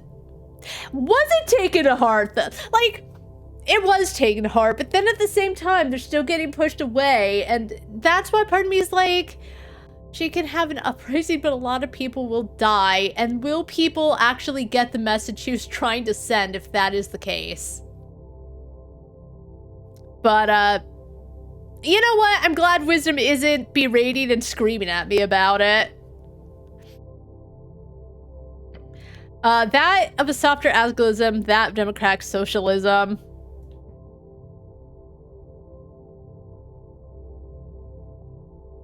A good compromise. It is. The argument against social democracy in Asgard circles is simple, however. It does not do enough. The forces of capital easily consume and co-opt socialist goals. They did just this in Selvalny before it was taken by the Free Shards as a free city. Norvik itself is under that same threat. As such, it remains a debate. The dwarves who have made a great cooperation with the humans of the city all have converted to this nicer form of slow incrementalism, a social-democratic ideal. In this unity between humans and dwarves, you also see this grander vision of an egalitarian. I feel like I'm saying it a lot, and I always feel like I'm pronouncing it wrong, but I don't think I am. For there's no greater example of post-folk type exclusivism. But at the same time, the younger, more hot-headed Asgalists also have a dream of their own, one of truly owning the means of production post-haste, like Asgal intended. So the question remains, you have dealt with it firsthand in the past. Should Norvik embrace radical Asgalism or continue down the path of social democracy?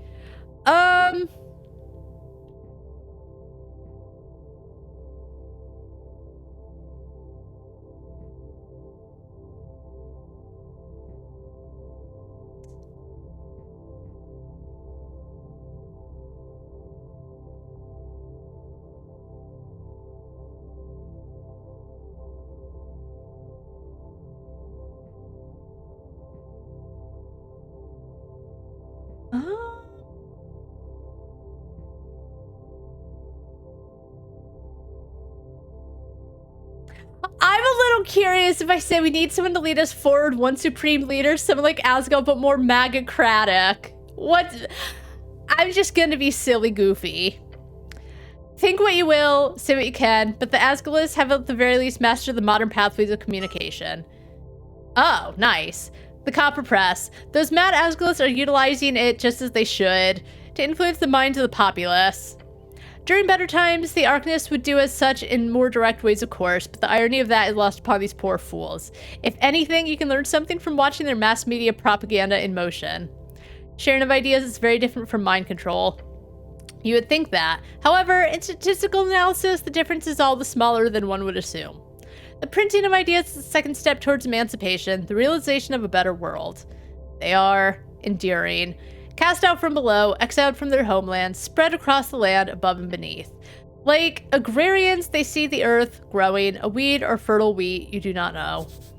Agrarian, those who live off the earth, simple farmers, people of the land, the common clay of Ascani fields. Their political movement has mostly been swallowed by the Asgalists. This is the Asgalian endurance. A weed, surely. As such, the land requires a proper cleansing at some point. Not a weed, a fungus. Feeding a family of 16 dwarflings all hungry from working the fields. Maybe they should stop having so many kids. I'll say it. Maybe there's... Stop. If you can't feed them, stop having sex. And if they do not have enough to feed themselves, their neighbors will share what they have. That is the dream. That is the communal spirit of Asgalism.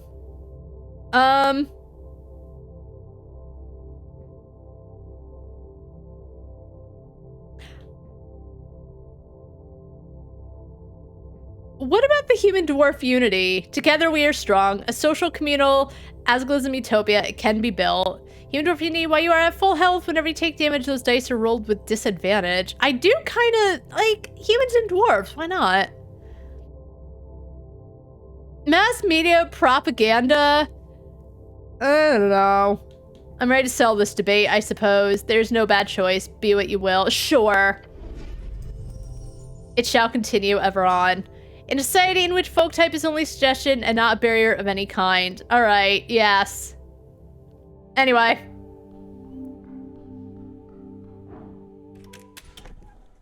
Oh, where am I? Oh! Buddy! Friend, lover!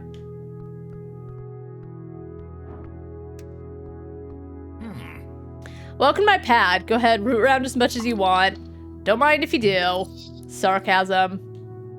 Thank you for letting me in. He sighs. I'm not sure how this is in any way useful for the job, but let me know when you're done looking around. Looking. Nothing else. You live alone here? You live here alone? Yep. Doesn't it get lonely? I don't spend much time here. It's a cool place. Thanks. How long have you lived here? He glances at the ceiling. I don't know, 3 years? 4? God, has it been that long? What's it cost? $100 a month. Real cheap, but I got a special deal because of the HWBT gig. That's real good for such a fancy apartment. The old lady takes care of her own, eh? You like living here? It's central, right next to the garden. That's all I really care about, although the ventilation system is pretty sweet during those colder months. It's good. That's good information, thank you. He mouths and gives you a side glance. What about you? Where do you live, cleric? Avoid, avert, abort.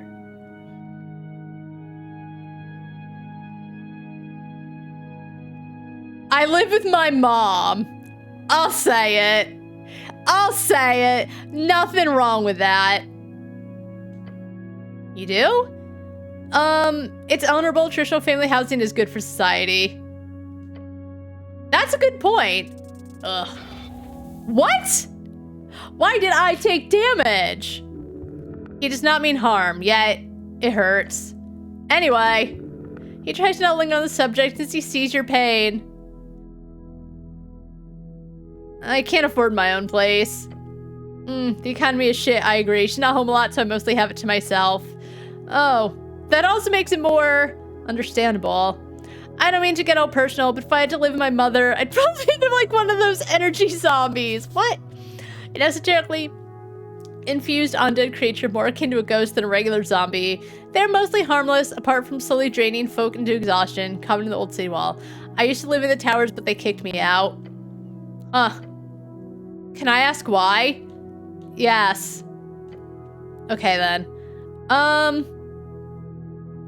They just had some problems with some of my writing. Your writing? What? Can't be that bad at spelling, eh? They didn't like my hardcore yaoi fanfics, okay?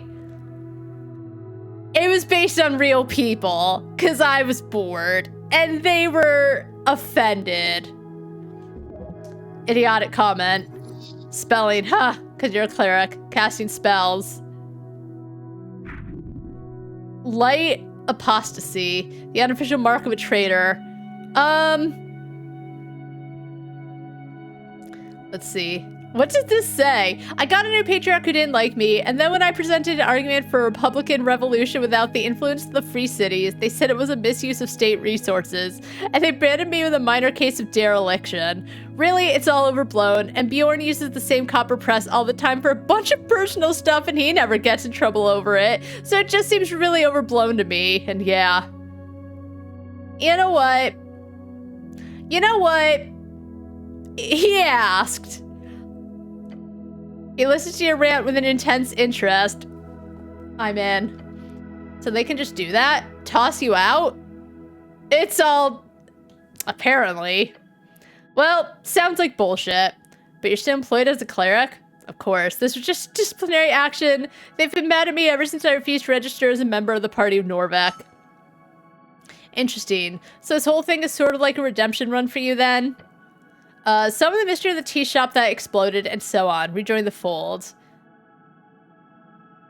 I'll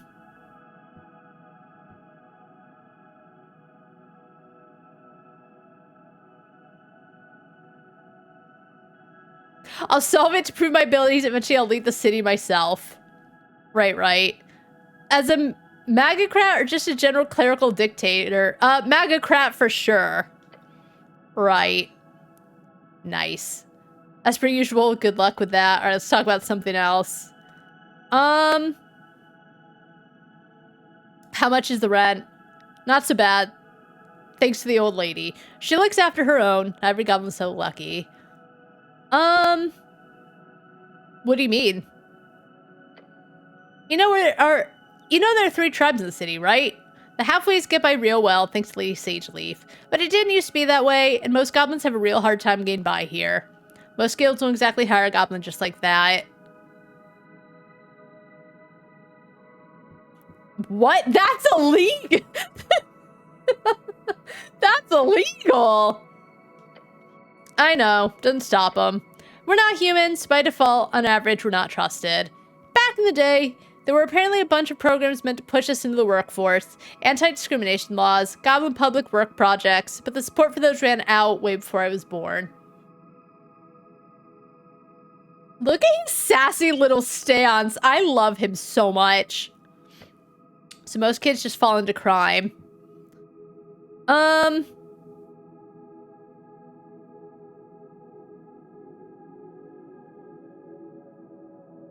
Crime isn't easy. They need to try harder.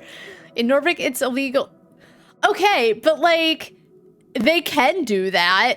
And they're not gonna say, hey, officer, clerk, whoever, I'm a criminal. That's understandable. It's the only path for them. The clearest path, at least. He sighs. Imagine you're a goblin kid. You spend most of your day in the Warren with 20 others your age. There's barely any resources to actually teach you all the human stuff we're legally forced to be taught.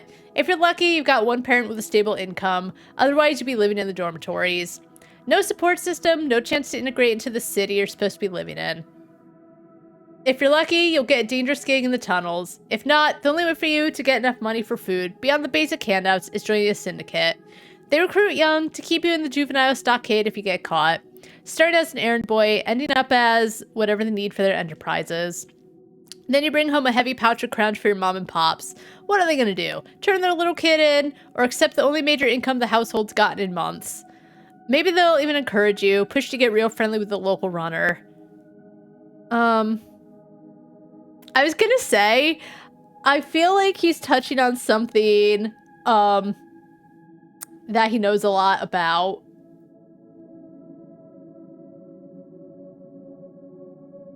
Weren't you a runner?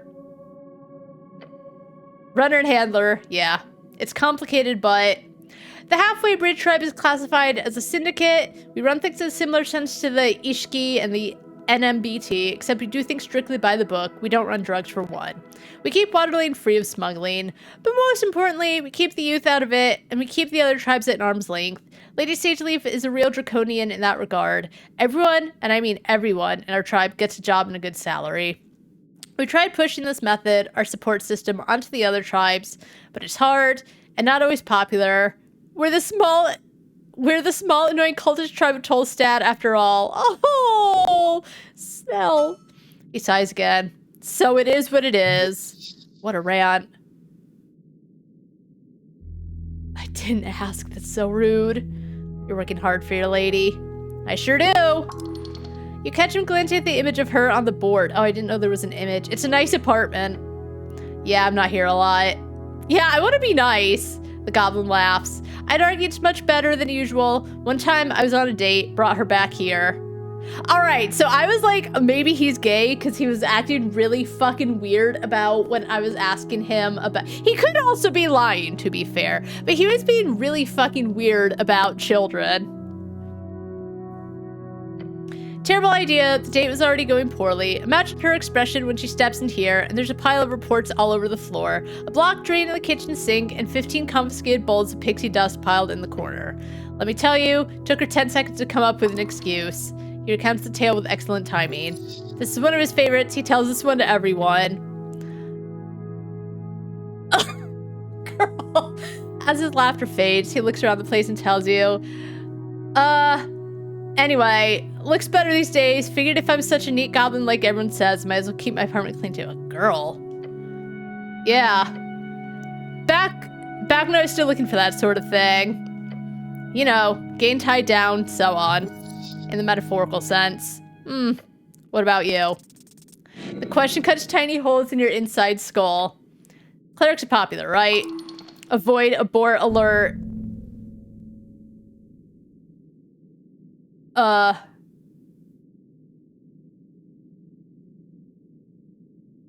breathe heavily. The guy goblin looks at you with no particular expression on his face. Fuck. Just change it. Now. What? But won't that be weird? Weird. The nerves are withering. You're shivering in front of him just from him asking a simple question. It's already weird. Now speak. I'd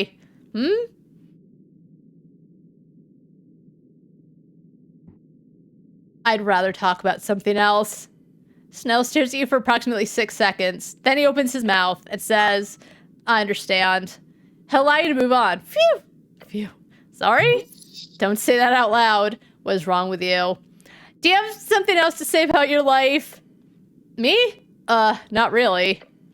For the last few years, I've just been focused on the halfways and whatever the old lady needs of me. Don't mean to sound grateful, though. I do love it. It's rewarding. You're clearly good at what you do, whatever that is. He laughs. I ask myself that same question. That wasn't a question!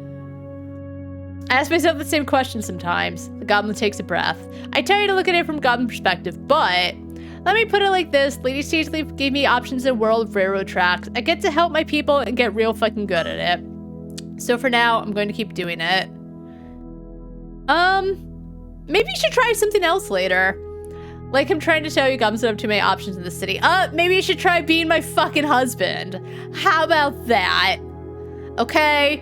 I know he said he was dating that girl back when he was trying to be tied down. We don't even have to get married. Let's just be non-platonic life partners.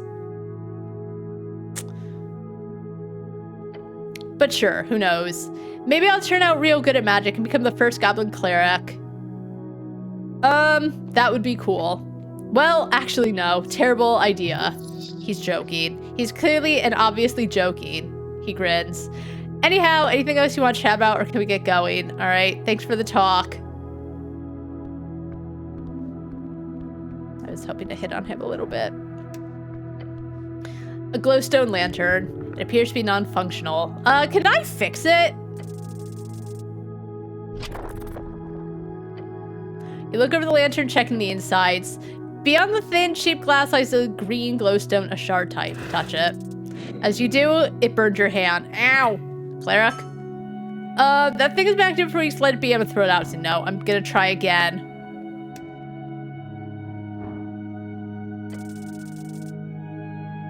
Nice. You spend a few minutes looking it over, realizing a bit later that you should have that there's an esoteric effect on the lantern itself. Investigating further reveals the issue, the glowstone's connection with the flimsy metal plate around it. While the heat remained and the stone is quite hot, its weak esoteric light was esoterically spread out across the full surface of the lantern, instead of focusing on the glowstone itself. Reattach the glowstone without burning yourself. With a quick snap, light returns to the lantern. Such a simple solution, you should have come up with it quicker. I fixed the lamp, Snell! Huh, thanks. He gives you a thumbs up. Such gratitude. I'm so good at tinkering with stuff. You're slightly above average, which says more about the average than it does about you. Now you won't have to trip when going to the bathroom in the middle of the night anymore. That's not really a problem, you know. He points to his eyes. Dark vision. Right, you're a goblin. I keep forgetting. Same to you. I keep forgetting that abnormally tall gnome. That's funny. The goblin is funny. Do an impression. He'll like that. Snell does not appear to be the type to enjoy racist caricature. Yeah, he probably wouldn't be. To be honest, I don't like it either. So please do not perform a racist caricature of a gnome to entertain him.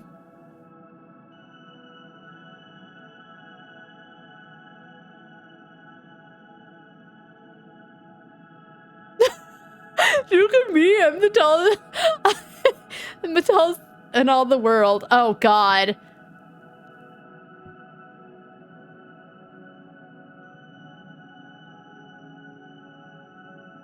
No, you don't. I might have been joking. He stretches a bit. But yeah, the fake sample helped. Thanks again, Cleric. Nice. You do not need to relieve yourself. I do.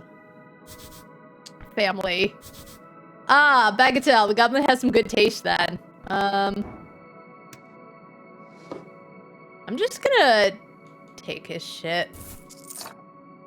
Let me an ointment. For what? What's this ointment for? This glass jar, 3 inches in diameter, contains a handful of doses of a thick mixture that smells faintly of aloe. The jar and contents weigh half a pound. As an action, 1 dose of the ointment can be swallowed or applied to the skin. Why would you swallow it? Let's see. You stand before a wooden board covered in sketches of various people. Each of them connected via long red threads. What's this, Snell? He looks over to you from across the apartment. Yeah. Project Visualizer. Helps me keep track of jobs. You can check it out if you want. I haven't done much other than a basic outline on the tea shop yet. I've been busy with all this running around. You're good at this, Snell. Thanks. It's what I do. Once you're finished, I'll make sure to compile it into a proper report for the old lady. Look closer at the sketches. You see several faces you recognize and some you don't. A birdman with a black and white pattern, along with a note, tea shop owner. A bulky merman with the text, rival? No, unambitious. A stout-looking dwarf in uniform with a hammer symbol in the corner. Patron? A stylish orc with a freeze-strider heart symbol in the corner. Completely unaffiliated, suspicious. A pikeman holding a skull, no motive. Viskin. A human with a fancy beard and a fish symbol in the corner. Suppressing info, beware. Then finally you look over the central piece, the beautiful rendition of Lady Sageleaf herself. Her note reads, enemies? Spies? Is it a conspiracy? Can I look at the bed? You stand before a simple bed frame. Look at the mattress. The mattress is extra thick, probably expensive. It's half and half silk material. They're known to allow the sleeper to dream into the ethereal plane. This material goes for extra in every outlet. However, the claim that these contain Eam silk is ridiculous. Anything over a tiny fraction would make the bed half invisible. A scam then? Pretty damn good scam. Can I take a nap, Snell? What? No, he yells from across the apartment. Do not even think about getting into my bed. You know, you can join too. That's definitely worse. Let's just have a completely platonic buddy nap. Even worse. Thanks, bed. Come on! He sure is the type to have a photo of himself on the wall. Why? Snell.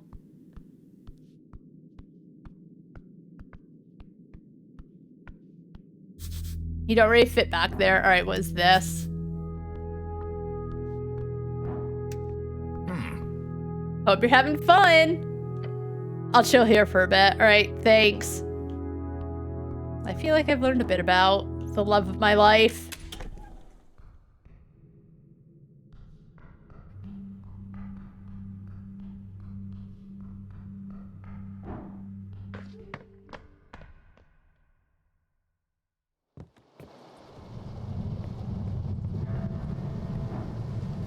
I forgot it was raining.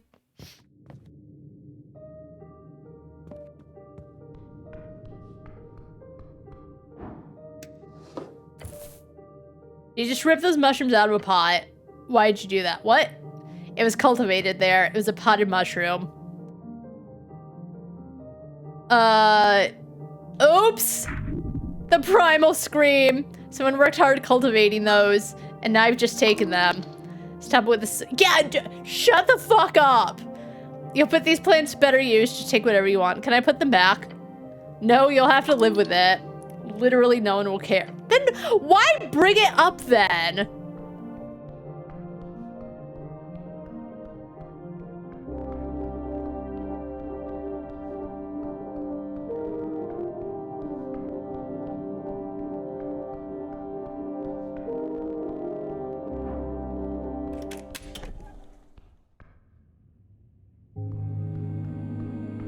I still don't know where to find what's his face.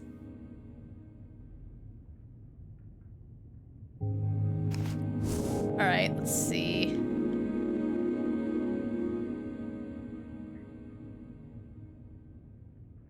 I'm not at full health a lot of the time, unfortunately.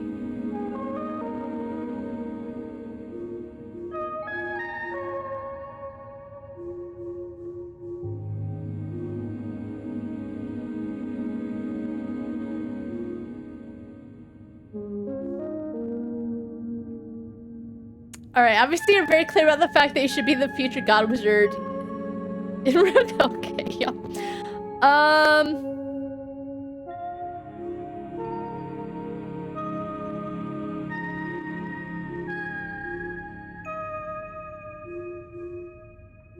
There's still so much I feel I need to do, but I'm freaking out because they're making me feel bad that I'm close to day 4. I really need to find this, like, secret door.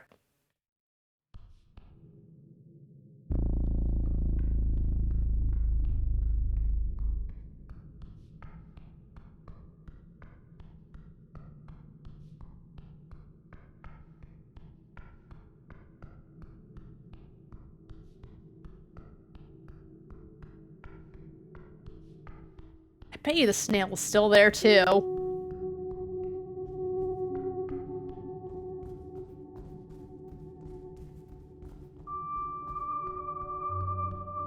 Yup.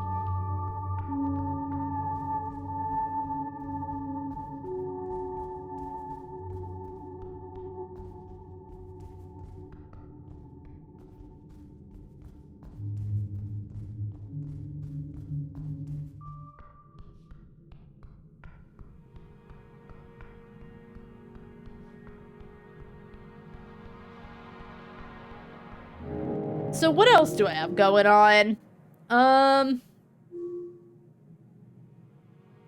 I wish there was a way that you can only see the quests that, like, are not completed. I had an encounter with the human in yellow who was looking for a secret door to further below. Well, clearly he found it. He went through the south caves.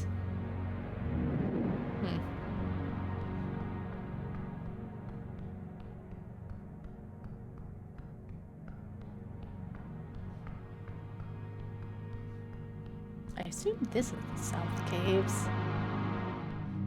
I wonder if I fucked up by putting the jacinth.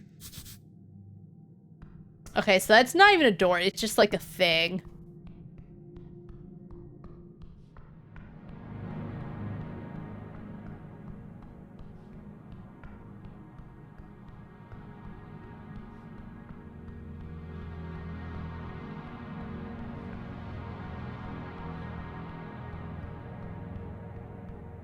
Yeah, I feel like this is the south cave, because it's south of here. Where'd there be a secret door? Where's the crypt keeper? Or the crypt guy?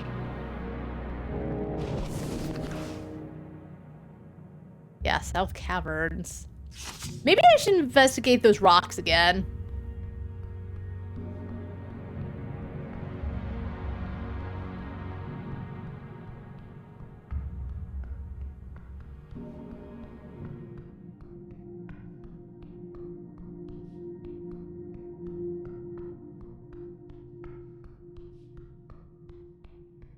This definitely feels like it's something.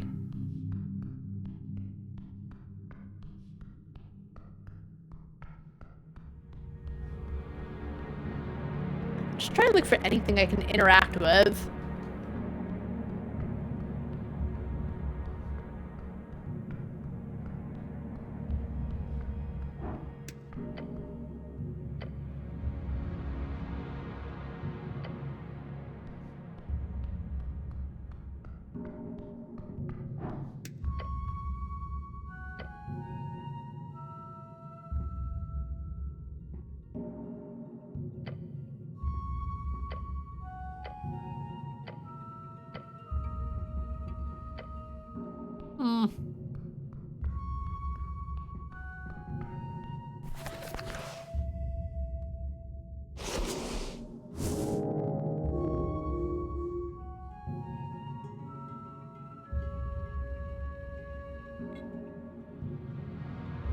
Well, I guess he went through the south caves and actually probably found Kraid. Maybe I should actually talk to Kraid and see what he has to say specifically, because I don't remember.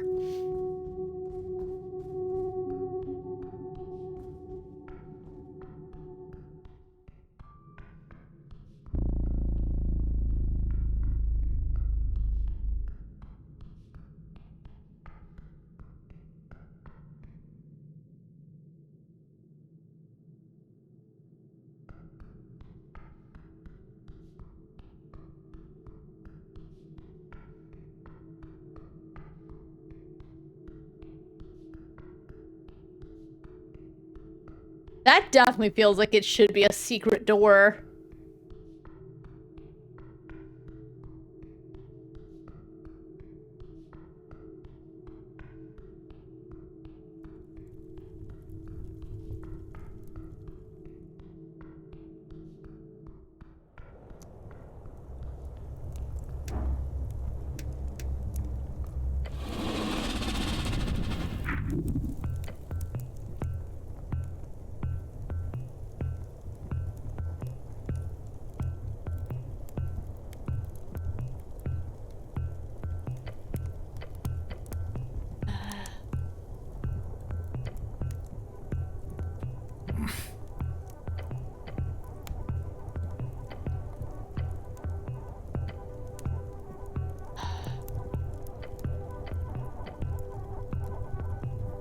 You had Big Rat where you're from? He lets out a happy growl.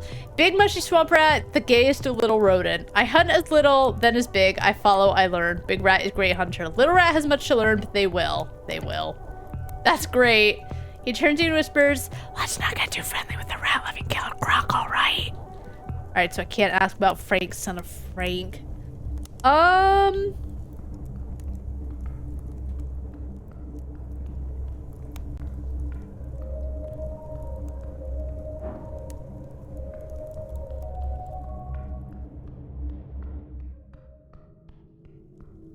I guess he would have gone this way.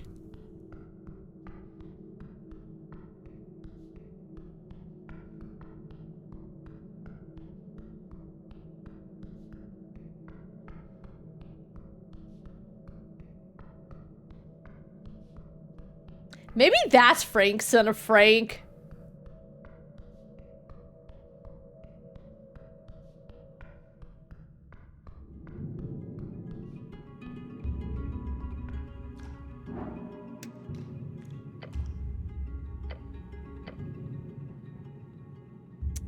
Okay. Is there anything else this way? Because there could be a secret door, like against this wall.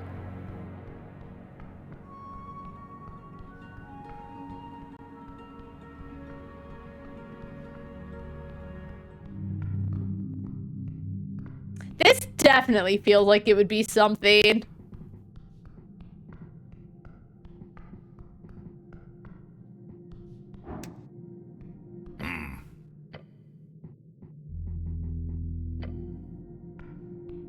But apparently it's not, and that's kind of annoying. Let's see.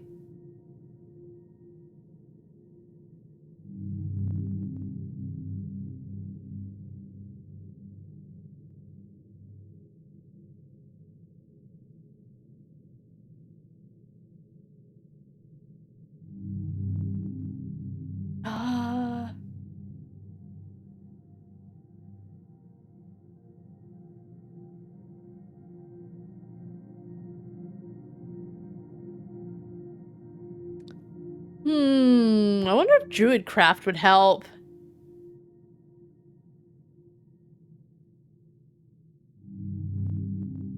I feel like they would, though.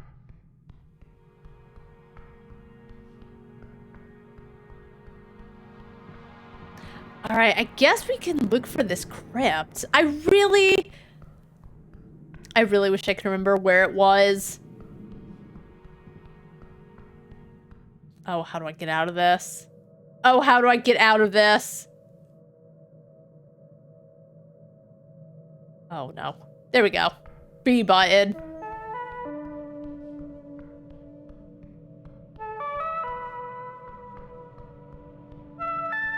Alright, so this leads to where that one dwarf was.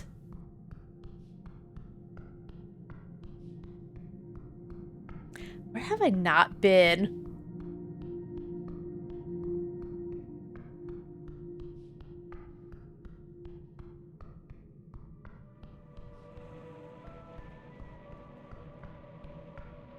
Let's check the journal. Let's see.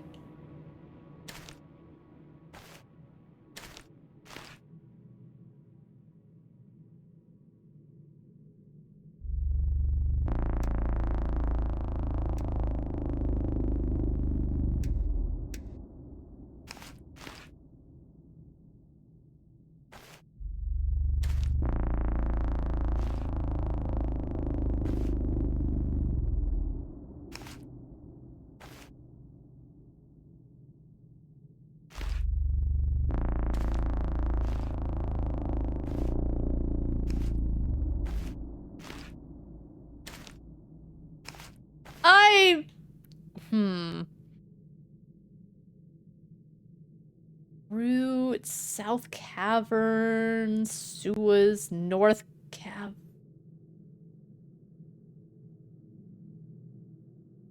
Have I been to the North Caverns?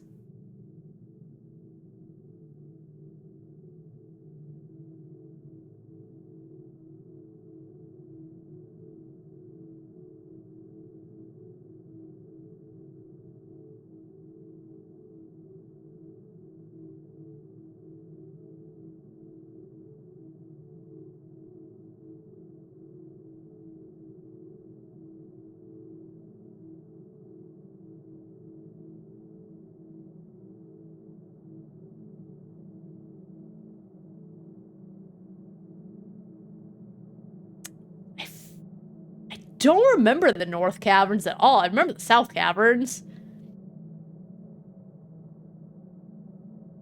Maybe I should try to get there?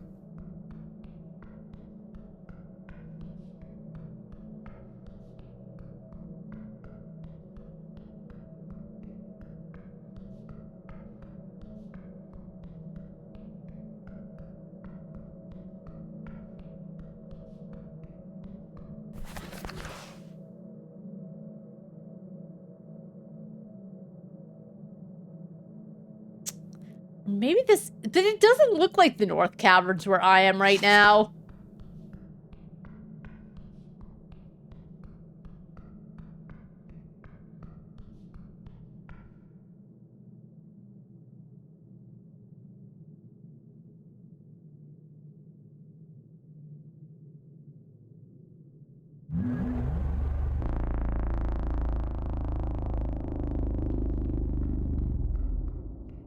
Maybe there's something here that I can't... Nope.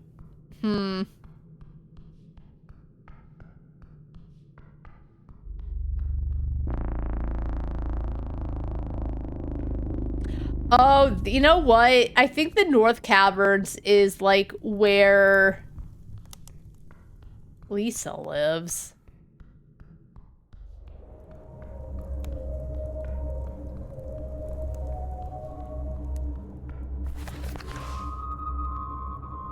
Yes. Okay, I have been there. Never mind.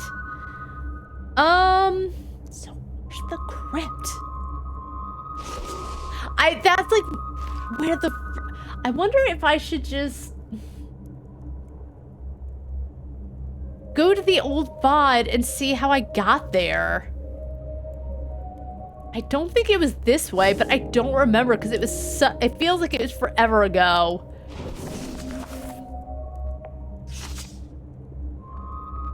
Now where are the... Okay, maybe I should just Google it. Hold on.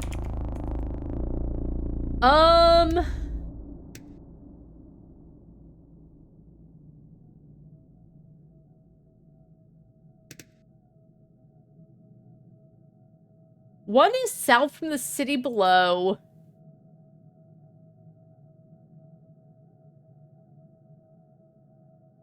Murray woke up in the Lich Tower, head down the staircase in that room. When he hit the Pillar of Yore, head south, it's real close.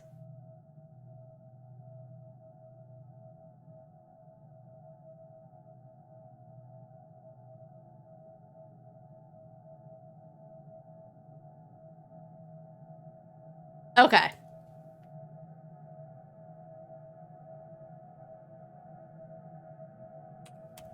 There's also a little spoiler on that person who posted on Reddit, but I don't want to, like, spoil anything for myself. I cast a spell, but, I don't know why. Oh, hey, I'm on the other side of the gelatinous cube. Where we found Meek.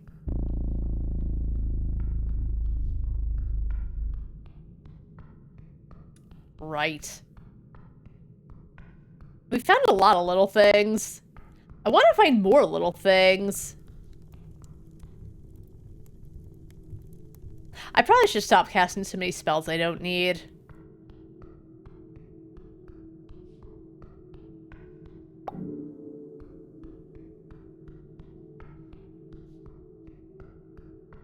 But I will.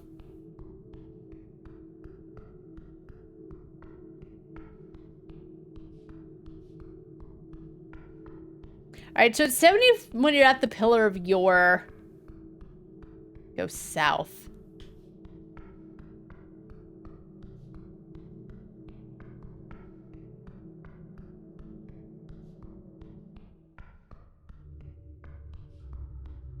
Hey, I found it. Oh my god.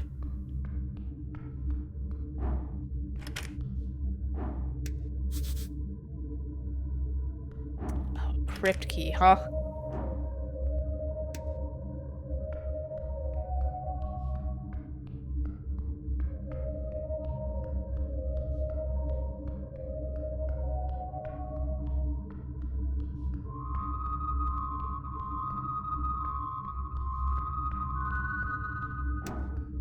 Oh, what's this? A stone coffin rests against the wall. Of classical dwarven design used for early earthfolk tombs. Ornate carvings cover the surface. Symbols of death and rebirth, all dwarven in origin, forge and hammer. Standard crypt work. Let's examine the coffin. You run your hand along the stone. Cold, smooth. Look closer at the carvings. Your eyes trace the symbols carefully. Death, rebirth, the cycle. Typical dwarven work, a few words of poetry, nothing interesting. It is beautiful. It says, Gurar gar folkdor get neat under solen. Along with many other proverbs, each one personalized for the fallen. These coffins must have been close dwarven warriors of earth until their graves were exhumed, of course. Let's examine the handle. It is integrated perfectly into the design. An iron ring serves as the grip. Let's pull the handle. It is firm. You cannot move it. Let's rotate the handle. You grip the carved skull and twist. A soft click echoes from within the wall. Something has unlocked. Now pull the handle. The handle resists for a moment, then gives way. We did it, Snell! Together, they lock lips. Revealing a narrow staircase ascending into darkness. Cold air rushes up. Ancient, stale. Oh boy! Even deeper, huh? Doom! You scared?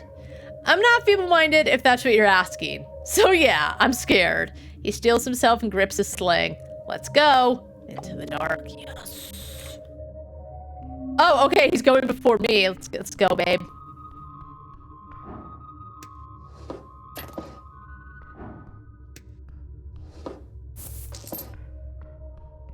Mine for the taking. Mine for the taking.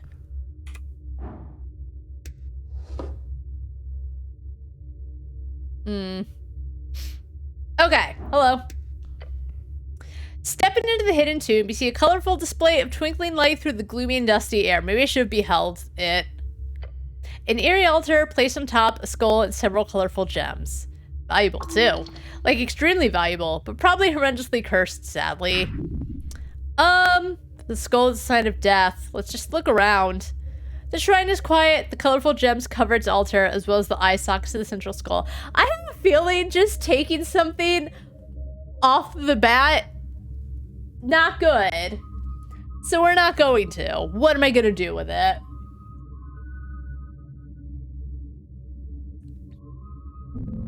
Your legs wobble as you look upon it. You should pray to this thing. It's stronger than you.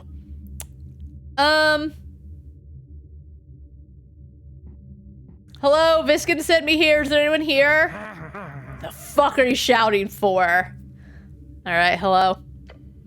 As if lifted by some invisible force, the jeweled skull rises from the altar. Its gleaming eyes twinkling in the light, its jaw chattering, the noise causes you to recoil. Death! No.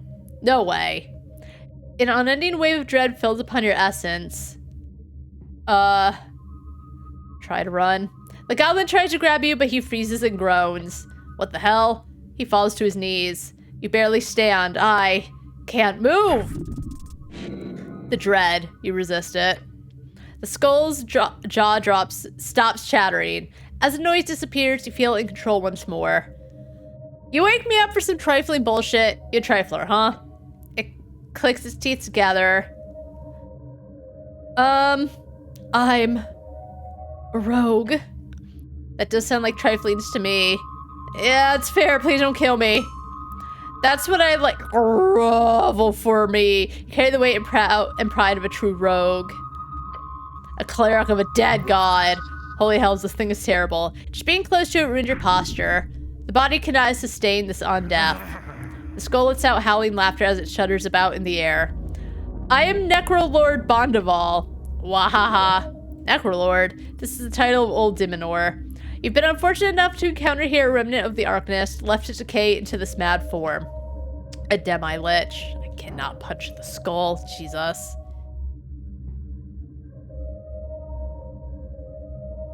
Viskin, yeah, Viskin sent me here. The skull stops. Viskin?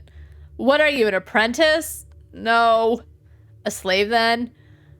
I don't approve of slavery. Hold on, are you that cleric looking to speak with the dead elf? How did you know that? He rattles a laugh, slowly spinning in the air. Viskin let me know all about your little situation. Oh, he did.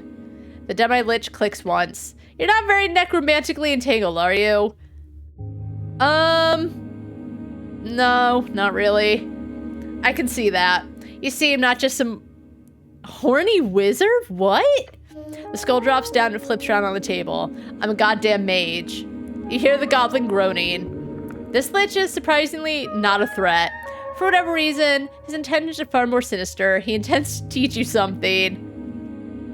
Trained in the arts by Hagen Dim Legends, sent to fight on behalf of the greatest empire in the history of yours, Arsprint. Necrolord is not just some title, it's a calling, a dream. A dream of undead supremacy. One day it will be reached. You're the lucky one here, for I will help guide you to a string attunement. Necromantic attunement. Why should I want to learn necromancy? For one, you'll be able to cast Speak with Dead without trouble. You'll also gain an appreciation of the subtle art of death magic. Doesn't that sound lovely? Sure. Good. Oh. I'm not that smart. Tell me about Viskin. Lovely bastard. I give him a serious case of testicular... Oh, that's so... Oof. Oh. Rest in peace, Viskin. Oh, I gave him a serious case of testicular torsion once. I can't believe he ever forgave me. I can't either. I can't imagine. But I can't either. Pure evil. The skulled demoniacal laugh. Why would you... Yeah, why would you ever do that? Not like he didn't deserve it. We had a little war going on, okay? I had just left my position at the Fortress of Verdun. It was 30-ish years, I believe, right when your Earthfolk had begun growing quite bold up River Torta, so I decided to sneak into your city here. That's when I saw him. An old opponent, Viskin. I immediately remembered his ugly mug and his rotten soul engineering. His mug's kind of nice. It's really nice in a very plain kind of way. Just how old is Viskin? No clue, maybe 100 or 2? Either way, I decided to kill him and take his place among the mortals in Norvek. A couple of magic duels and assassination attempts later, and we were at a stalemate. Although I consider it more as me just getting tired of hunting him down all the time. Him and his goons. Our battles came to an end though, when a local vampire started messing with us both, threatened to expose us, so we joined up. Team up of the century, or that decade at least. Vampires are real? Of course they are. They're just way more careful these days. The skull bounces around. Together, however, the empire was easily eliminated. In the aftermath, we decided to work together. Viskin even helped me get this sweet alcove for myself. We share research from time to time and work together to figure out the mystery of... He stops. I'm getting ahead of myself. Let's talk about something else. Who was the vampire? Thomas Dare...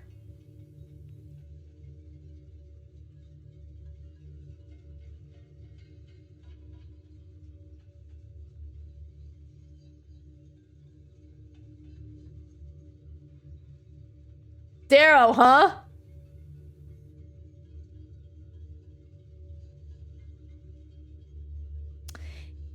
Interesting.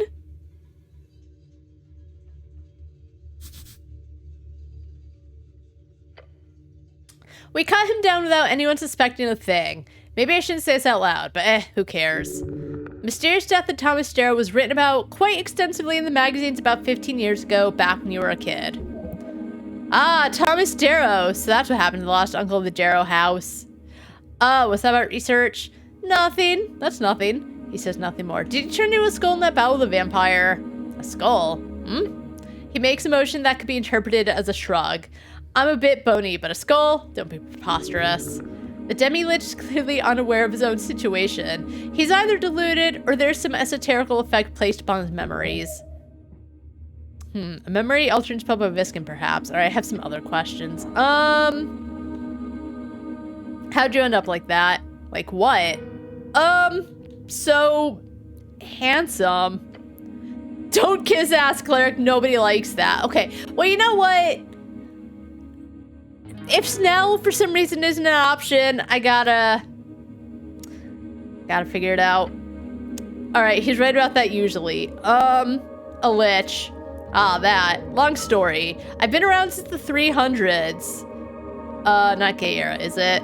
You think I'm a damn Anticipolian? The gay era began over 4,000 years ago. Do you realize how few relics, let alone creatures, still exist from that time? I should figure... Excuse you?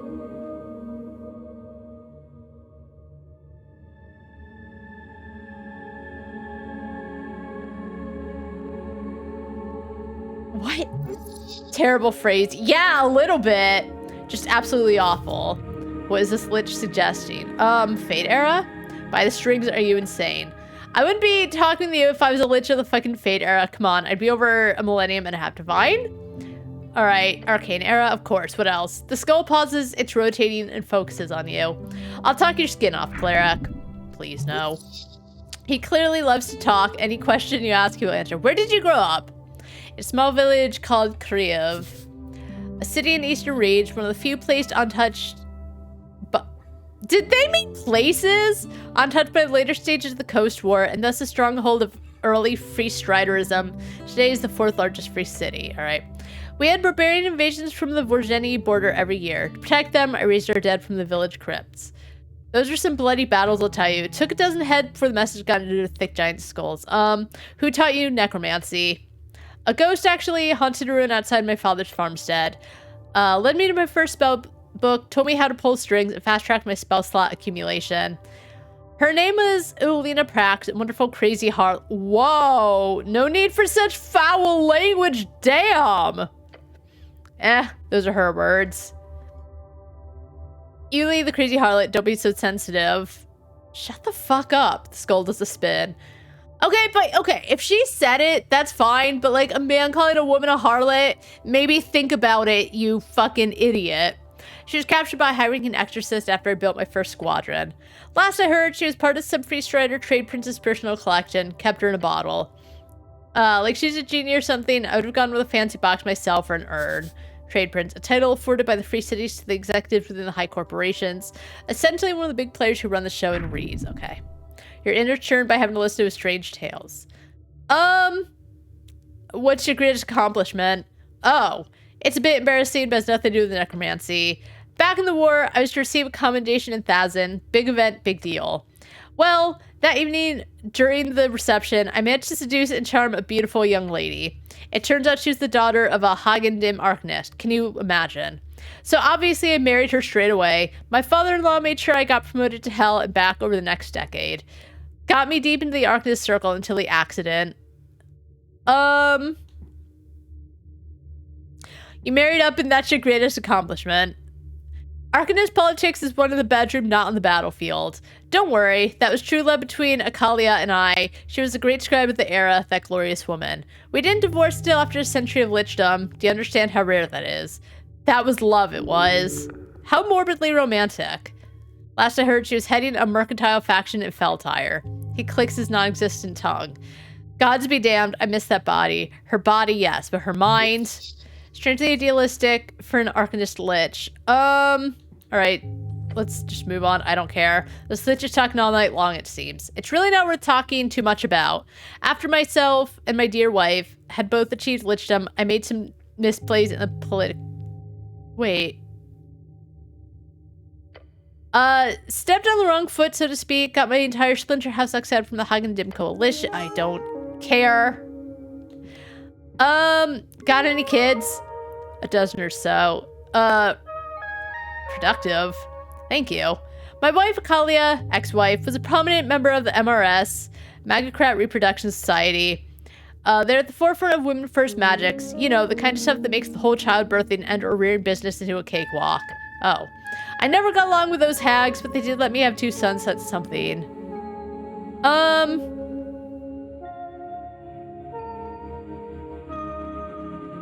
Alright, what happened to your kid? I don't care. I asked, but I don't care. What happened to your kids? I think some of them survived the fall. My blood wasn't prominent enough to be lineage persecuted among the Free Striders. At the same time, it's not like they received any inheritance. Logically, I should have some great-grandchildren scattered about Diminori. Or, sorry, what's it called now? Reeds? Stupid name if you ask me. They should have called it Stridery or something. That would have been... Okay, whatever. Give me a better picture of your life. Enjoy the view. Know anything about the tea shop thing? Nah. You just seem to be pretty well informed about goings on around the city. I get updates sometimes, but I don't know. Fun that exploded, though. I wouldn't say it was fun. Boring. It's probably a rogue wizard or some kind of magic item mishap. Whenever a necklace of fireballs was smuggled from the floating cities down to the peasants, they'd always find a way to blow themselves up in the most spectacular ways. Hilarious. Why did the floating cities blow up? Anti-magic defenses and great architecture. Sometimes misses occurred, of course, but it was surprisingly rare, and... not every day a village exploded in a fireball. Those necklaces were valuable, but sometimes someone smuggled one away from the front lines or off a factory floor. I was never too evocation magic for that reason. Too easy. He chuckles in a sinister way.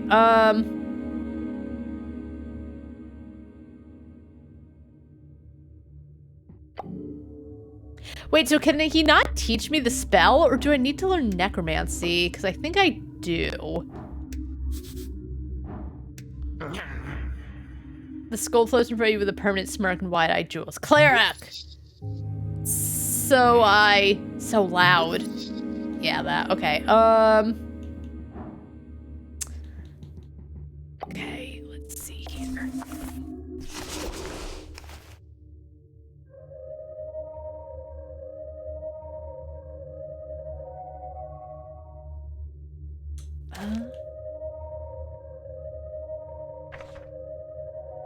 Sorry, Meek.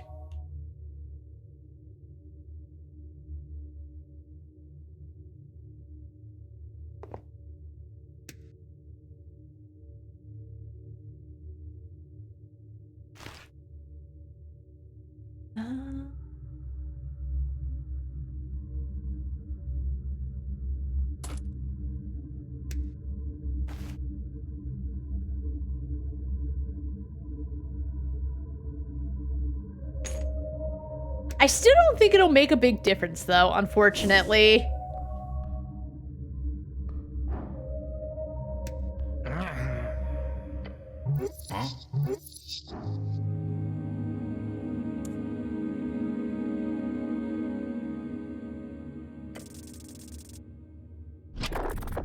Yeah, the skull does a little dance. The strings are always different for each school, aesthetically speaking. Everyone views them differently. Abjuration to me is steel, evocation is lighting, necromancy is flesh, perhaps that can help. This mad demi-lich offers you knowledge, you do not need it. Show him, of course, you can attune to necromancy easily. You're a genius, you can attune to any magic known to man or beyond. Do you remember? Yes, I remember that course in school. Yes, all clerics underwent the undeath control class. They focus mostly on hostile destruction of undeath, not so much on the management of it. But the teacher cast an animation spell to create a zombie for you all to train on. The strings, they were pale, like death. Hold out hand. Okay, so even if I lost, I could do this. I was gonna say, it would be kind of mean if they made you do such a big roll. Yes, try it. He giggles in that sort of insane, creepy way. There are many strings. Twist this one. Twist the string. You do so. And the string grows dark, black as night. It flies into your chest. Scream and convulse. Oh, gods. You fall on your knees. They are weak. They cannot help him now, Goblin. He laughs. You did something, all right. Get up and groan. You toss a ton of negative energy right into your damn heart. First time I've seen someone do that and live. Impressive. You are alive, are you? Not a zombie or something behind that thing on your head. Fuck you. That's the spirit. Try again later, you'll get it eventually. Maybe you should rest first or something. He sounds worried, he should be. Don't throw yourself into doom like this. Can't figure out something to make it easier. Okay, you understand it's better now you've seen the pale string. All right. All right, let's quick save.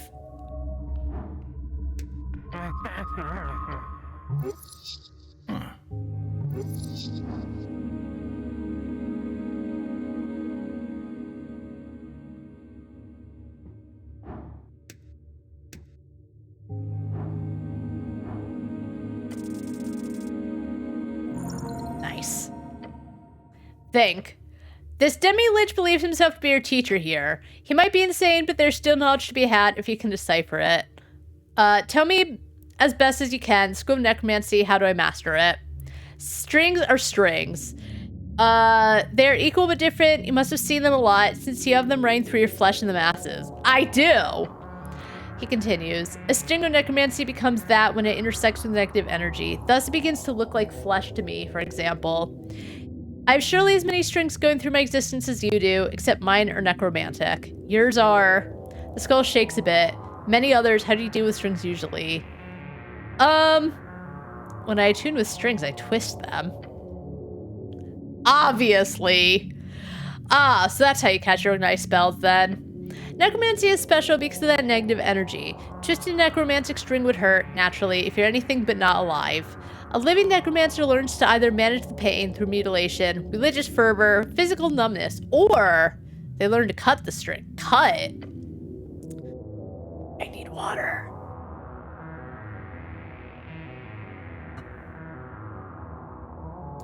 Everyone uses different terminology.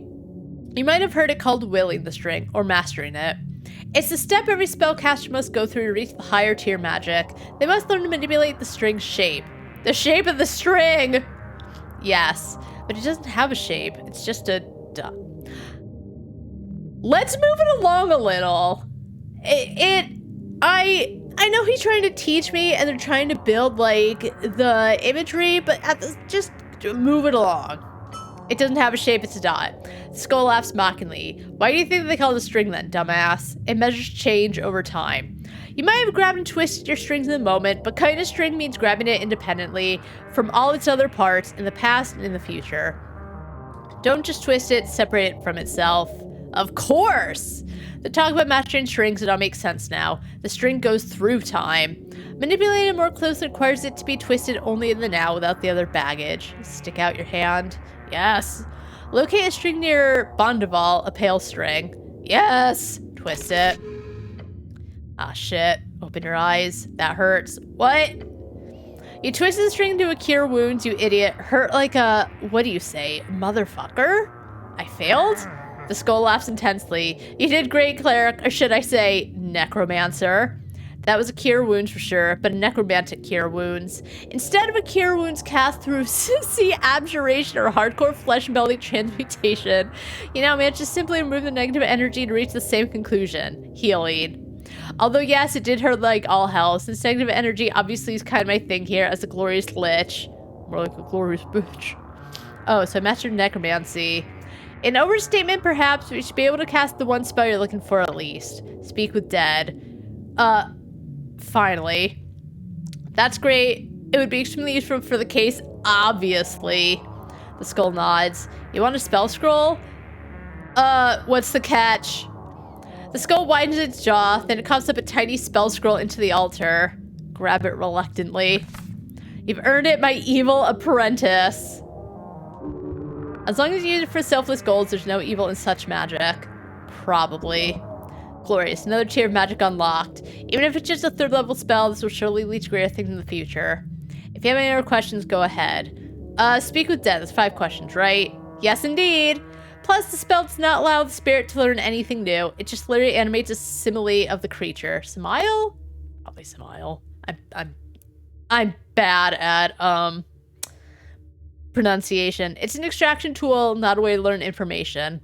So if a person is being targeted by Speak with Dead and then resurrects, that person will not remember the questions or answers it gives? Not one bit, except of course, yes. There have been recorded instances of it happening. Rare, very rare.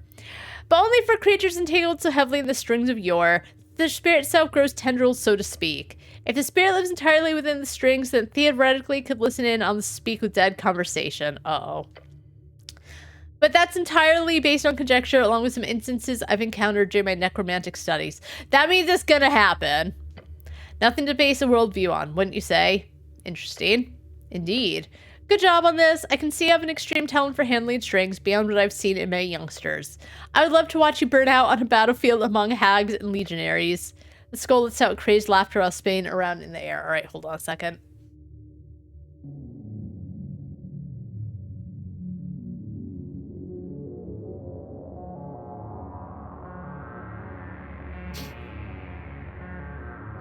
Anything else you want? What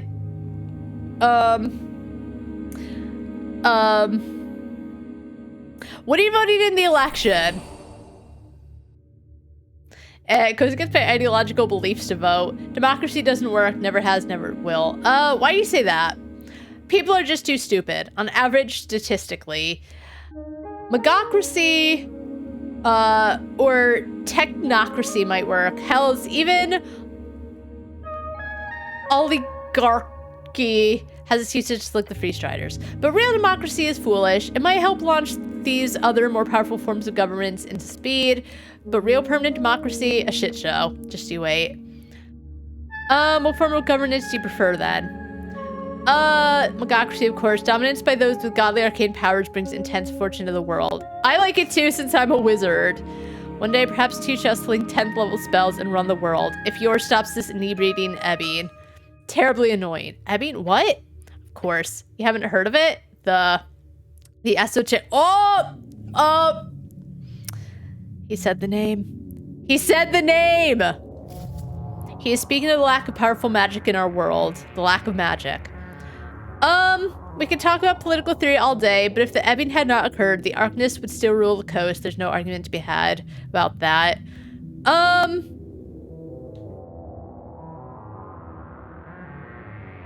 It was a tragedy how magic returns to what it was. Then we hold the same dream, one day. This demi-lich holds much knowledge despite his mad nature. Ask him, what is ebb truly? I have to ask, what do you think the ebb really is? The demi-lich swirls around the air before landing down on the altar. I say the same thing most rational arcanists said back when it was first discovered. Yor is alive. He is haunting us, taking away what he gave with his strings. As a joke, or a punishment, or a gift, who knows? Personally, I'm furious at him if he is indeed still here watching us. Interesting. Think it's interesting internally. The skull slowly floats up in the air again, waiting for another question. All right, goodbye, Bondival. Okay,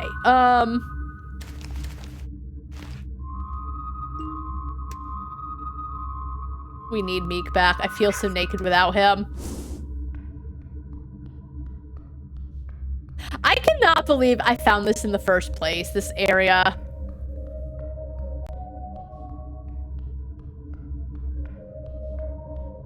Also, the audio is crackling a bit.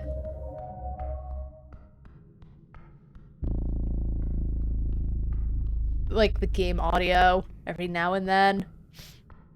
Anyway. Holy moly. So now I need to attune it, which is fine. There's an attune thing down here.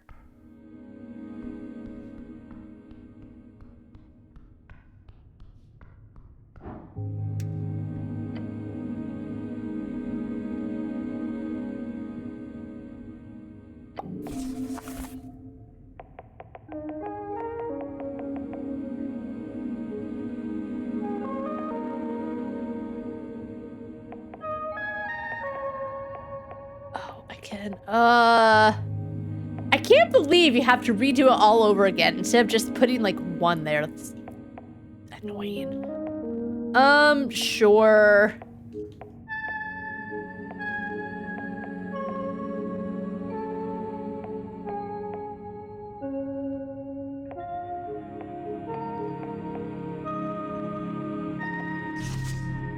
Okay.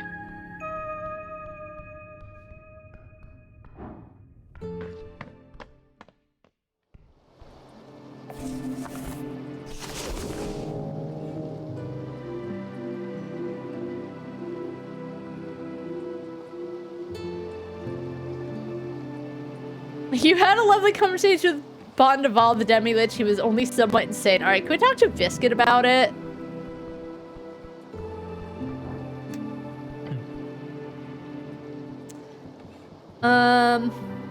I found this. Oh, I already talked to him. Okay, so yeah, I like his face.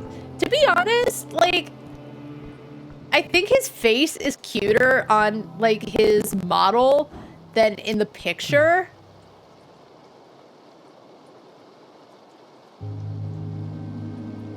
But as I said, like, he kind of has a pretty normal, like, nondescript face, but I think it's a nice face. Alright. Anyway. Quick save.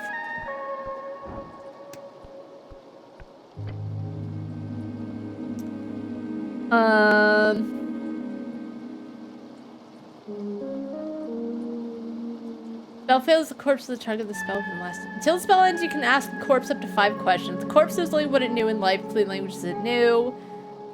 Answers are usually brief, cryptic, or repetitive, and the corpse is under no compulsion to offer a truthful answer if you're hostile.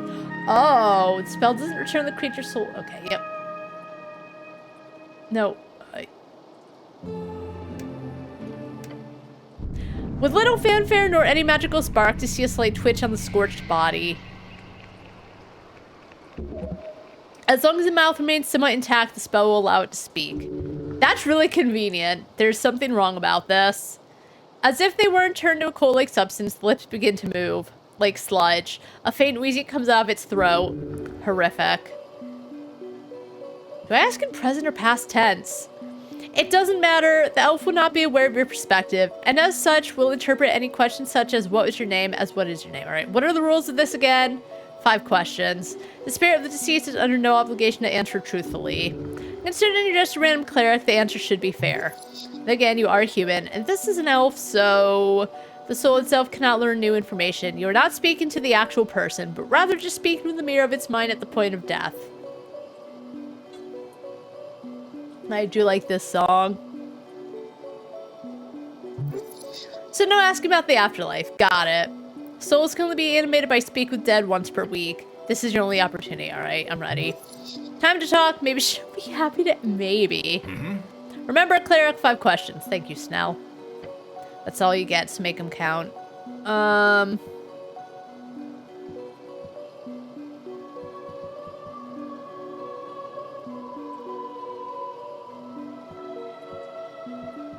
Why were you in the tea shop when it exploded? A meeting. A planned meeting with my friend. Alright, the lovely hag. Snow gives you a look. It's confirmed then, Lisa. 4 questions remaining. Alright.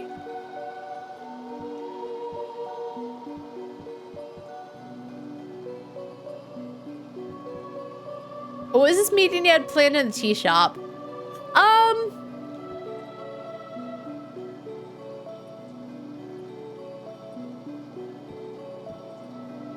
Who actually came to this meeting? Not the one I expected. You see Snellmouth, and it was the ruined body convulses, suit and charred flesh cracking and creasing, as if it's attempting to rise to get away. The state. Huh? One of her hands, burnt and stale, attempts to unfurl its fingers. It breaks as it does, black dust falling to the table. It is clear she's attempting to point. It was you! That's 2, 3 more questions. Alright, she doesn't, I don't think she means it was me, because I was too busy, you know, drowning, but probably my boss or someone. What was this meeting you had planned in the tea shop? It was a sale, a negotiation with my freestrider contact. Oh, interesting. Maybe I shouldn't have asked that. I felt like it was a waste.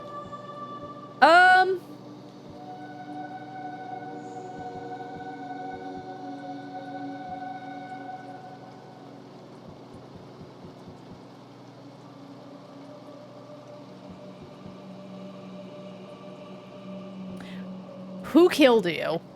I did. The goblin leans in, eyebrows raised. Fascism chose the path, I chose the end. He scowls. Huh. Fascism forced you to blow up the tea shop, right? Hold on, Snell. That could be really deep and meaningful information. Yeah, well, find me someone in Ascon who isn't bound by fascist ideas, I'll give you 1,000 crowns. The Ilum could be considered fascists, as could every effective government. That is reductive. A fascist state would be described as such when its courts not uphold by its personal rights. Honestly, fascist is used by commoners to describe any authority these days. Tell them, Charisma. The common thought is important. If somebody speaks of fascism, perhaps one should learn to listen.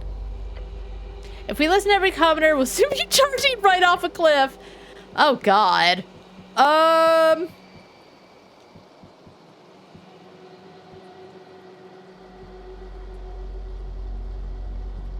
Did anyone want to kill you? No. Everyone loves me. Narcissist much? Jealous much? Great, we got a damn saint on our hands. Unless the elves being sarcastic, can corpses be sarcastic?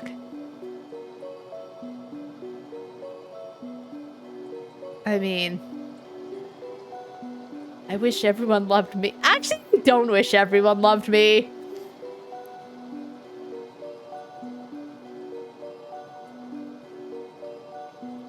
Okay, but maybe I'll say that to tug at Snell's heartstrings. I wish everyone loved me. What was that? Nothing. Next question. Go ahead. The corpse's mouth stiffens once more, and the mimicking of life ends. That's 5. Alright, cool. What did we learn? It's an elf. That's true, it's an elf that everybody loves very, very much. But whoever showed up wasn't her friend. Instead, he gives you a solid stare. She said it was you.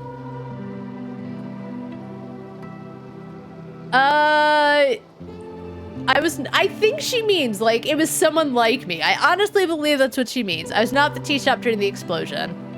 Yeah? My head is a mess. I was at the Tavern Patriarch and vouch for me, even if he really doesn't like me.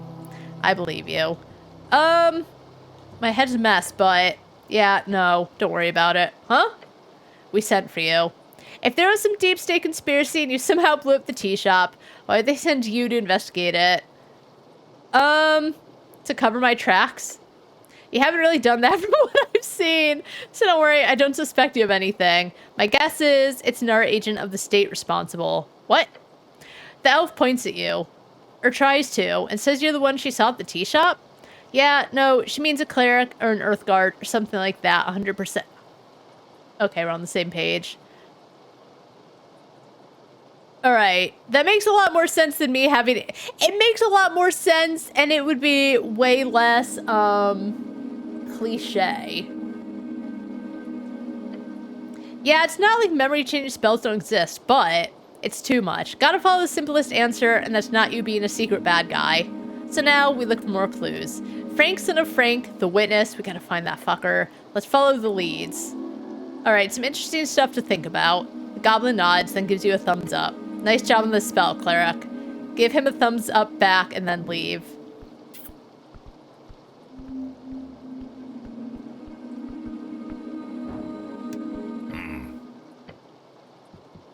Alright. Let's see.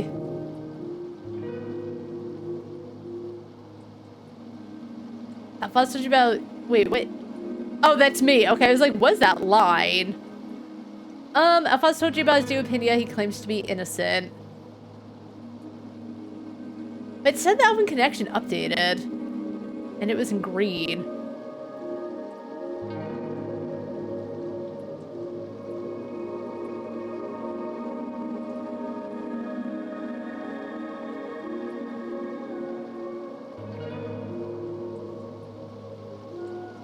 Yeah, I thought it said that, like, stuff updated.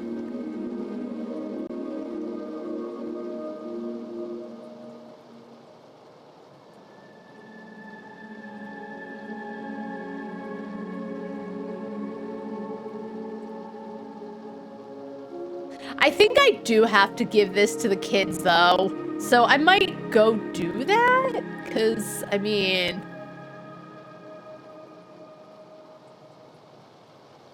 You know? Okay. Let's go give this to the kids. I'll do a safety save, but, you know. I wanted to give it to Medusa, but the game basically was like, no, you gotta give it to Rolo and the boys. Where's... Oh, right, it's raining. When I have the talk to animals spell, of course it's raining.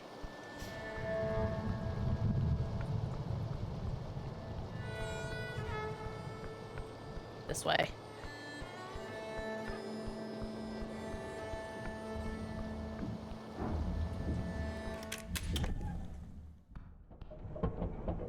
Okay.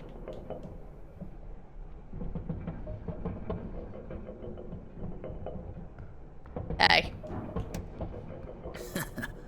Alright, found the documents.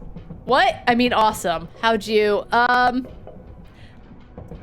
you know, shut your mouth. I will not disclose the information. It's fine by me. Do you have it? Yeah, here. The blonde gets slowly over to the ledger with shaking hands. Then he watches he squints, staring at the handful of papers. This is... The magistrates are selling out the city. They are. They actually are. What? Let me see. The quiet kid leans over. He has to lean over a whole bunch. He's all the way over there. His face grows pale. He's already pale. His face grows paler. It can happen. Trust me. Rolo? Holy shit. This is big. Nice. Oh, really? Alright, so it's a rare achievement that people finish this. I wonder if a lot of people sided with the city. That seems fucked up. Not the city, but like the magistrates. Anyway, he's shaking. This will change the election. He carefully places the contract within the ledger again. Our contact will want this. His eyes dart around the room. Here it comes, he's got big plans. Maybe he glances between you and the paper. This might sound dumb, but maybe we should share this with Medusa. Yes! Maybe we should. What? But she's got a printer. This needs to spread fast to make a difference. Because, like, what the hell can we actually do with it ourselves? The shield guy will know what to do with it, right? Sure, but he's nervous about this. He seeks approval. Not sure I trust the contact with this. What should we do? Oh god, this is a damn mess. The blonde kid takes a deep breath. Medusa could go crazy, but at the same time, if we hand it over to the contact, we don't know what the hell it would do. You should not give an inch to the Asgulls. Your contact is the safest bet. Oh my god. Sharing it with Medusa is why she could help spread the word. Tell them to talk to the Asgul. Yes. You know what? And I like that even though they don't see eye to eye, Rolo is actually like, you know what? This is bigger than us. This is bigger than our squabbles. Yes. He nods along, faces his friends with a stern face. The election is like right now. If we want to get the word out, the chant. Oh no. I don't think she's going to like this, Rolo. That's probably true, but here's what we've got. Even if she doesn't like it, I think she'll like getting the information out there that shit's fucked.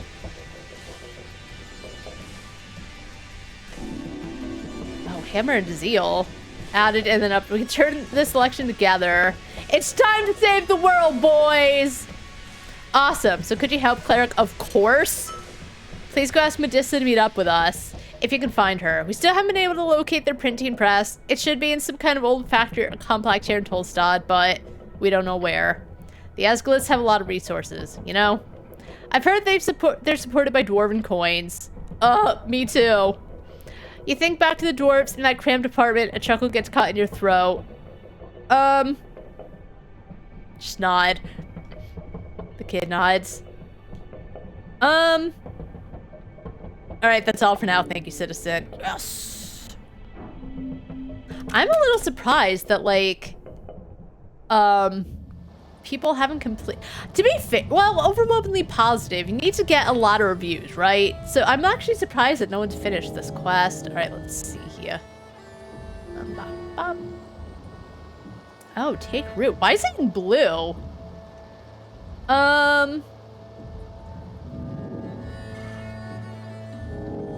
How will it impact the city? is left undecided. Let's take root.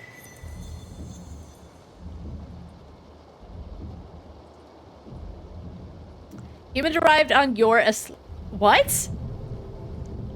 Huh? The dragons took us as we were the ideal followers, powerful, loyal, honorable. Unlike them. I prefer the term dragon servants. That is a euphemism of ill intent, is it? The dragons required cattle, worshippers, flesh to work their fields and fill their hoards. We were delivered via gates, each of us from a different world, with different myths, varying skin colors, unique cultures, all of us human. This united us, this was our strength against those filthy... I don't believe strength. I'm gonna be honest, I think strength is just I don't know.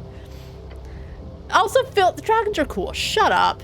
Today, it is imperative we do not lose that sovereignty, the mocked, which has been constructed tirelessly over the course of centuries. That which is ruthlessly ruined by the Arcnist. The Arcnist brought us to greater heights than ever before. They made humans the most powerful people in the art.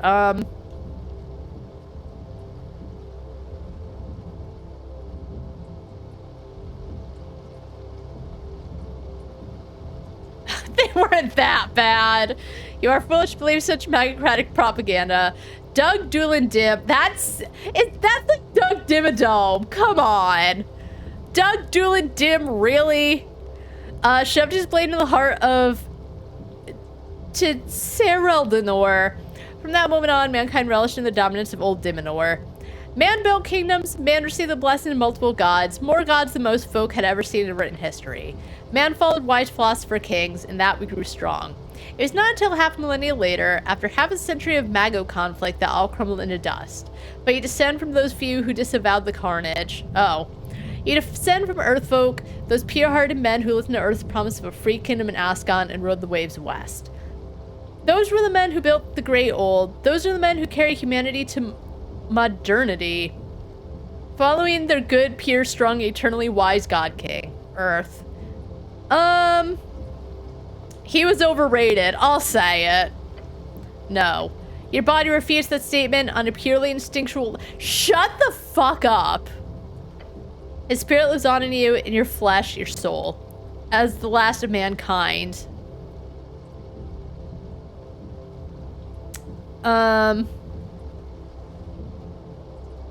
Move on.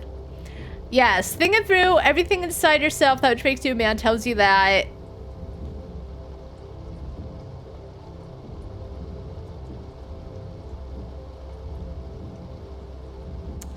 We don't deserve to be a majority. We gave that up when we destroyed ourselves in the Coast War.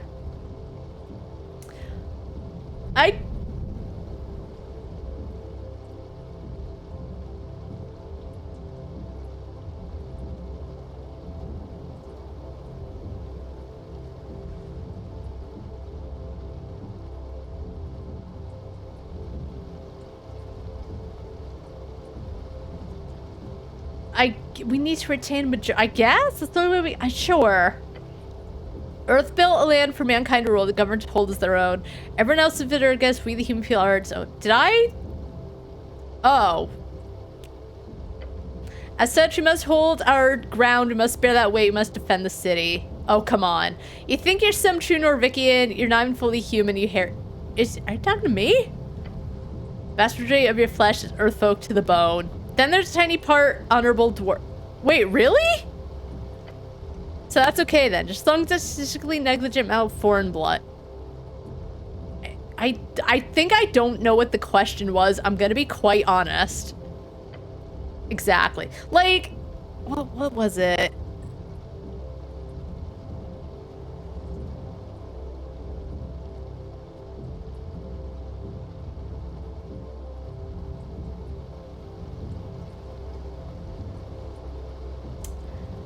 Was it? I think I really don't understand what they were trying to ask is the problem.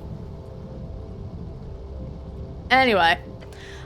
Sure, whatever you want to be anti-free stride, go ahead. Might as well just. Kingly blood. What? Blood of kings. The fuck? Hold on, listen to it. You know, each vein points in the direction of greatness. Each limb an extension of something untold. as is recalled by eras and sagas of old. Chaos lies in the nature of man, only kept in check by the state, which tendrils the land.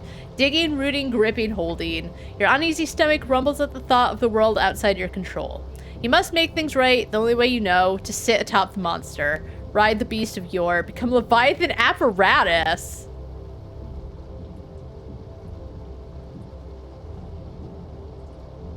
What's that? What's the Leviathan apparatus? Strangle the chaos. Take hold of the beast that is the realm. Enemies always roll initiative with disadvantage. What about True Norvikian?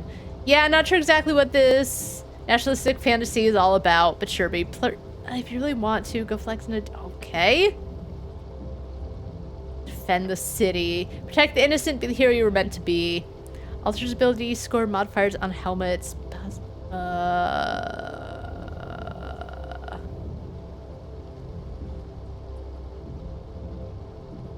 Oh.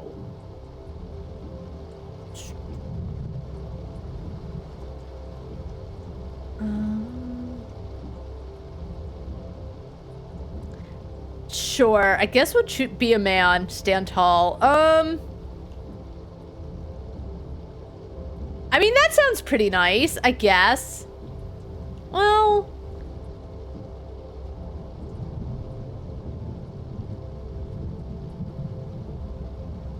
yeah, sure. That you will. Until the day you die, alright? Sure.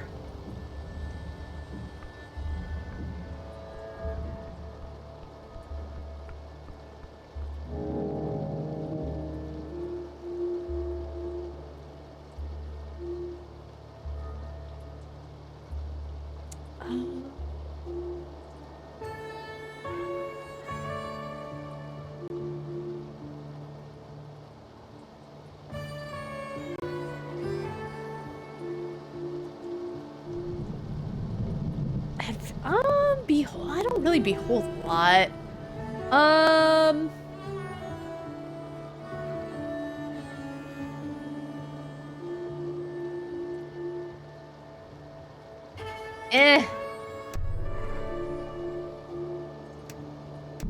feel like that's probably for the better. Alright, so what was I doing? Frank's son of Frank, I suppose. Check my helmets, though. What helmet am I wearing right now? Oh, Constitution's pretty low now. That does give me more dexterity. Maybe less dexterity, but more charisma.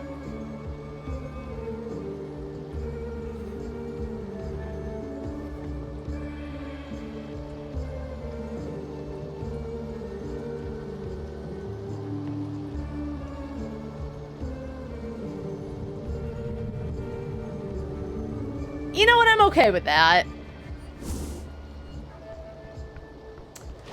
Alright, so now what are we doing?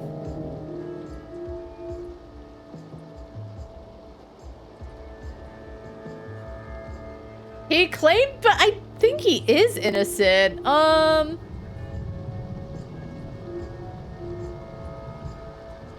we gotta look for Medusa. That's what we were doing.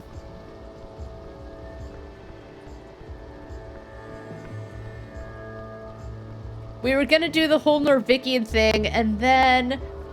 that's what I mean. Just sometimes they go off about shit that just doesn't... I don't know. It just felt like a lot of yap, I'm gonna be honest, that one specifically.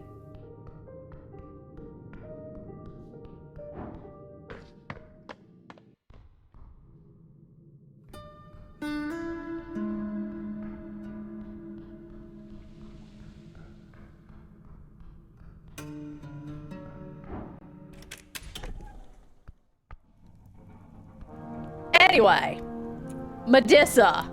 Oh. Rolo wants to have a meeting with you. Oh, Mr. Cleric, nice. What? I said he wants to have a meeting. He wants to... You're kidding. The asshole wants to talk? He has information to share. Okay, what kind of information? It's about a secret free strider contract. A contract? Yeah, it's got to do with the election. Like, I could say other things, but I need to give her, like, the quick rundown. Ah. So let me guess, you want something printed. You'll have to ask him yourself. She looks around. You know what? Fine, Rolo can get a meeting. But I'm bringing the girls and it's happening now. Now? I want to be a part of this. Now. I'll just round them up and head over to the roller mill. That's where they still hang out, right? You sure know a lot about them. Unfortunately, she scoffs, shaking her head. You better be there, cleric, otherwise I can't guarantee their safety. She's joking, but also not. All right, that's all for now. I'm so excited. Hey, Rolo. Mr. Cityman. You see a throng of Yup. The smell of... Yup. Shut up.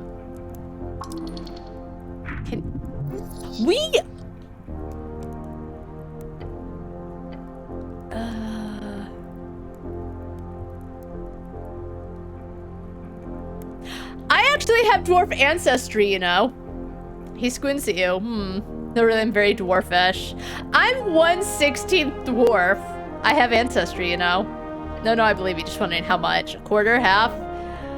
A 16th. I did joke about it, but now we need to answer that. He grumbles. Well, you're a dwarf in my eyes. I'm sure you've got a lovely beard under that helm of yours.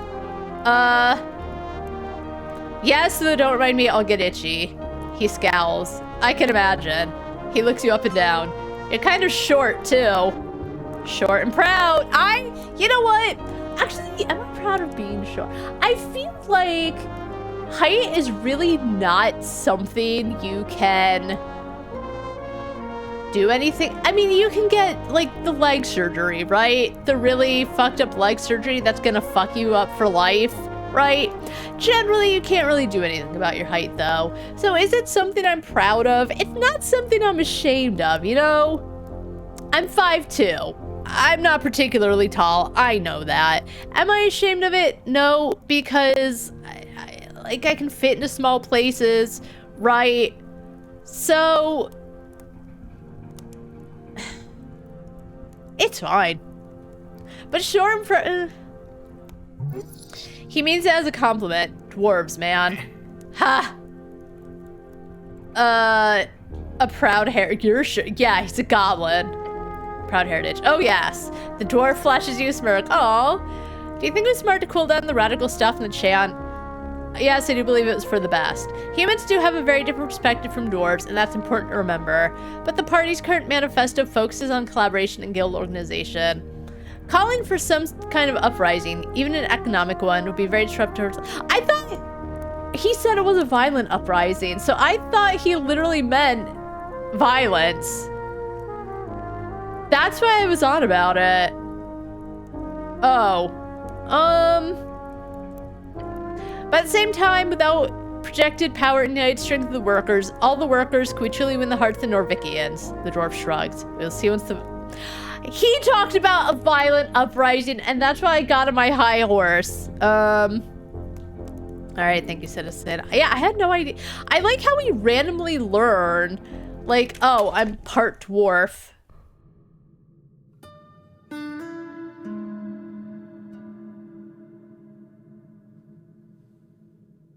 All right, let's go.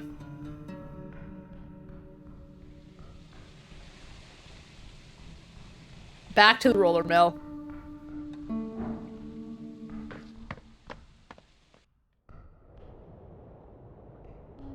I guess this is actually the quickest way.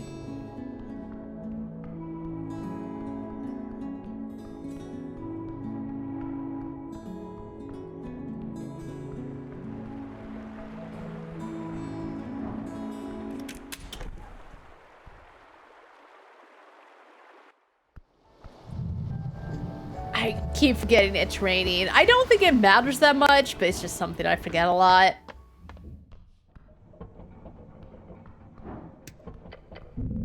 Again! I'm gonna complain every time because it's so dumb. Actually, no, we can do a quick save. All right. Hey, girl. Huh? She holds her head high in silence. You see the halfling looking around the room as if searching for any sense of threat from the boys. The dwarf girl is trembling. Oh, we shouldn't be here, Medissa.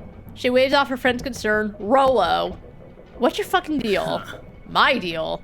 Yeah, what's your problem? Don't get all hysterical, Jesus.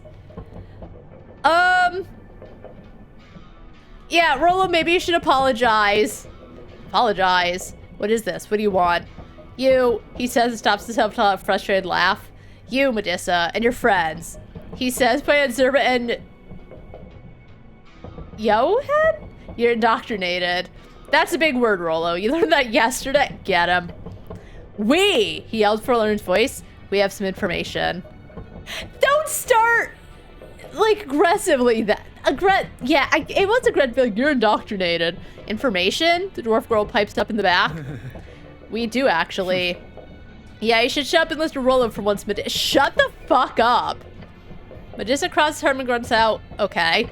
Speak. Rolo glances to you. Then he says, we got our hands on a secret document detailing the sale of Water Lane. What? She laughs. What are you guys talking about? It's true. The short boy pipes up in the corner, standing next to his mans. They're selling the whole thing to free striders.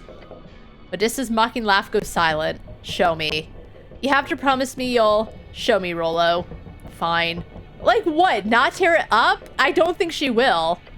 The girl carefully grabs the ledger from Rolo as he hands it over. As she flips through the page, wasn't it 1 or 2? Whatever. How many copies have you made? The boys look at each other.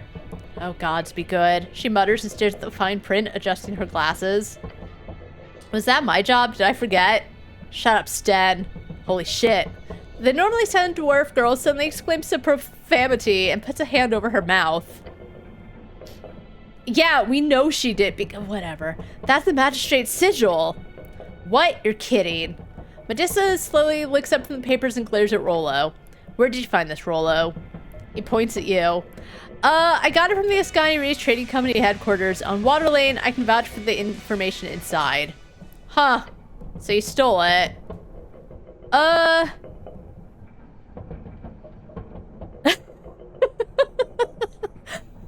feel like she'd think I was mocking her. Wasn't what I was looking for necessarily, but yes. It's ours now. We need a way to spread the information. Hold on, you want us to print it in the chant? Well, yeah. She clicks her tongue and looks at Zerba and then Ahan. They both shrug. The chant is legal anyway. What are they gonna do? Arrest you? It's not that I'm worried about, dumbass. I'm thinking about the expose I'll be writing on this. Medissa! Wait, what do you mean? I'll write one and put it in the chant. Duh. Hold on, I asked for your help because I wanted you to spread the information, like send it out to a bunch of newspapers. The chant is the best paper in the city. It's also the smallest. My parents have never heard about it. That's actually relevant, Sten. Yeah, like, no one normal knows about the chant. You can write whatever you want, but you also need to send it out to other papers.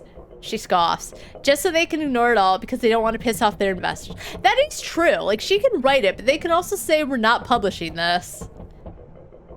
But I do also understand their point. You guys clearly have no idea how this stuff works. But wouldn't it be safest to send it out just in case and also write that article? Medissa grumbles to her friend. Just hold on. Look, we need to get a good spread here. Then it'll just get lost in the noise. We need a spearhead. We do. Try to think. Medissa wants her big story. The psychological effect here is the most important thing to consider. Would people care about the voice of a small unsupported newspaper? No. I'm going to be honest, no. Would the big papers bite more or less if the chant wrote about it first? Oh. Interesting. Then again, it's more about whether it comes out before or after the election, too. Before, of course. But it's pretty soon, isn't it? Medissa, Rolo speaks up, cutting through the noise. Yeah, I did find this out pretty late. Give me back the documents. The Asgo girl grips them harder. Tense. Such a boring debate. Just sell the papers, get rich. They need to understand each other. Force your way through opinion. Yeah, make them understand each other. You gave the papers to Rolo. Yeah.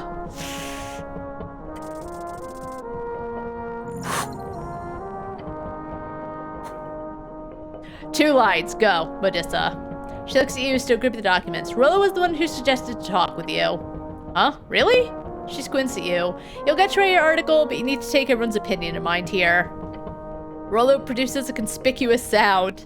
Rollo, the Asgal youth, obviously know more about printing than you do. Listen to them, they know what they're doing. Both sides look at you. A compromise can be found.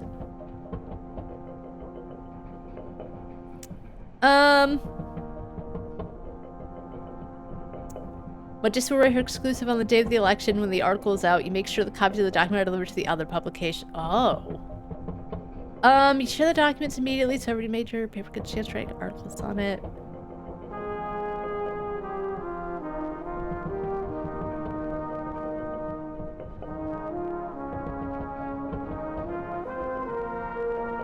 Yeah, on the day of election when the article's like, make sure,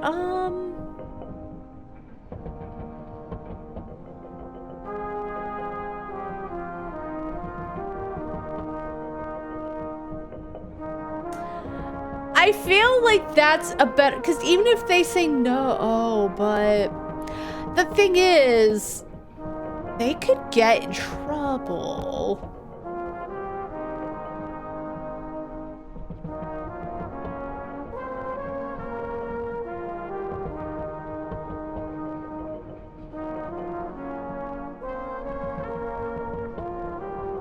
Yeah, I think this one. I feel like this could really get in trouble. Well.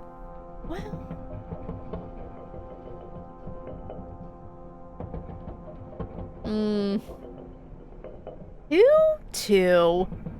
Yeah. You share documents immediately so every major paper gets a chance to write articles on it for election day. Medissa, your article will stand with some exclusive deals. Fine. I'll make the copies, clearly can't be arsed. Then I'll release my article at the same time as all the other papers, if they actually end up writing anything, which I doubt. Is that a good enough compromise? Rollo lays eyes on his companions for a few seconds, just to make sure they agree, then he nods. Let's do it. It's a deal. We can trust her, right? Stin asks, pointing at Modissa. Oh, this boy, so blunt. Yeah. Rollo replies with a shrug. I think so. She puts the documents in order in the ledger. Of course you can trust me. We have the same enemies. Yeah, I guess we do, don't we? Duh. The Free Striders. They're destroying the city, selling it out. Ruining the working class's only chance of stable life. A good income, my dad's working overtime all the time. Mine too. I think that's more a dad thing. Maybe. Rent in apartments is too high too, although it's more of an income problem too, I suppose. It goes together. My parents were evicted last year just because the landlord raised the rent twice in a year. That was Dingleberry, right? I've heard he's an asshole. Okay, it's getting them talking. Holy moly. We need rent control laws. Housing shouldn't be some wild investment portfolio. The state needs to regulate it or everyone suffers. The earth folk suffer. Shut the... Everyone is suffering.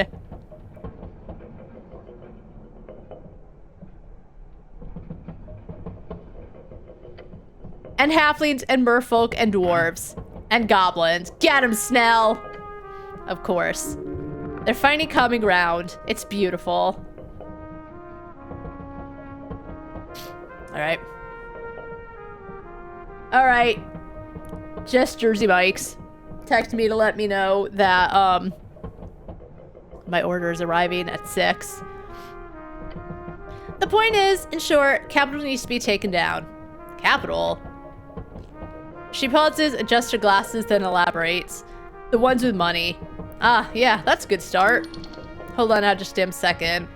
College for the, I believe this calls for a huzzah. Just focus on this corruption business and don't mingle too much. If you young people get too organized, things might actually change in the city, like fast girlfriend. You're looking apolitical or else this would have actually, oh my god.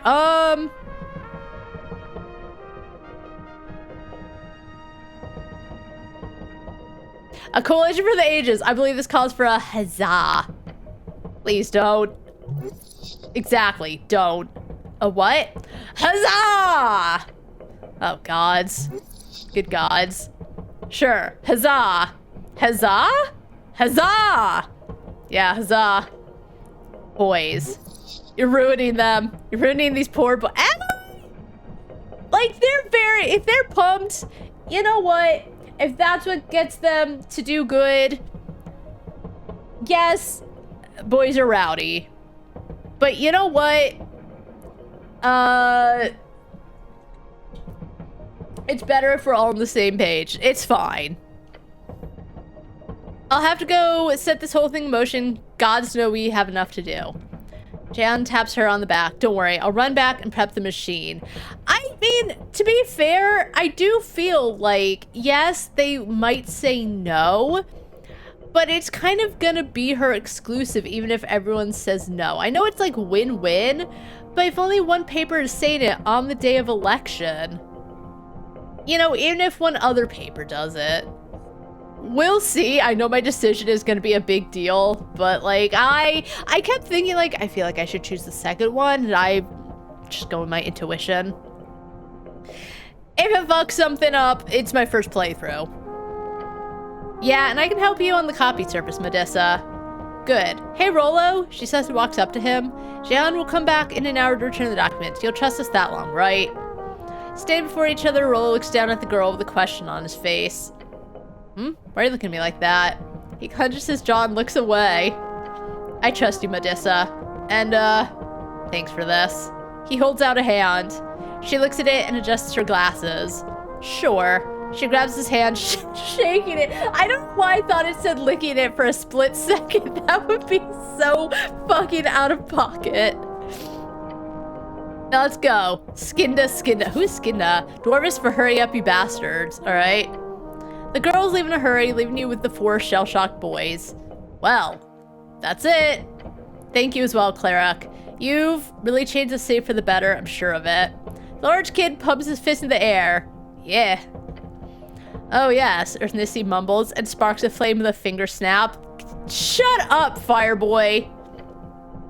Cool, the short kid in the back says. We're gonna be stuck here for an hour, aren't we? Probably, yeah. Be careful out there, boy, out here. Let's hope you guys don't like, okay, they're the ones who were like, hey, let's go to Modissa. So already they did something really good. Let's hope you guys don't mess it up. I don't think they will. Even though they've had their differences, they both know it's gonna be for the better, both like groups. So, be careful out here, boys. Rollo gives you a thumbs up. Well, we're gonna be here a bit longer, so anything else you need? Don't you guys have jobs to do? The blonde kid gives you a blank expression. He glances to his friends, who all seem to avoid his gaze before lowering his eyes. As he stares at the floor of the roller mill, he replies, we're doing important work here. Hanging around this roller mill is important work. Yeah, it is. I work on water lane on some days. The magic came in his hand. I used to deliver milk.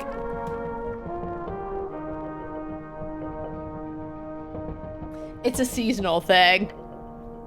Rollo worked at the fishery. Oh. Gives the quiet kid a dirty look. Those assholes fired me for not keeping up a bullshit quota. So yeah, Cleric. We would have proper jobs to stay wasn't so infected. Infected with what? Outsiders, creatures. Calling anyone not from Norvik an infection is horrible. That's not what I have a friend from Fordnip, he's cool. And Licky's family is Vorgeni. There's a difference between immigrants and What?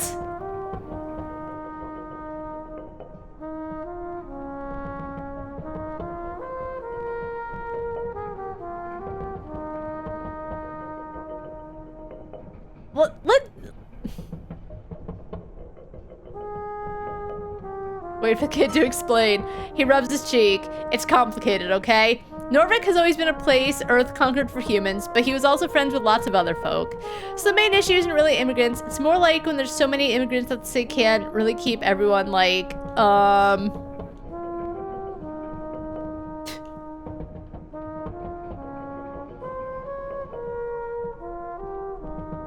housed? Sure, something like that. But in the end, the free striders make a bunch of crowds in the city while the Earth folk suffer. And we don't like that. We don't. We really don't.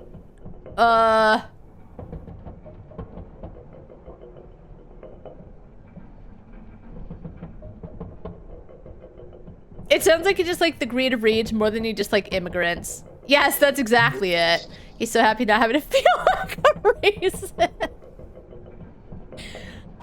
I mean,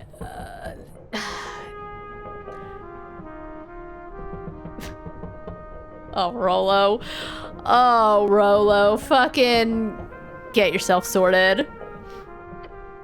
Have you tried getting a gig at any of the guilds in the last couple of years? 70 hours a week at the fishery got me barely enough to afford rent. Add some food on top of that, and it's barely enough to survive. And then they cut the hourly rate to keep up with pressure from investors, you know, from Reeds. Right. Homeland of Humans. Okay. It's a shit show. I can recommend you Poison to the Earth. I won't. All right. Good luck with that. Thanks. All right. You know what? I think that's a good place to end it. We're helping. We have other things to do. I think we need to talk to Lady Sageleaf about the elf, but we do have more clues. I'll think about it for tomorrow. But I feel like we got a lot accomplished. Right, we can't just quit to desktop for some reason. That would make too much sense. All right, but what a good game. It still does kind of sets things up in weird ways sometimes. So I don't love all the writing. But you know what? I think there's more positives to the negatives in the writing, so I can let it slide. But what a good game. We found Snell's house. He ain't gay, but maybe he's bisexual. Maybe we still have a chance. I still have hope. What else? That's the most important part. We found out about Snell. We finally found the stupid fucking skull. I should have Googled it way before. That place was so hidden though. It's just like a wall. Again, I do not know how I found it in the first place. Yeah, that's the thing, right? Like, I'm going to hold out.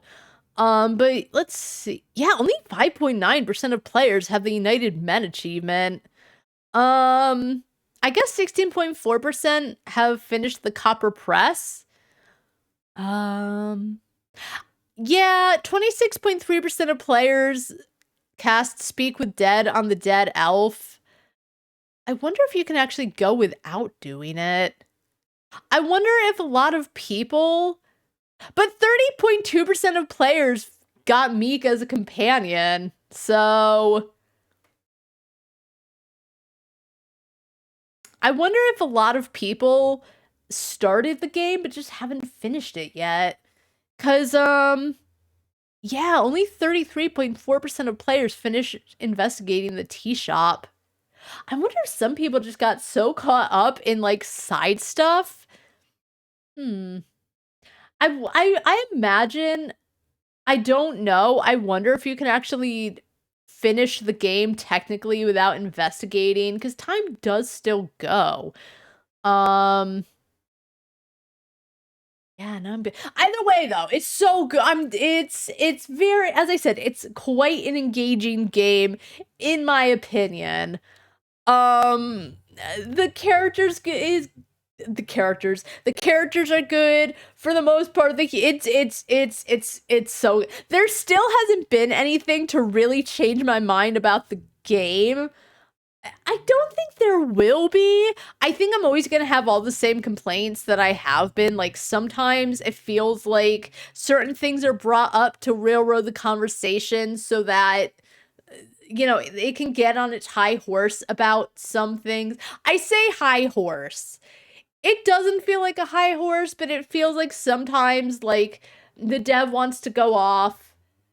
And, I also think... Honestly, the dev being a man, shut up about feminism. You can believe in it, but you know what I mean? Like, just shut up. Shut up.